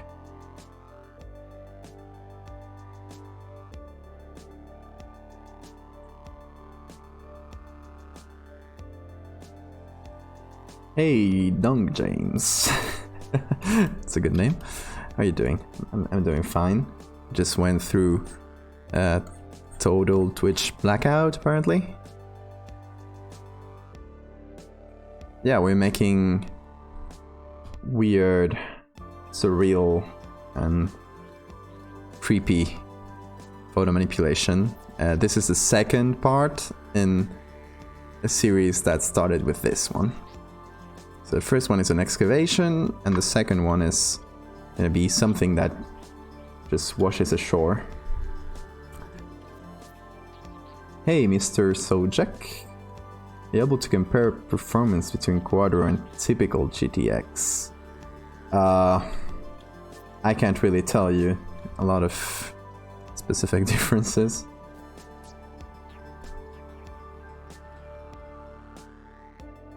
Just thinking what to do it in this urban fantasy setting we'll have.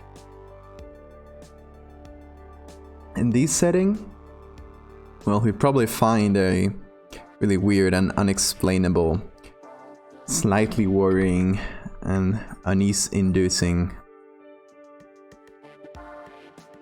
monster-like thing. Will be the most likely.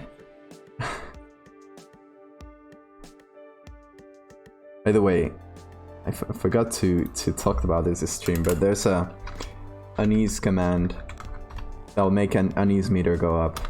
I made that work after a while. So hopefully we'll get that 100.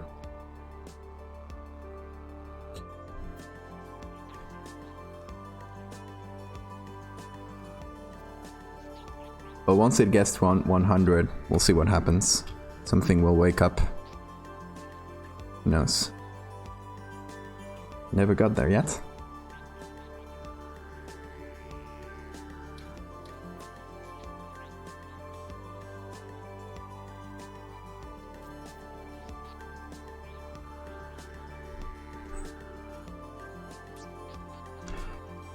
So what I'm doing right now is, since, okay, the base I'm using for this bug is the molt, or the shell, the empty shell that a bug lives after molting.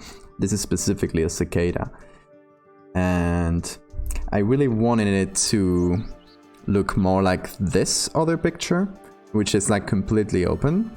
But in this case, just I think by the angle it's taken from, we just see this part open. And this part, the two sides are kind of clipped together. So I wanted to really open them up. So we can really see that it's an empty shell. So that's what I'm trying to do. And this is basically painting. there's no way around it.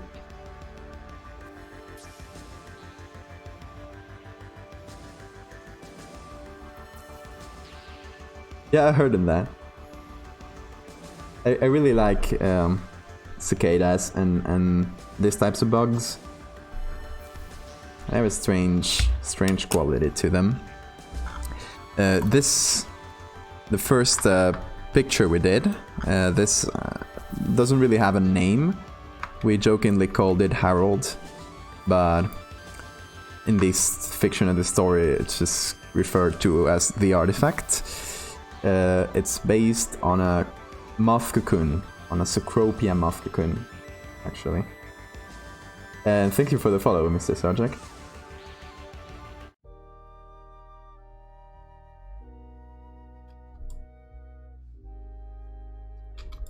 But yeah, this is based on a Cecropia moth cocoon, which are pretty much like this. Like, I just added some weird things to it, but...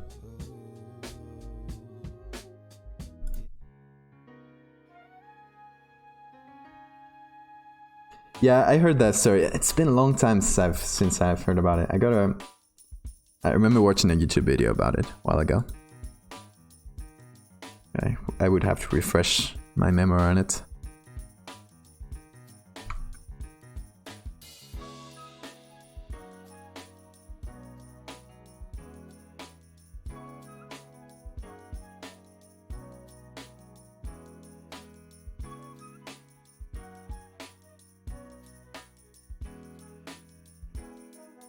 So what I'm trying to do here,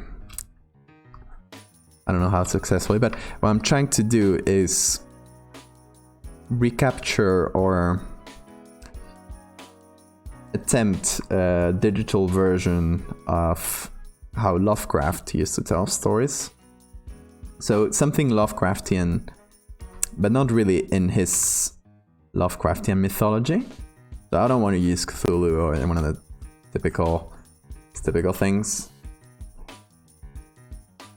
But I want to tell the stories like he did. If you ever read The Call of Cthulhu, classic short story by Lovecraft, you see that it's all told through diaries and second-hand accounts, and it's kind of like it just gives you some pieces of the puzzle and makes you try to figure out the whole thing by yourself.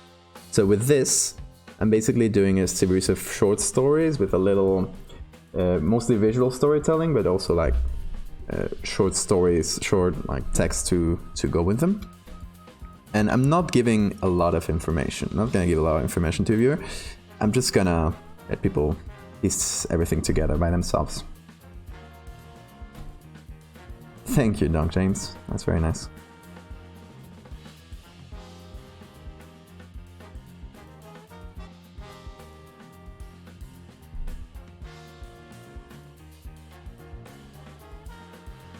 This dude's adventure in this specific world.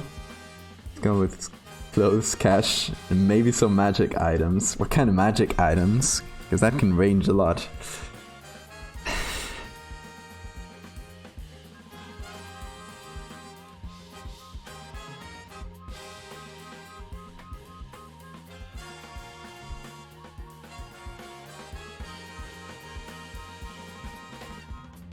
This inside feels too dark. Maybe I went a bit overboard with it.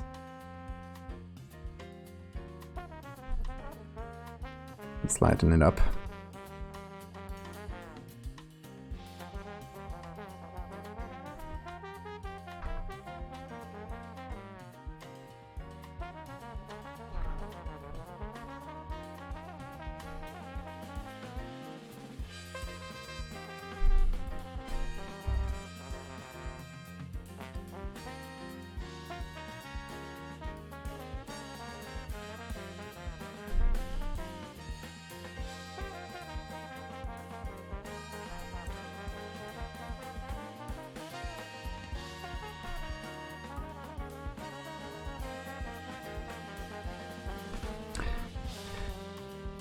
Okay, so now we have to figure out what we do with the insides. Because now we have a pretty big window inside the bug. We gotta figure out what goes in there. What kind of nasty stuff. First thing I kinda like comes from the bug itself. And it's this kind of white tendrils. I don't know what structure they are exactly. Maybe we could preserve them and put them back. I don't know where exactly I would put them actually. But other pictures I've seen of molting bugs, they usually have that. Look at this one. They usually have this in the same place. So it's I guess it's like some vessel or structure that breaks. I kind of like that. I wish I could get a better view of it from the original picture. Because here, we don't really get a lot. I'm wondering if another picture can have more. Here's another cicada. There's another one, but this one is an adult one.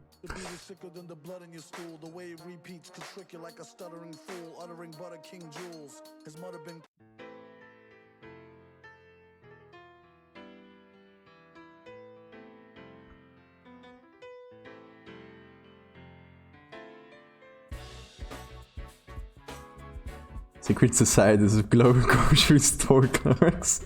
I like where this is going. Worshiper cardboard boxes.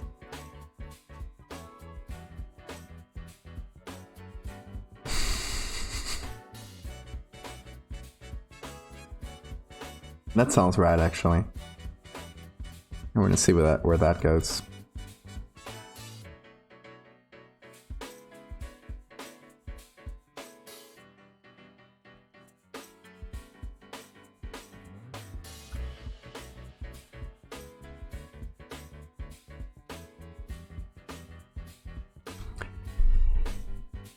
I still don't know what I'll put on the inside. On the actual one, you can see a little bit, and I kind of like this, that you can see a little bit of the body grooves from the inside. So I don't know if that's something very doable on here. You get it like sort of brighter in the areas that are thinner like this, I guess, and this. Okay, maybe we can try to recreate that. Merge that.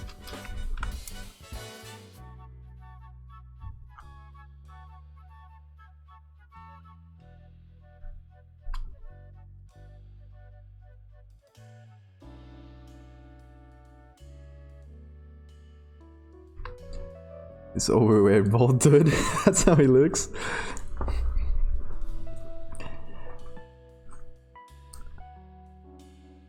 Well, that would be like a real life conspiracy theorist, right? The people would just treat him like that. That would actually be quite kind of fun to have like this conspiracy theorist character that everybody kind of laughs about. Like, this guy's crazy. It's actually all absolutely true.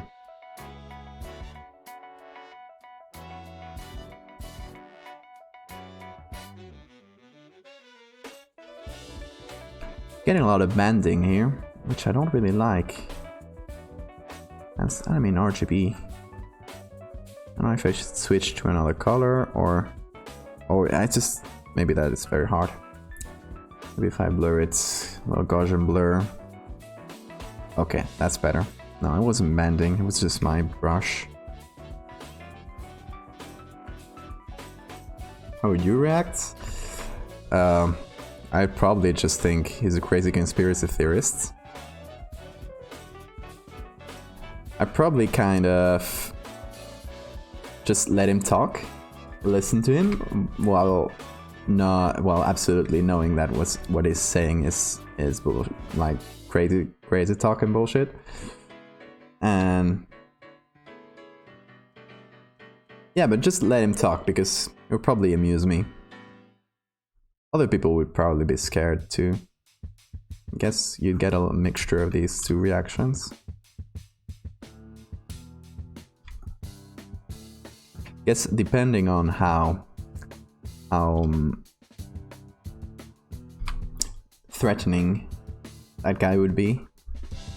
If he was like a really threatening guy, I would be scared. And most people would. If it's kind of non-threatening, I think most people would just kind of be amused at this rambling. Okay. I don't know if you know this YouTube channel. I'm gonna pull up a link. Not threatening, just excitable. And I'd probably just laugh. Kind of like with this. Have you seen the YouTube channel All Gas No Brakes? It's absolutely fascinating, the kind of people he interviews. Just goes around, I don't know, flat Earth conventions, just like crazy people hang out, and he lets them talk, and you just get the funniest characters. So I guess I would just treat him like that as a channel.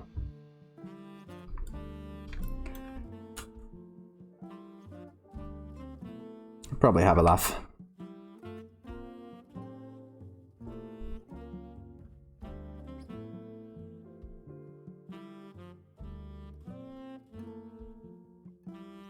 Yeah, it's a very good one. The last one they did, like from yesterday or 2 days ago, they went to one of those rallies they're doing in the US where they were protesting the lockdowns and stuff, and some real weirdos attended those. Some of it was actually quite infuriating as a med student, but still, I think it's good to have a laugh. I'm actually gonna brighten it. That looks a bit better.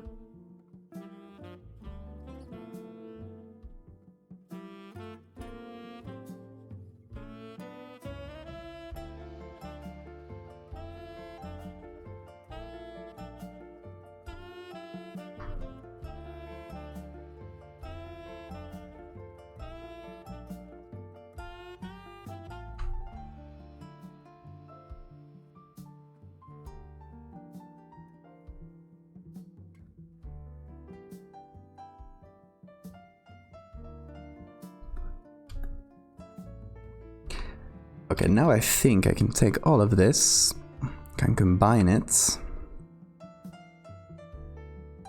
Now we have the whole hole here. Gonna make it into smart objects and gonna give it some noise, something to some grain, something to have a little texture on it, because right now it's very plain. It's like obviously drawn.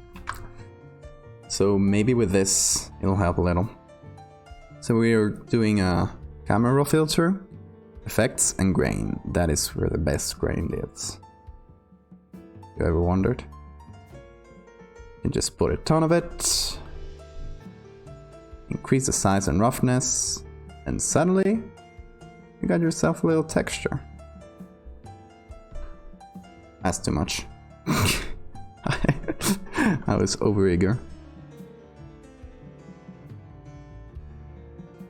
Yeah, also Twitch is messing up a lot today, so it goes out. Might be that too.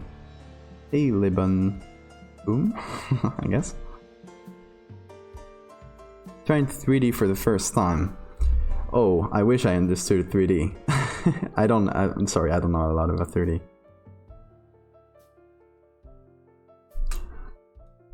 I just mix pictures together.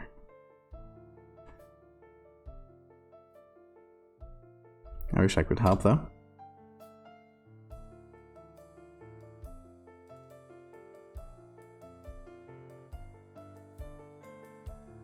That looks good.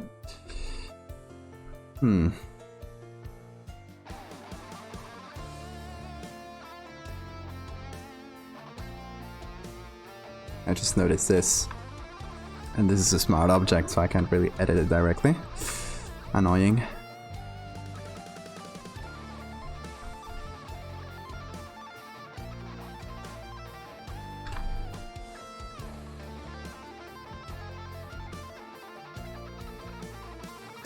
Also, this needs to be way darker, doesn't it? Just gonna do this with a clone stamp, because that way I keep some of the texture.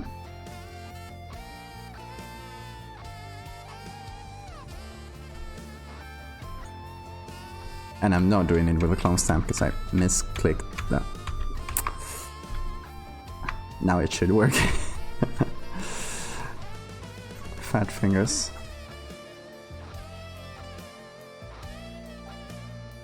Okay, now it's a bit darker. And just gonna build that with lower opacity.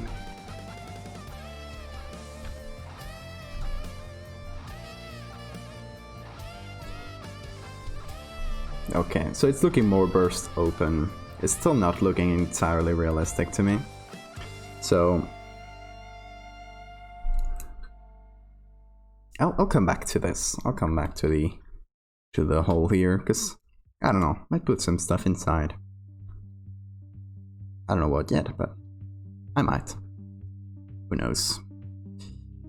Shadows then. Let's go on to the shadows. So we have all this little pokey sticks that they're poking at him. And I want them to have some shadows. Because right now they don't feel too realistic, obviously. Also, the surface of the bug should be sort of reflective.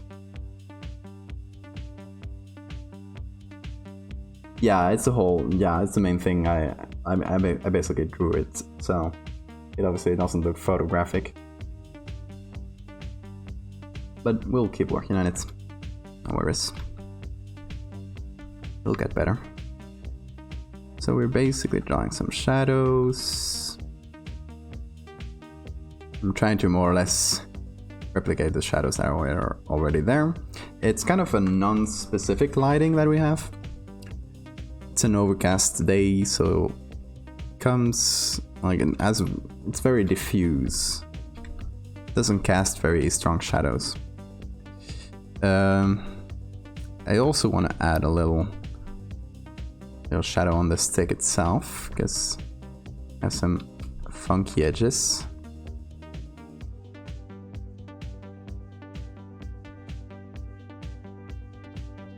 Just wanted to be a bit more, a little bit more contrast against the bug.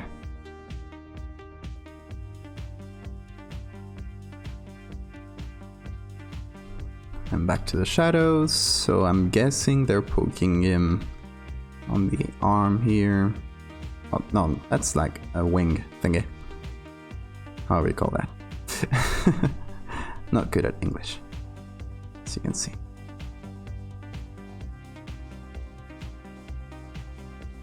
Gonna put some more shadow on this,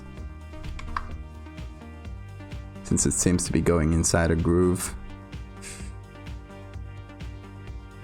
And below the stick here.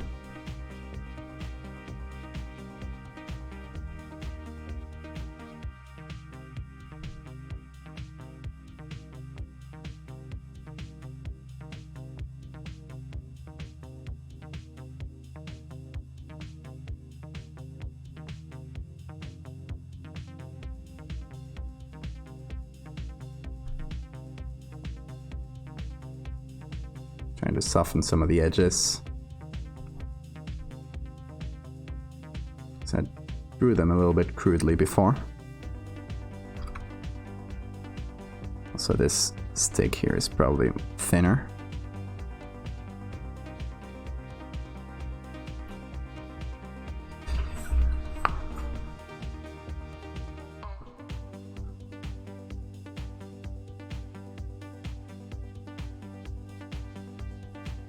Okay, let's see, before and after. Oops. Yeah, it looks better. More shadows. So, here's, by the way, those that came in later. This is the original. It's a bit of a whale. I know it looks weird, but...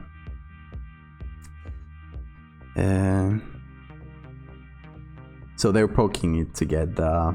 they're cutting it up and to get the blubber, which is the whale fat.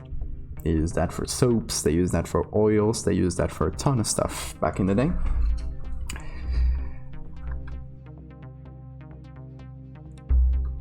But in this version, in my world, they're poking the bug with sticks.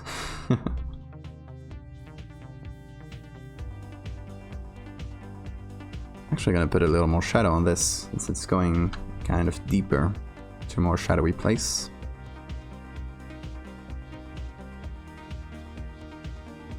It's better. Same for this one.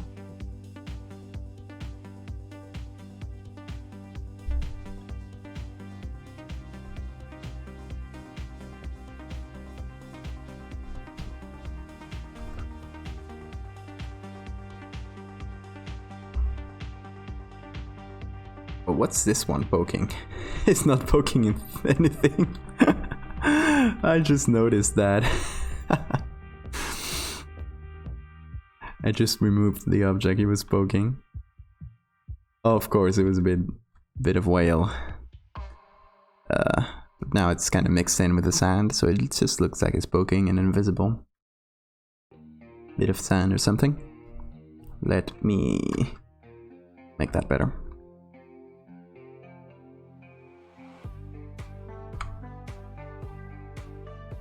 There we go.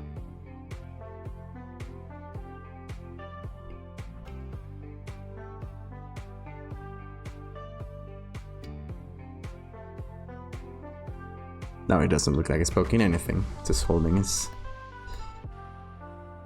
stick. There we go.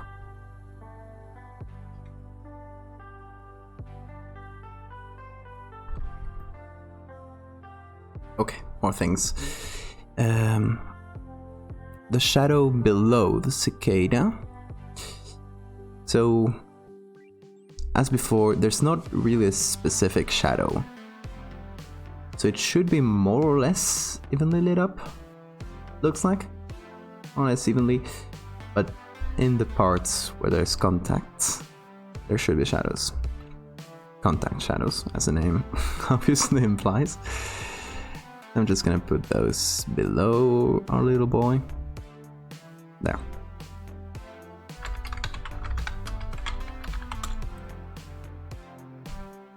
Just gonna get a tough brush up in here, and all the parts that are below, or sort of below, we're just gonna generally darken.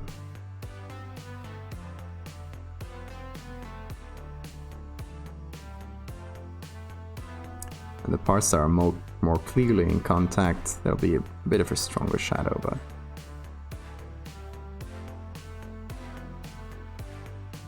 as it gets farther away, the shadow will also get lighter.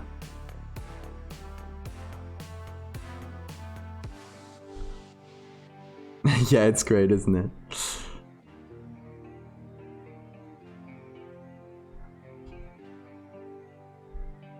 One of my favorite recent discoveries.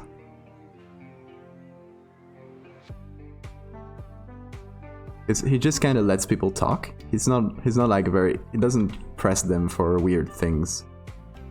These kind of people just see a mic and a camera, and they just go and say stuff.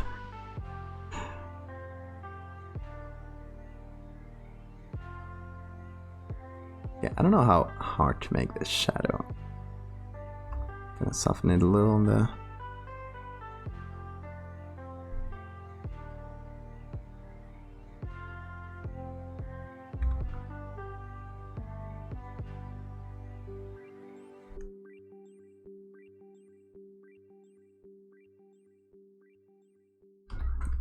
Okay, as I'm darkening around the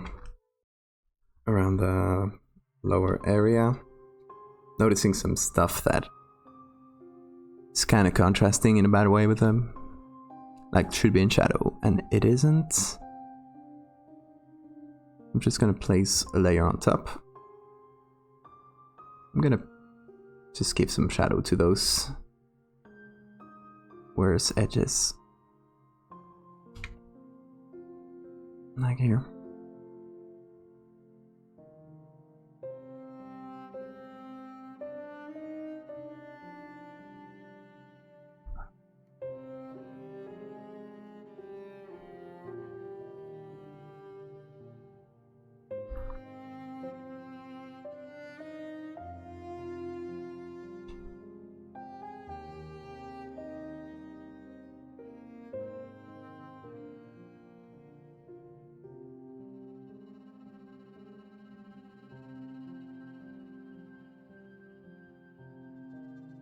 Also, this claw here is a different layer entirely.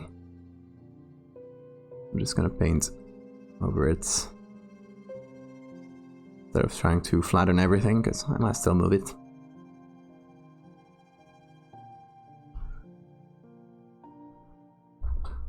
Okay, now it's looking way more like it's there, isn't it? It's those contact shadows. It really brings it down to the ground, right?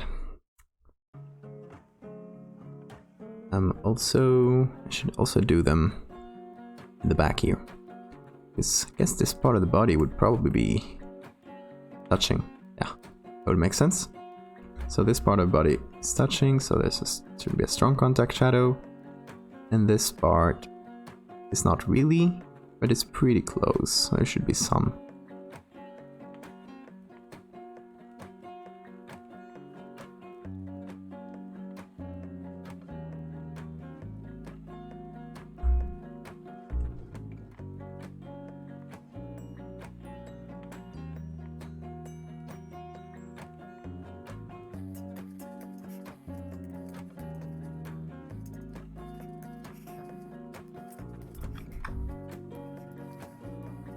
I'm doing quite a few shadows, and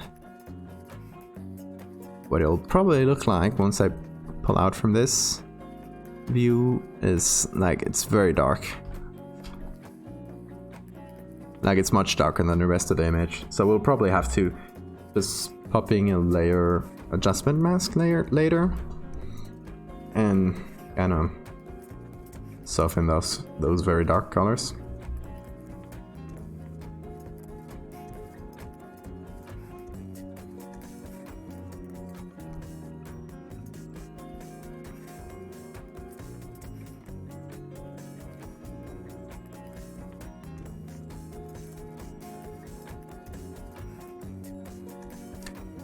It's a bit more contact shadow. Over here.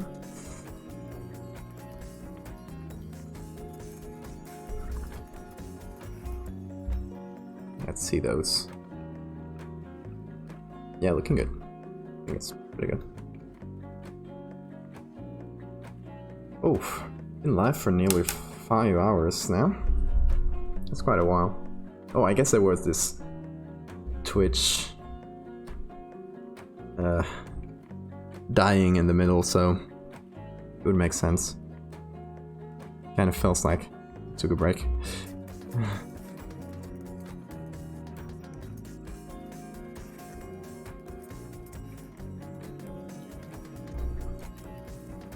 think I'll keep going for, I don't know, what time is it? 1:31. That's pretty late, but we're going for a little while. Until I'm tired, at least.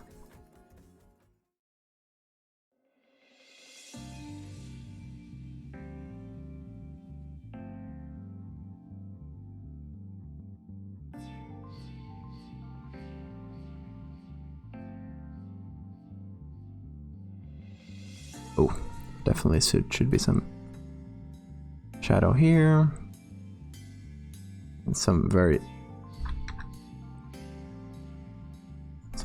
much smaller shadow right below it. Smaller but darker. It's just plunging into the ground a little.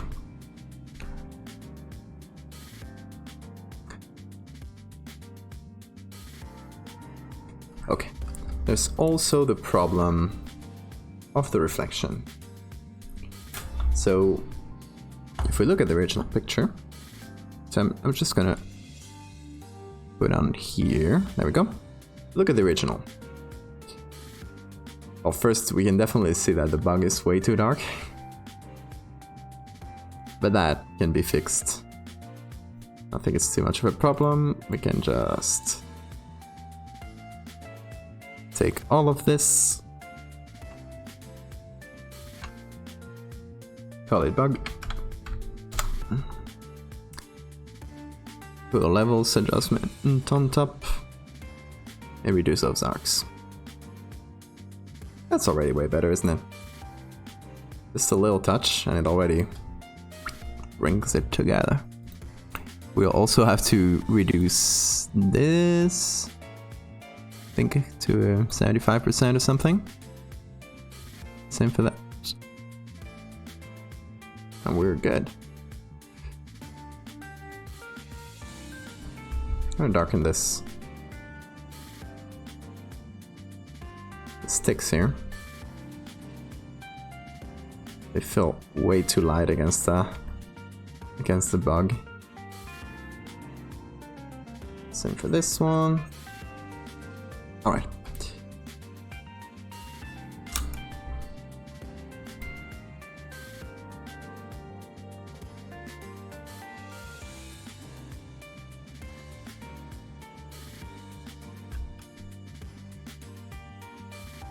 I'm liking this so far.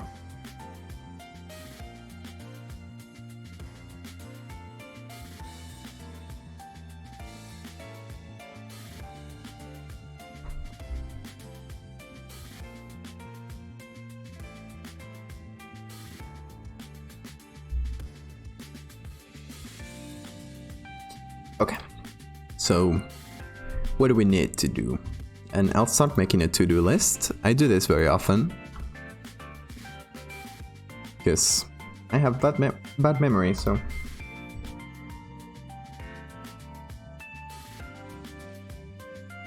I like having a to-do to always know what's the next step.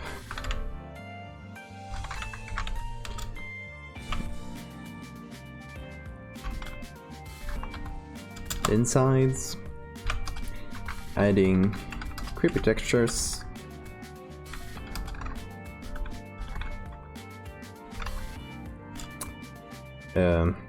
What else?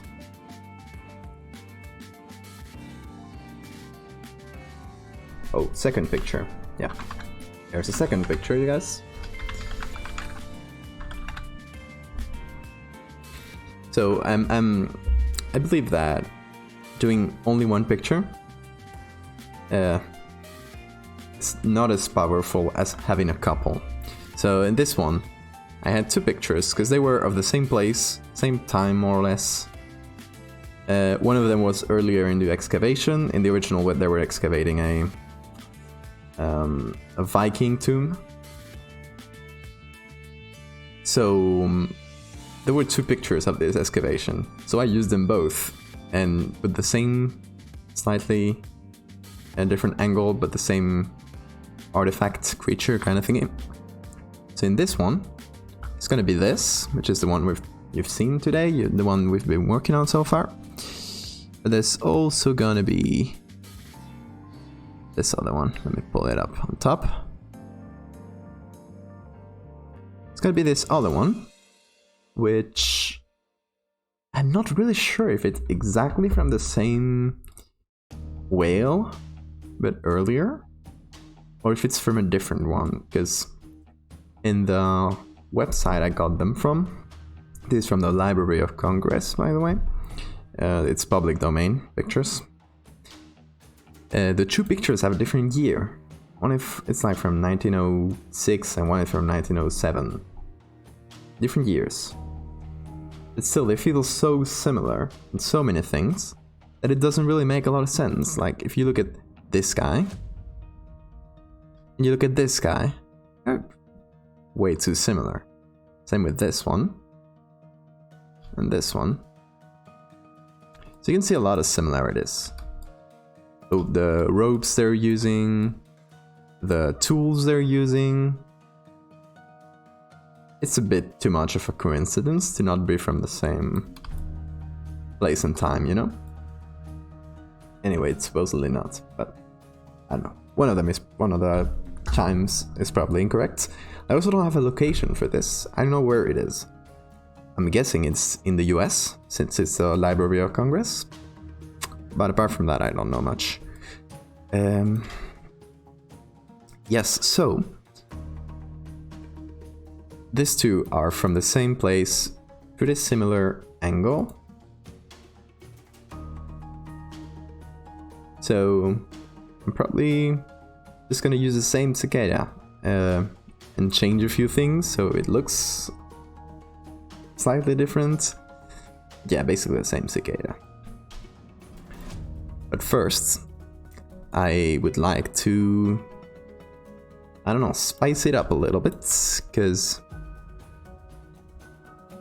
it's not spicy enough. It is not otherworldly enough. It's too much like a cicada. I don't like cicadas, but we need something more like this, you know? This comes from a moth cocoon, but it is scarier, it is weirder, it has little tubes, it has a weird mouth, it has, I don't know, a lot of different things. We're sending me under. You were for real? Are you playing on creative? Because that was fast.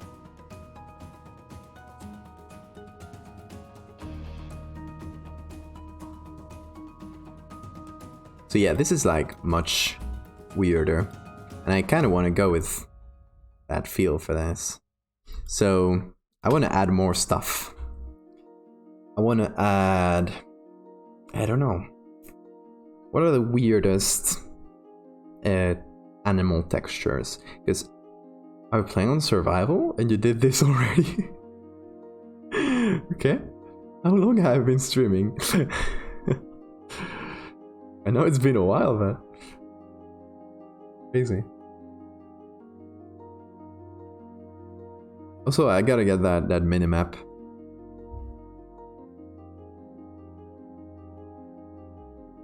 That sounds like a good mod.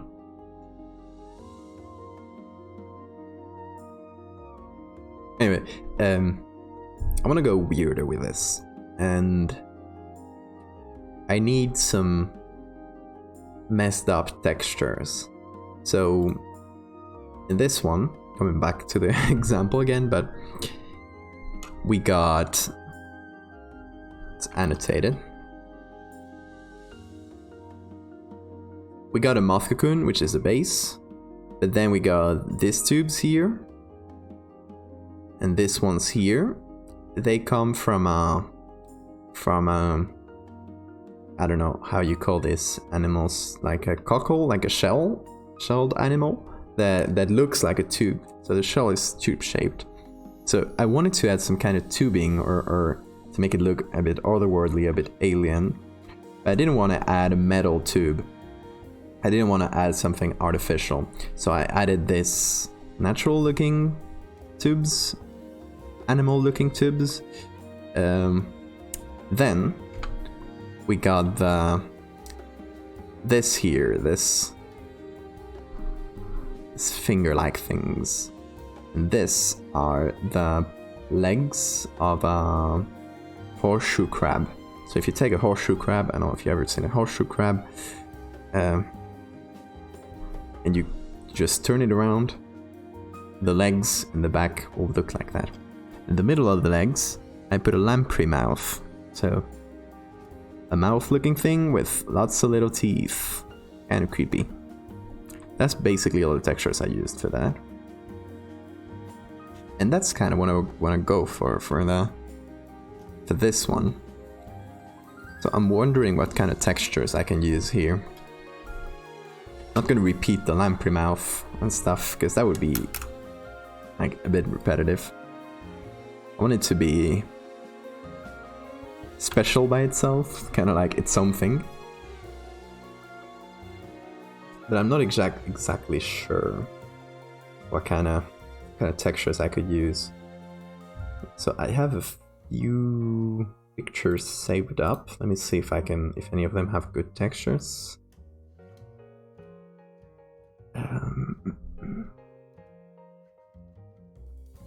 Oh, we got this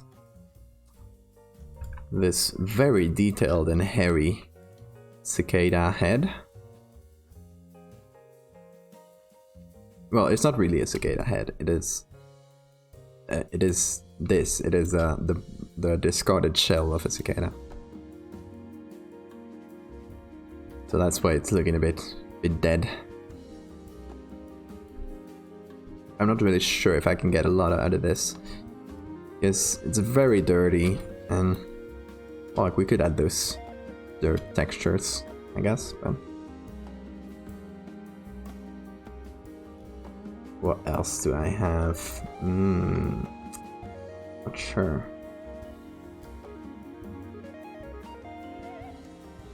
Oh, we got this beauty here. There's a larva from a wasp. And it's looking quite disgusting in its own right, I think. It's looking quite... ugh. Yeesh. I kind of want to use this one as a base for another one in this series. I think this one could be worth getting. This, like, accordion-like texture. I don't know where, though.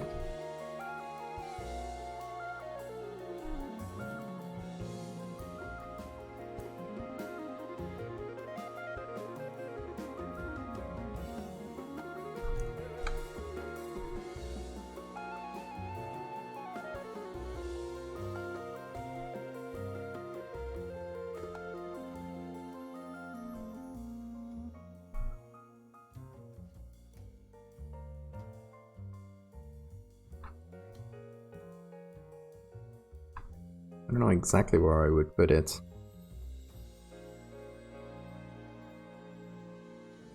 Like on the body here. I have a lot of it. Just go for a thin stripe. On the back part of the body. It's kind of out of focus, so I could use some texture.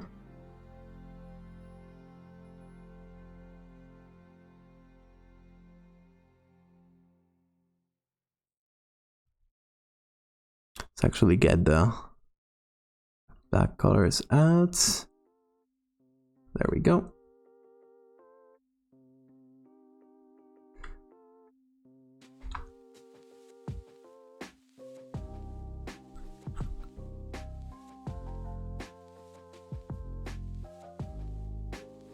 I don't know, we could try it in a couple of different places.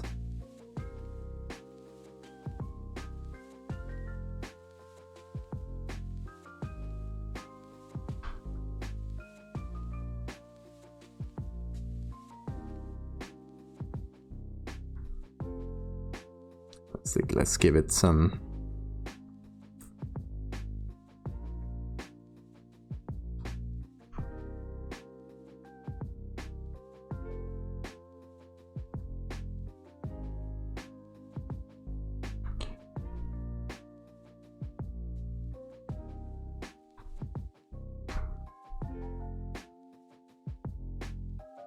there we go. A bit darker.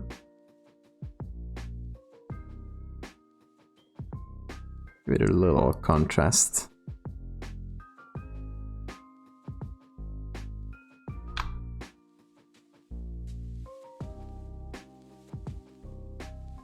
How about here? On this edge here.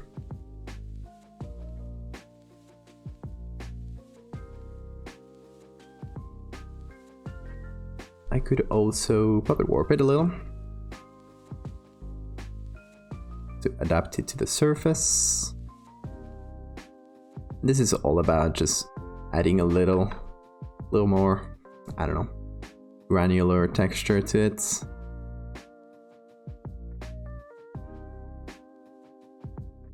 I don't know if this one fits exactly. It's kind of the idea I want to go for.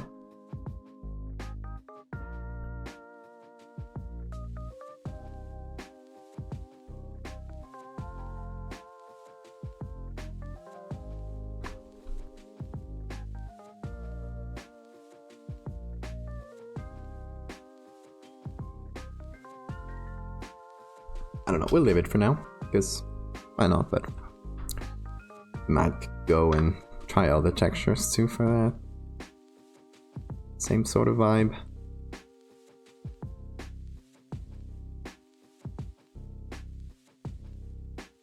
Do that on the other side too, just to give it some symmetry. And I don't want to have this. There we go.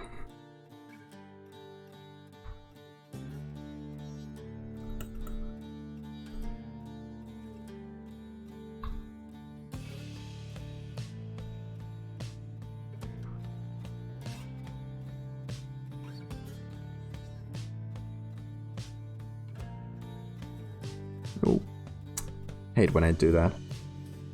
Fat fingers. All the time.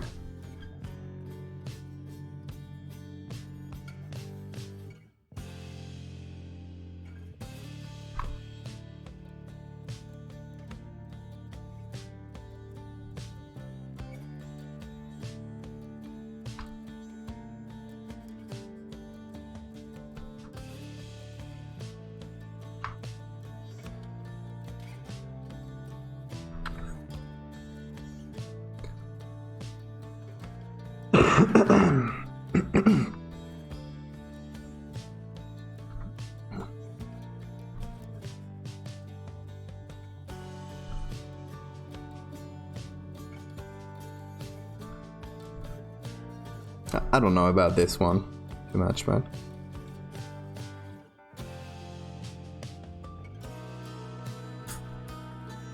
yeah, let's see what other cool textures can we get on this.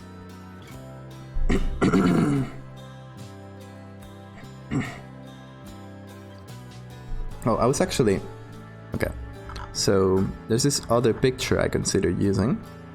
Let's just pull all of this up to the top.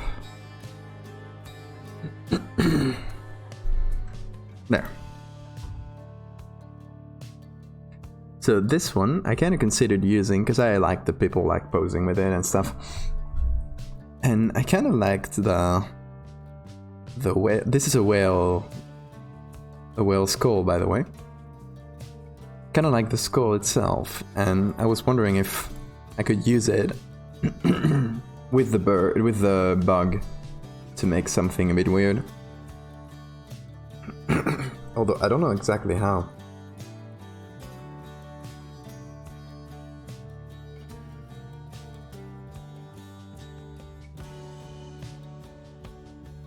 The angle matches.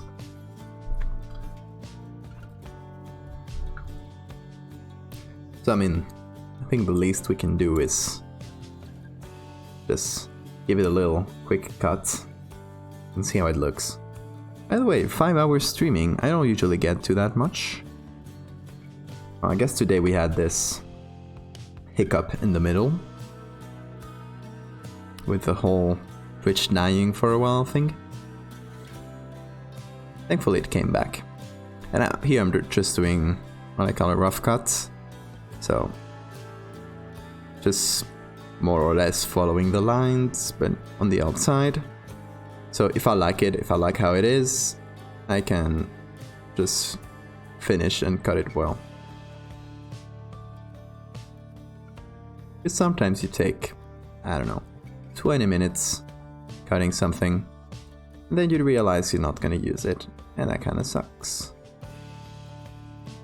That's why sometimes I just cut it, like, put it on first with a rough cut, and then decide what I'm gonna do with it.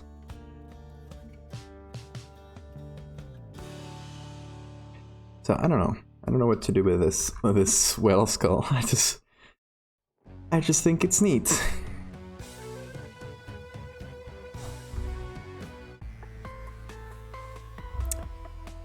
I just think it's pretty neat.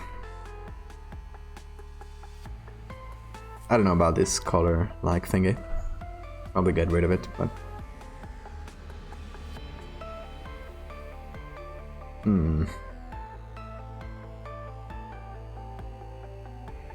What I'm thinking right now, what's going through my head is... I should have the beak here come out of the hole of the space it left out. I don't really know if that makes any sense. Well, it doesn't have to make any sense, but if it looks good. I don't know. What we will do for now is just kind of leave it hanging on top here. So we can get a good look at it tomorrow again. Well, tomorrow, next time we would stream this.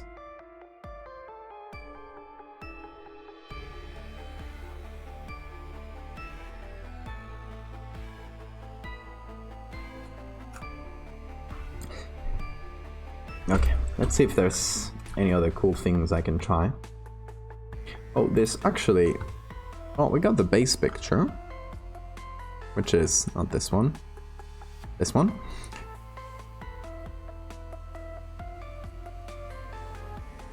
And he has some pretty nasty textures already. And they're obviously well lit, since they are from the exact same picture. We got some whale blubber, we got some of those...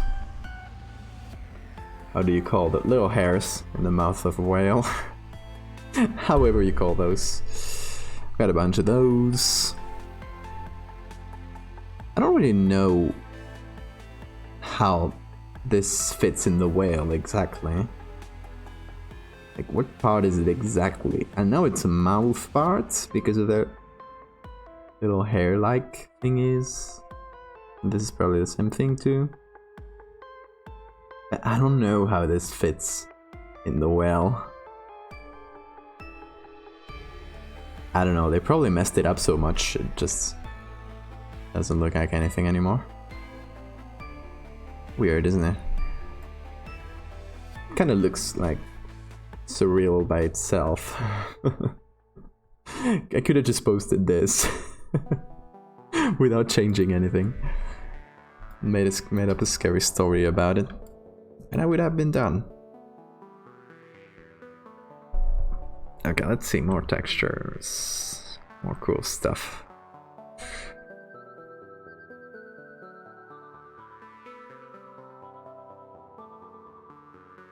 I swear I had some good ones. Oh, I got one here on top too. This is another cocoon from a different type of wasp. It's a bit longer than the one we used for this, which was a bit more squished up. This one's longer. I kind of liked the textures on the wings. Kind of green. I don't know, weird looking texture. So I was thinking if that could go well here. I don't know. What if we try it on? First thing is giving it a black and white filter.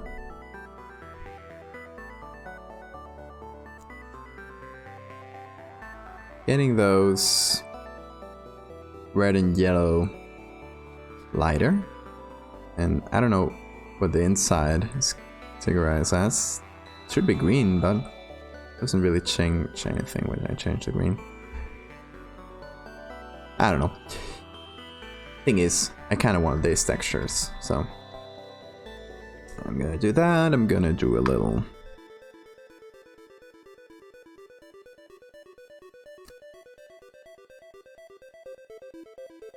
I'm trying to reduce the little reflections here. Doesn't do much, but whatever. Okay, so now we have this. You can combine it as one single thing. And I don't care that the edges are not looking good. I don't want the edges. I want the middle. I want that wing part, you know?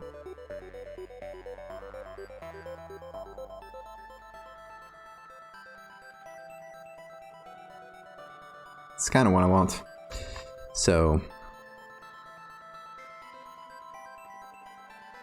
we can make it... Okay, that's pretty good.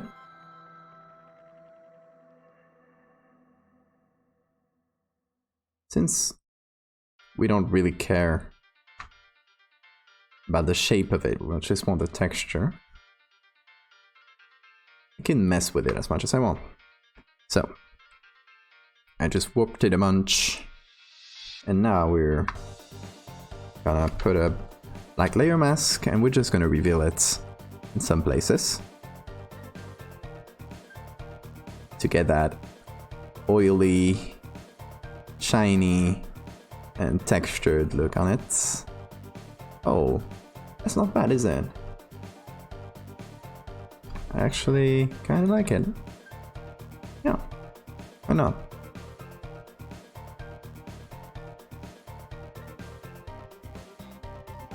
Let's try to avoid the eyes.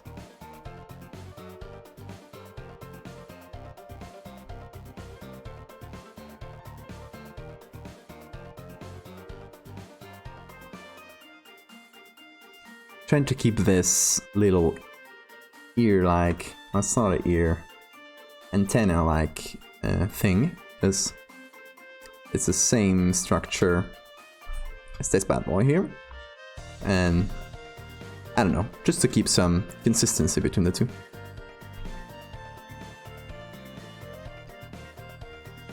So maybe I want to make that show up quite a strong way.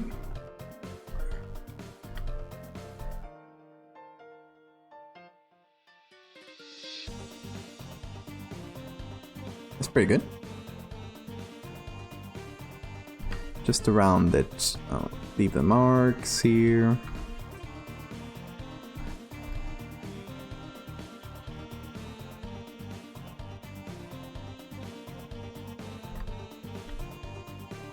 We can get some more of that texture on the body, on that bud. Also, this adding some texture like I'm doing right now is pretty good for unfocused areas. So see this area here, it's not really in focus. So by doing this, giving it a little more detail and thus making it look more like it's in focus. I'm kind of running out of wing here, which kind of sucks, but I'll try to get the most of it, and then maybe I'll repeat the same texture. Do I have any more wing? No, that's the end of it. Oh, I was not intending to paint. Okay.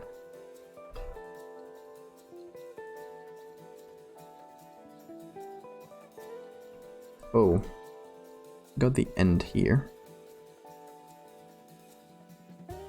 Let's reduce it on this area.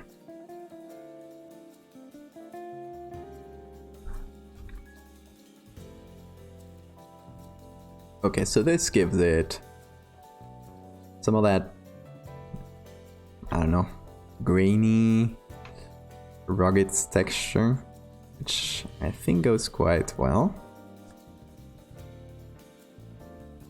Let me know if it looks wonky or anything.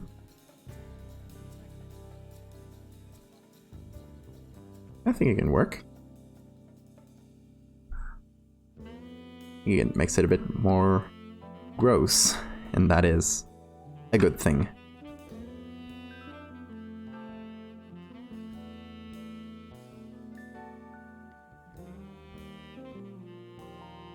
And I'm painting it while trying to preserve, as much as possible, the base textures.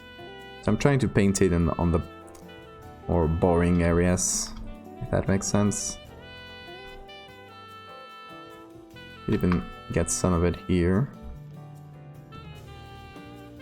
on the face.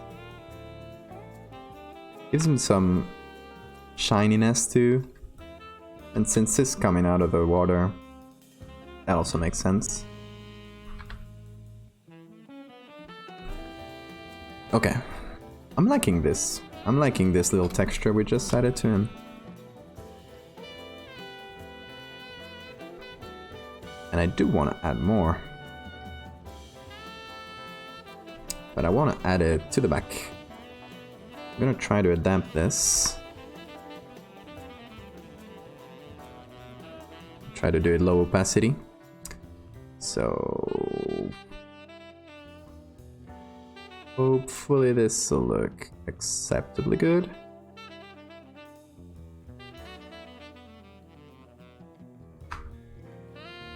Don't worry, I know it looks weird. We'll delete this layer mask and paint with it again, see how that looks.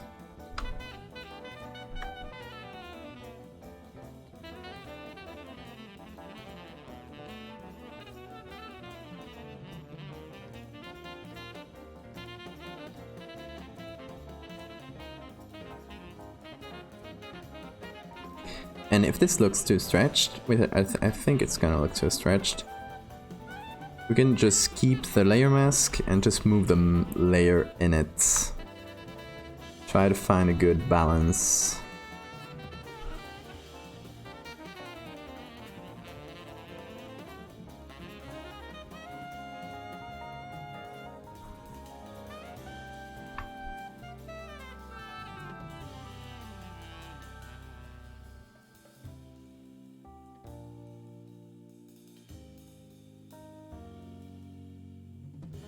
since it's stretched,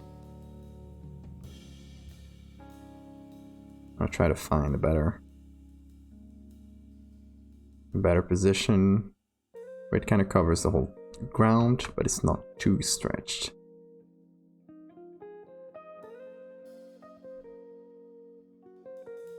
We're also going to try to get rid of this specific texture, which is the ear-like thing I talked about. Or at least hide it.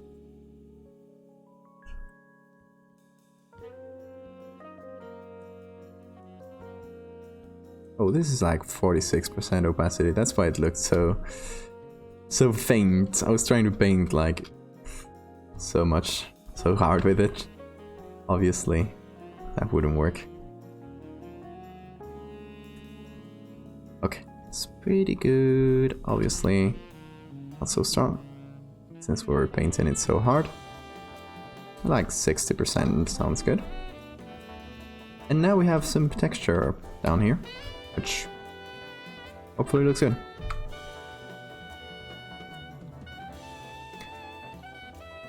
How are you guys feeling about this so far?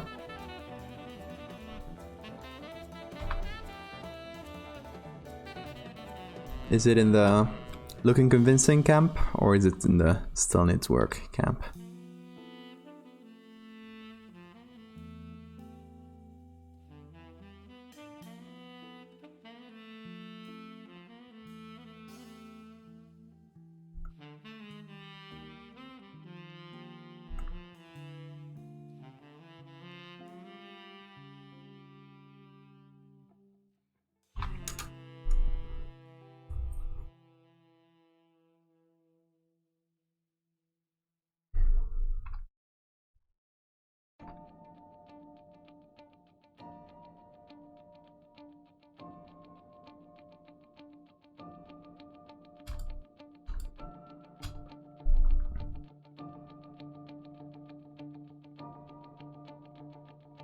So far I'm pretty happy.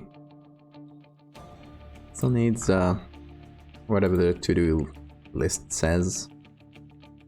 Obviously the inside bit here, still not looking good. Obviously we still need some textures to make it look more otherworldly. Tubes again.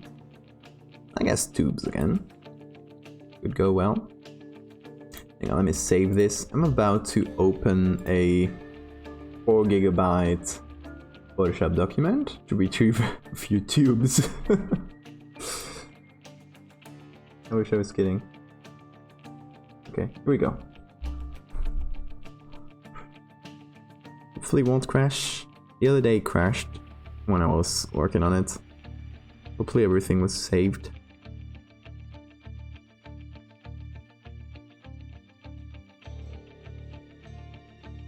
Be gentle, please. Don't crash on me, there we go. Great.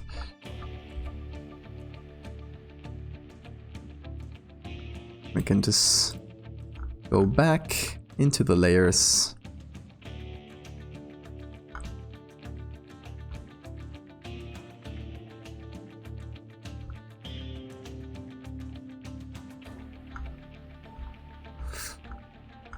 Boy, there's so many layers on here.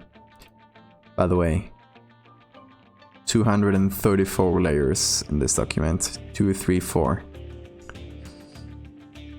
I may have gotten a bit crazy. And now I can't really find where the base creature is. Oh, I think it's on the other picture. I might have just put it in the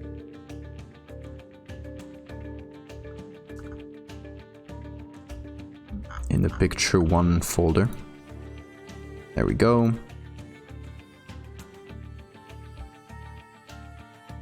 Haha! There it is. There's our boy. The base artifact. And it looks so much shinier, doesn't it? Yeah, it was way too shiny. Which is why this time I'm doing the creature on the picture itself, instead of doing it like I did here before. First I did the whole thing, super sharp, super shiny, and then I put it on the picture, and that didn't work. Well, that was really hard to make work, and I still don't think I'm 100% got it, but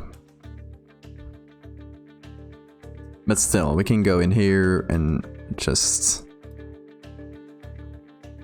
find the original textures. Tubes. There they are. These are the tubes. Okay. So I'm guessing they have the original in there. Yeah, okay. So I'm just taking this whole tubes thingy and just putting it on here. Okay, so these are the tubes we used. This I'm gonna close.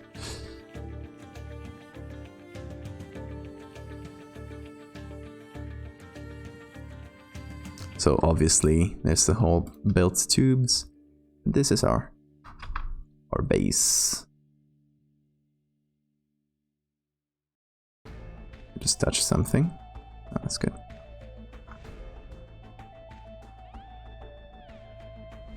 Tubes. Little tubes.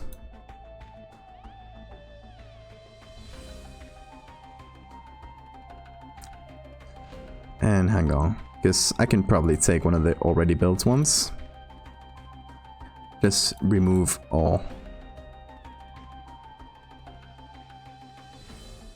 shadows from them.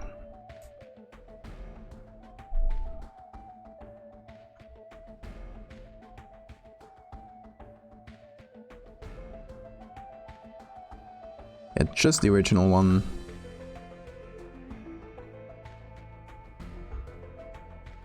Okay, where are the small ones? Here.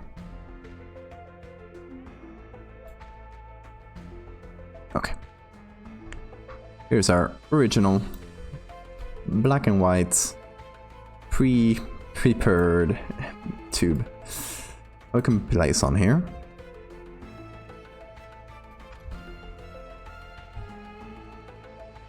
Here's the whole thing. A little bit cut so it fits better on surfaces. Okay. These are the manually placed shadows, and this is a levels layer, which can be maybe a bit too dark in general.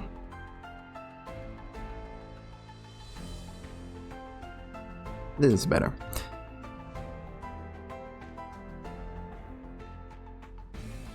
Let's see. What good places are there to put tubes on a bug? Weird expression.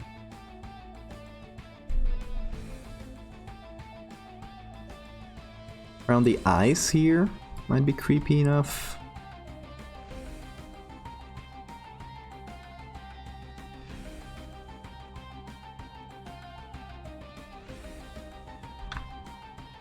This is a smart object, by the way, so I don't mind making it super small and then scaling it back up. It still keeps all the detail. Tubes in the eyes. I don't know if this is a yay or nay for me. Tubes connecting different segments. That's always a good one. It's always a fun one. Obviously this is too sharp. Way too sharp, but still, you can get the idea. I think this looks good. Connecting the segments like this. We can make a few more of them. Like each connecting different segments of the body. Since bug's body is always segmented in little things, little... There we go.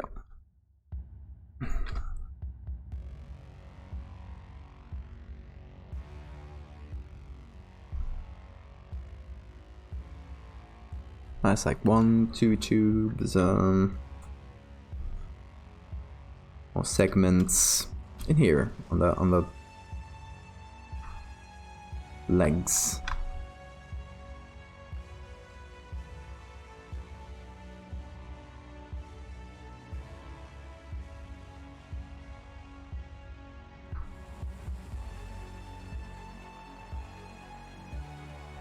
And I know they don't match yet. You guys are seeing this, right? What's going on here? Contact shadows? That you? No?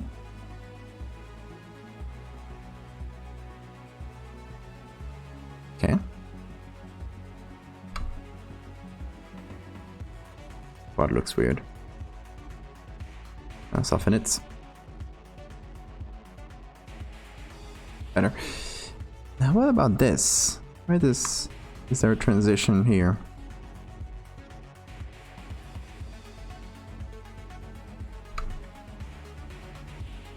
Is it 100%? Yeah, looks like.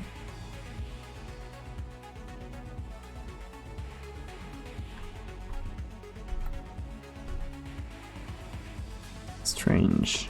What could these be?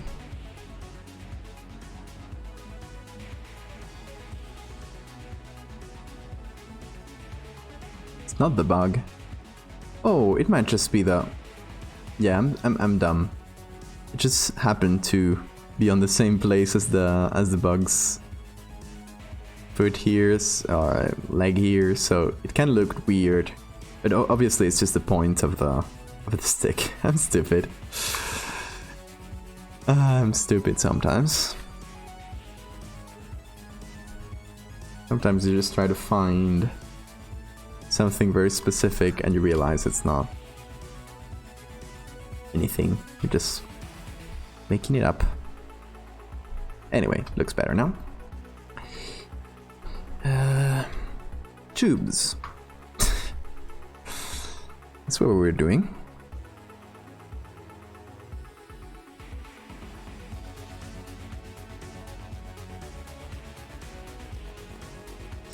Should I do another tube here? I'm saying tube so much, it's starting to sound weird.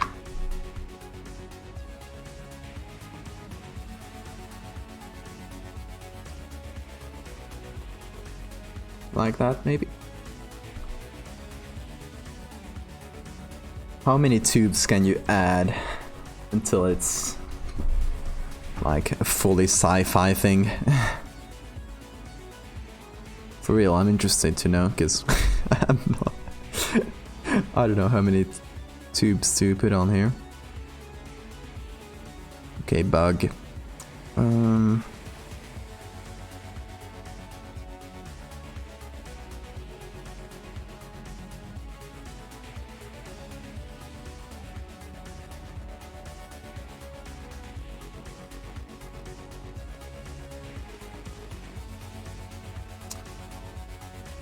It's this part here that really bothers me, because I don't know exactly what's going on here. It's so blurred, it's hard to see, so maybe it needs a little,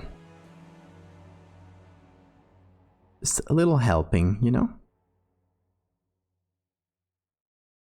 Or contrasts.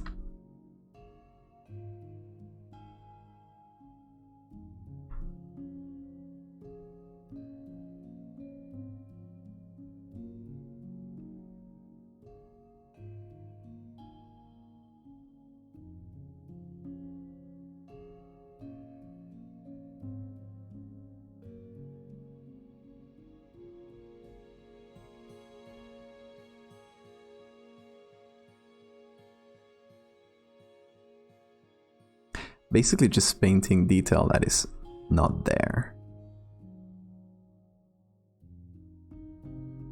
Yeah, I really have to make this up as I go along. Not a big thing, but hopefully it helps a little.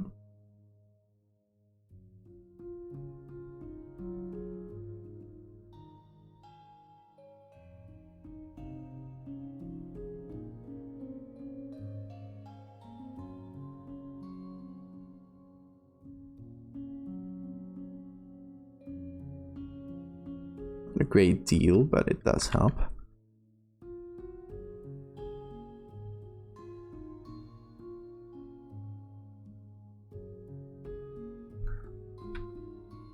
It's basically making up for the lack of detail in the back part of the image.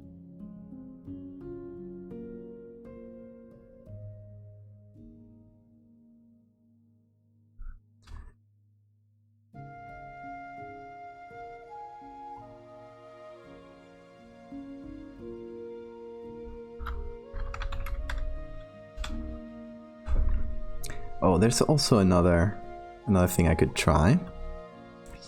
It might be overboard, but you never know. Gonna rasterize, I'm gonna apply the layer mask, and I'm gonna do filter other high pass.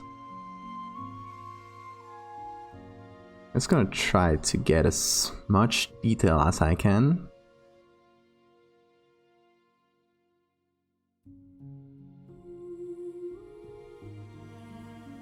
Hopefully this will be good. Okay, and then add that as hard lights, I think is it. Hopefully I can bring back a little detail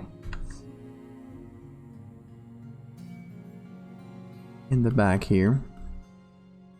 Let's see. That helps. That definitely helps. I think it needs that a little, because God knows it's lacking a lot of detail there. So I'm just gonna put that at 50 or something. Then this whole bug texture I added to the back. It's unfortunate, but I'm gonna have to blur it down a little too. Because it needs to fit with where it is, you know?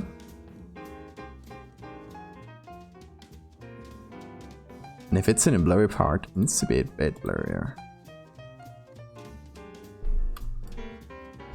Same for this, honestly.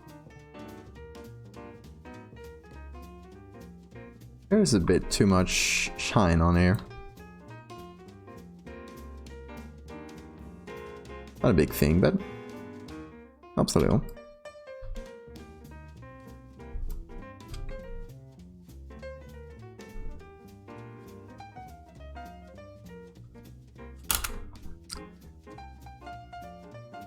Okay, guys, we have been live officially for 5 hours and 36 minutes. A bit of that was non-existing. Maybe it'll exist in the VOD, I don't know. In any case, I think that's it for today, you guys.